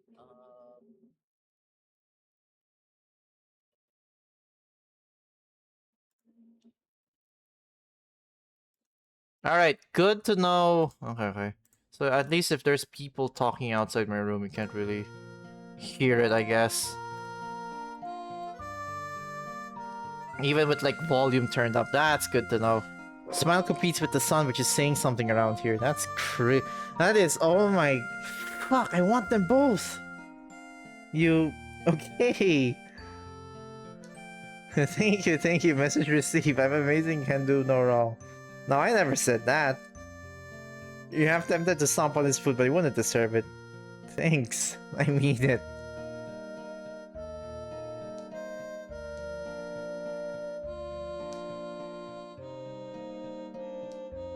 All the sour notes.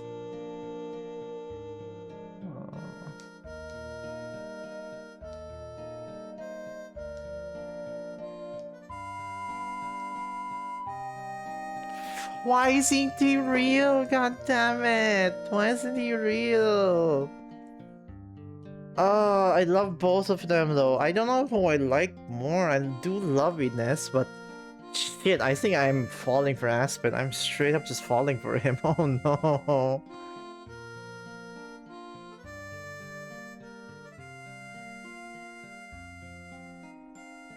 Get my hand back. Oh. There's no romance yet though. There's like, it's building up, but hey.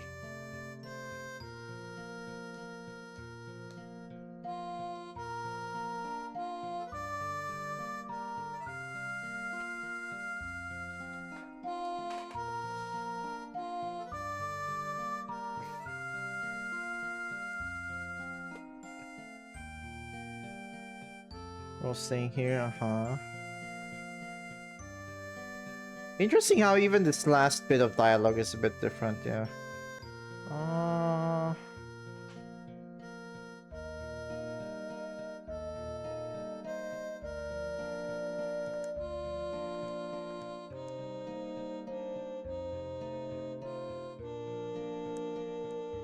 Oh, there he is, okay. Rose, haha.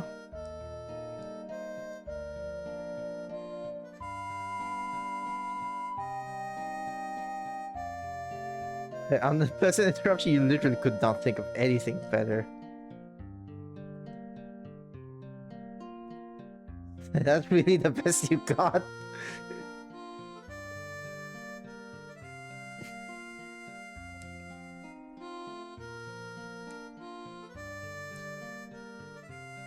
One of the better rooms. Eh. Jose, I'll give you... I've given you a chair.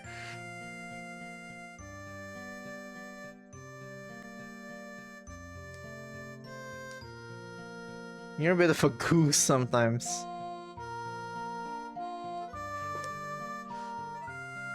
Maybe you could what? Absolutely not. Oh, come on. What? Maybe we could what? Maybe you could use this as a meeting spot? Fuck yes, please.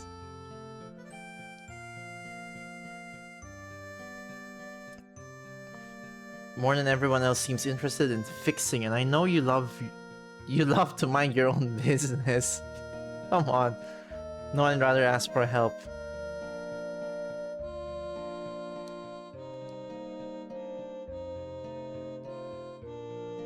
Together you can fix it. Parts of the... Uh-oh.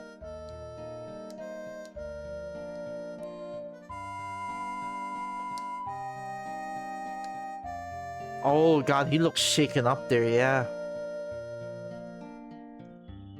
Is Moxie in the party though? That's what I'm curious about. You don't talk to him before that, so...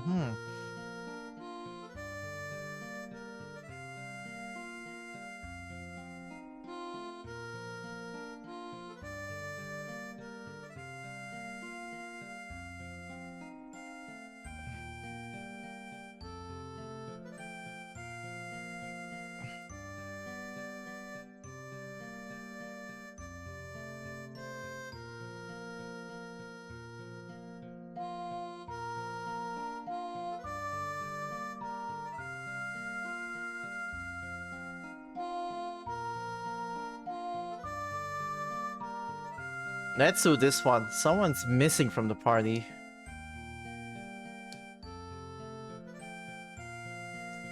I don't know which voice I associate with Inés just yet.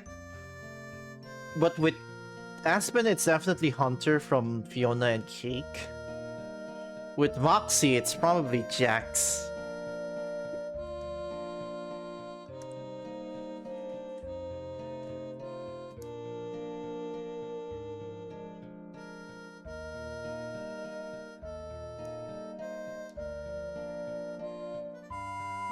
Memento. God damn it, wait! You don't know where that is. Yeah, where does he even live?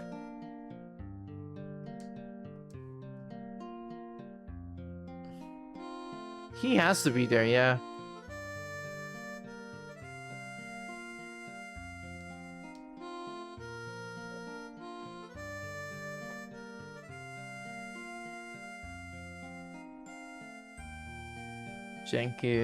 Jenkins, Gonzalez, Fang.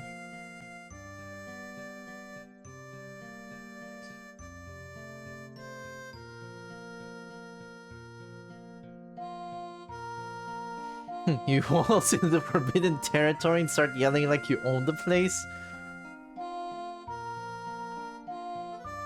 Oops, clearly I wasn't.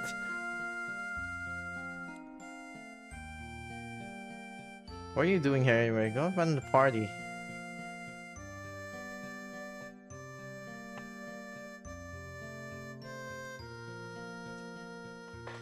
I didn't stutter, did I?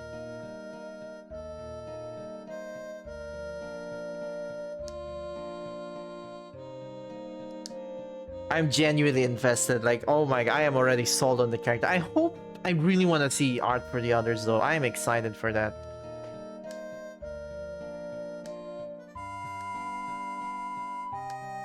The graveyard?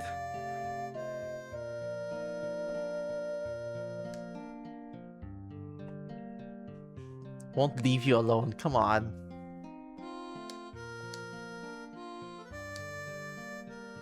Persistent, so persistent. Don't you know when to give up?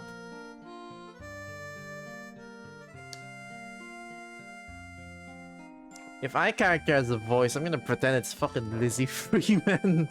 No, I don't know, let me double think that.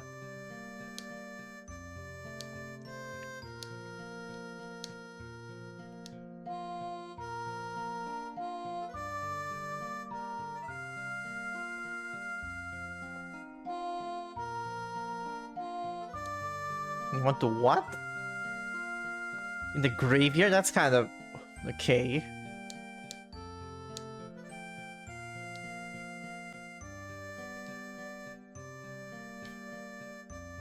Don't know how. I mean, that makes sense.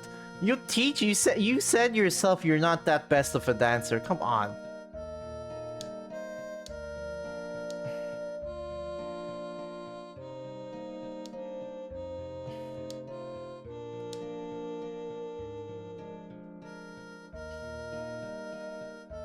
Aww. Encouragingly trying to soothe his nerves. Lashes dramatically. Think you can sing for us? Sing? Sing is crazy. I'll save you my caterwauling. Not this time, so we're going to do this again? Aww. You big softy, you.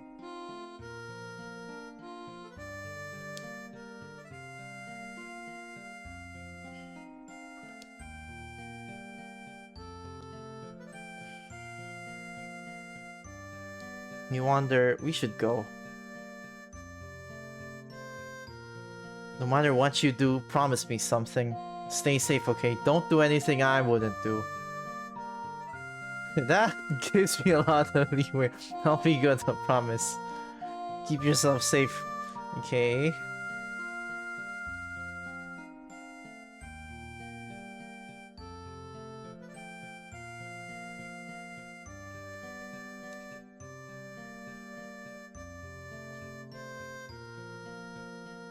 Dark room? My dark room? No one's going to search for a fresh-faced body. Nobody in some basement. No one except you enters and no one except you exits.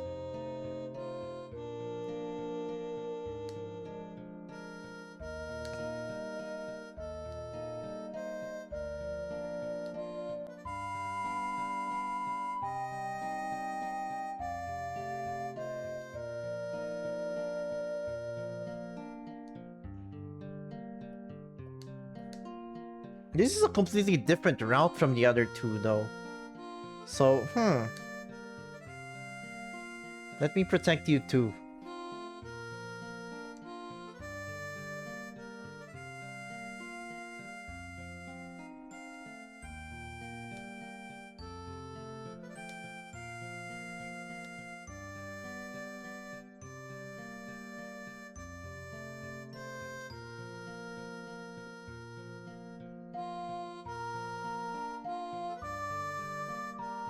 Seal mechanism locks tight. I guess, yeah, to prevent whatever, yeah, to prevent, you know, people getting in, I guess.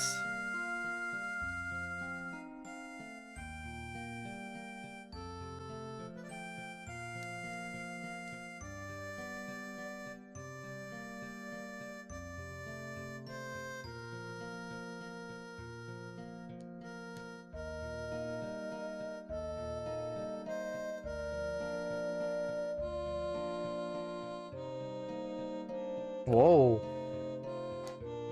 Redder than I expect, or more orange than I expected. Dark room just as you imagined, illuminated by the tiniest glow of red light. Sorry I'm not reading these parts. I am kind of burnt out of reading for the day, so... Or reading aloud, rather. Like, I'm still obviously reading, but like, I'm just, you know... I usually skim through things very fast, so... There we go. I knew that. I didn't need your validation. Good, different? Keep talking like this and I might change my mind.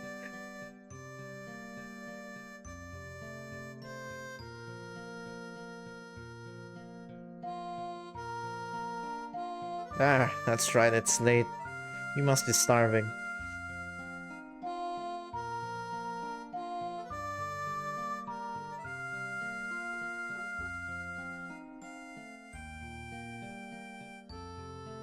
As if.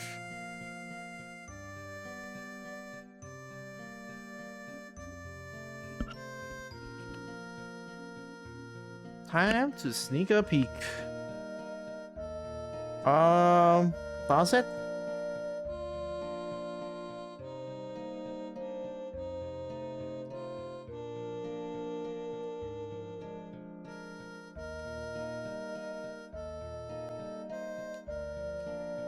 Underwear? Oh, no, that's no, that's just invasion of privacy. Holy shit.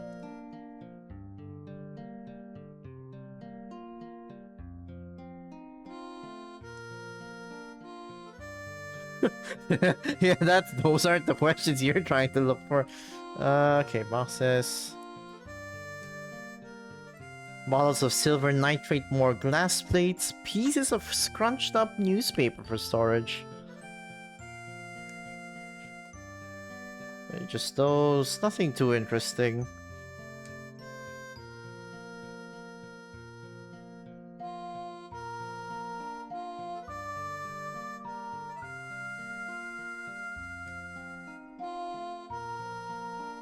Don't quit your day job.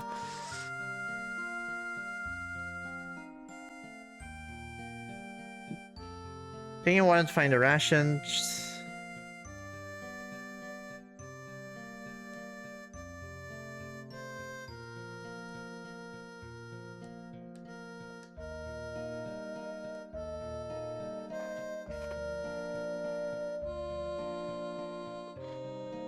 Shakes as you peel the corner of the carpet.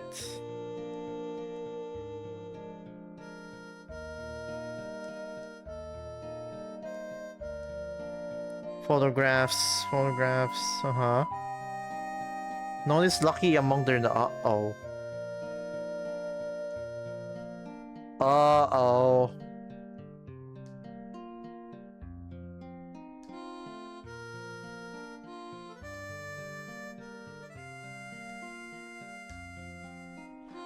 All you have to do is... Shit, I'm kind of scared.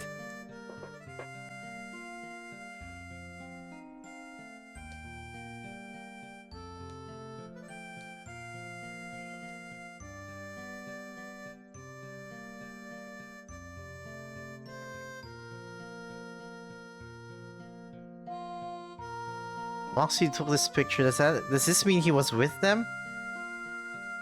Was he?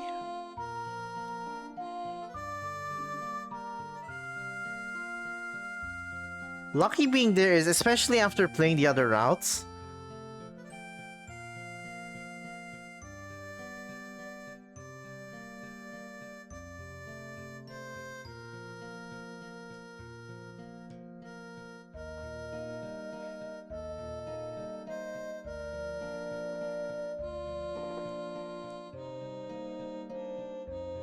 Must have all the crowds you have, haha. Even through the door, you can vaguely hear Moxie grumble. Bang.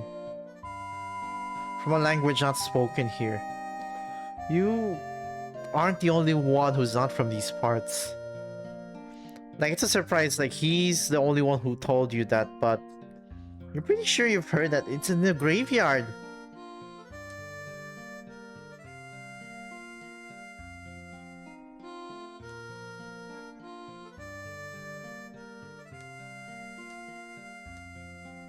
Took me a while, of course it did. Probably had no rations.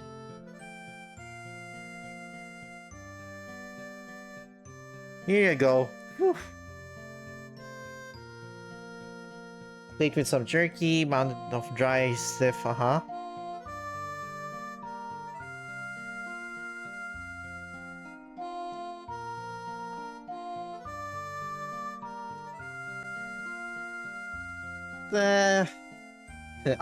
It's on air right now. Not much for playing host.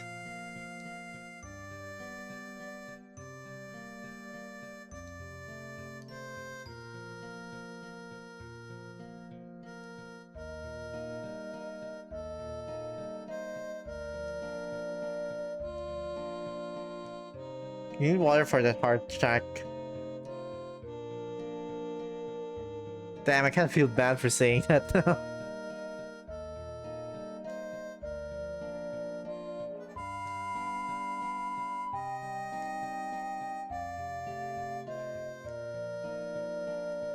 I still don't have definitive proof. Yeah, it's like... Maybe... I don't think he's the one murdering them, though. I feel like that would have been way too obvious.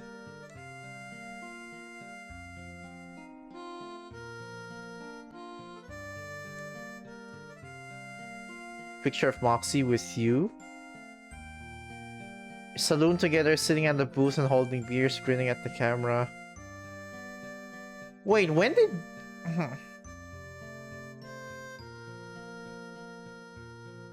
Oh.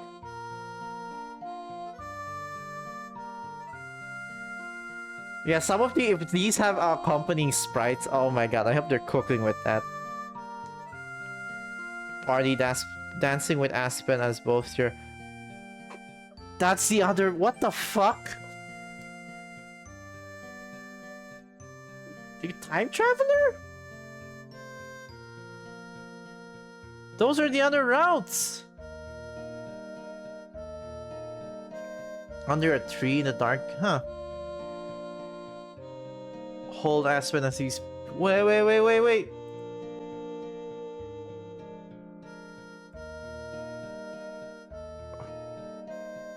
So her Inés hiding from something, her holding up Aspen as he's beaten up. That didn't happen.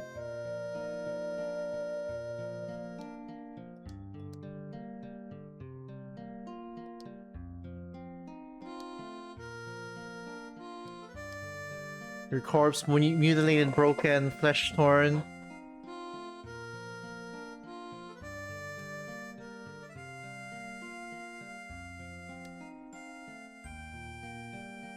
Yeah, Moxie must have known, so it's like...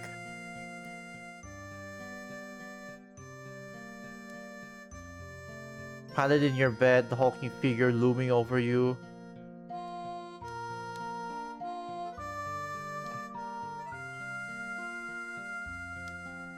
Dragging your corpse from your grave, just like you dreamed.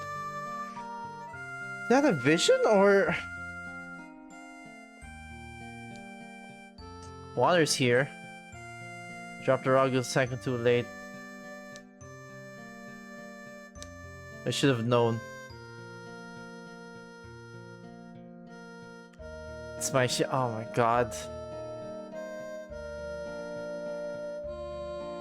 Fuck it.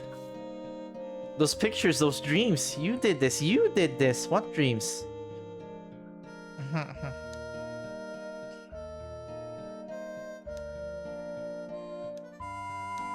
You're so close. Come on, Shin, you can do it. I believe in you. Always have.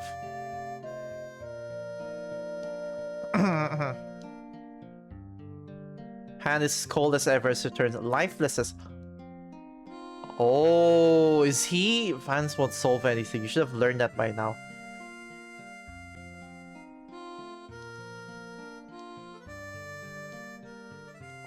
How do you know my other lives?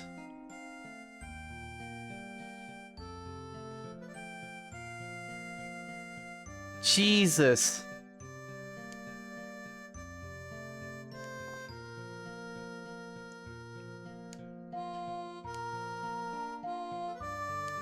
Smoke billows from underneath him, darkened miasmic. Pupils?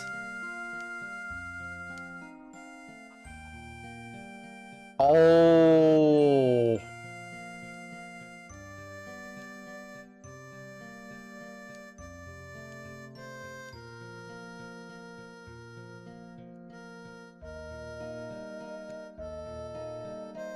Kaleidoscope of mystery, foaming fractals.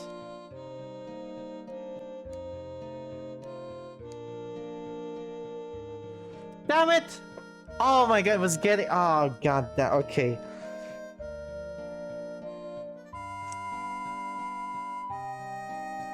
Something tells me... I don't think he's the one killing them. So it's either... This is also very ill-fitting music. Something tells me it's either everyone's been dead and he's kind of just like saving them all, or... Because the thing is, if he was like if he was like a spirit haunting them,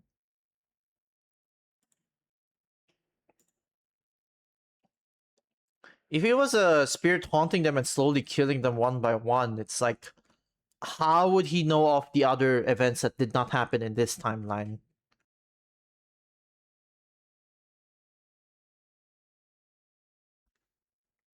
Excuse me. Like, how would he know about, you know, all... How would he know about the other endings on top of, like...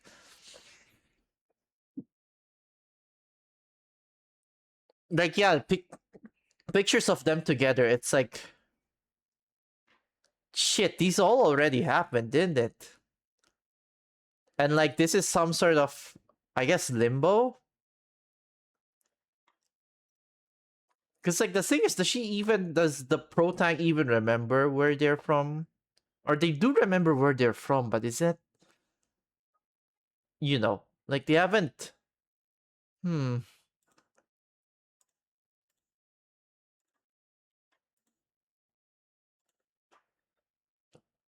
Oh. Holy shit, the fucking... Oh my god, okay, okay. The fucking...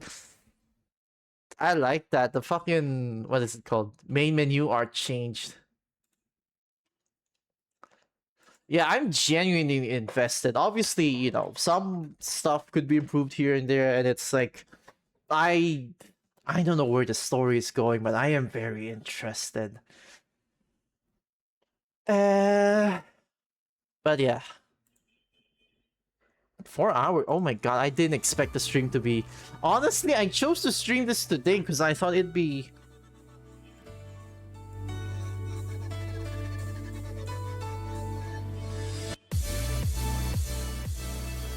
I thought it'd be like, you know... I thought it'd be like a... shorter game, but I guess it's... Yeah, the 4 hours. I didn't think it'd take that long. I'm glad I played this though. Oh my god. Very, very excited to see where this goes. I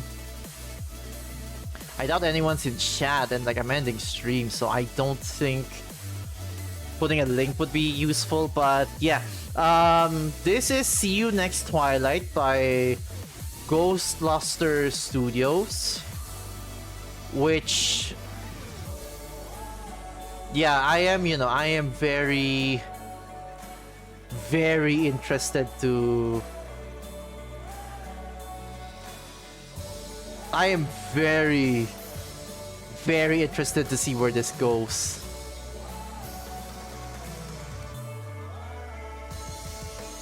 Yeah, like, oh my god, I genuinely like these characters. The other characters also seem great, but I feel like they're sidelined. I am hoping they do have art though. It'll be kind of a shame if they don't have like busts associated with them. Because like this is a work in progress, but...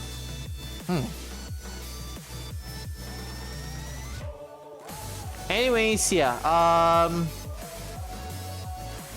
Thanks to those who tuned in. I hope you have a good day, good night wherever you are. I hope you enjoyed the stream. I apologize if I kind of stopped reading the text on screen, or like verbally reading the text on screen rather, for the latter two endings, because I am just my throat's kind of tired, my lips is kind of tired, my lips are kind of tired. I didn't think it would take this long, but yeah, tomorrow I might actually not stream. I don't think I'll stream tomorrow. I'll see, I'll think about it, because I do want to be there for Ultima's stream, and I do want to chill in his part. So if I stream tomorrow, it'll probably be later. If I don't stream tomorrow, I'll stream on the 31st my day, which is, you know, right before the New Year's.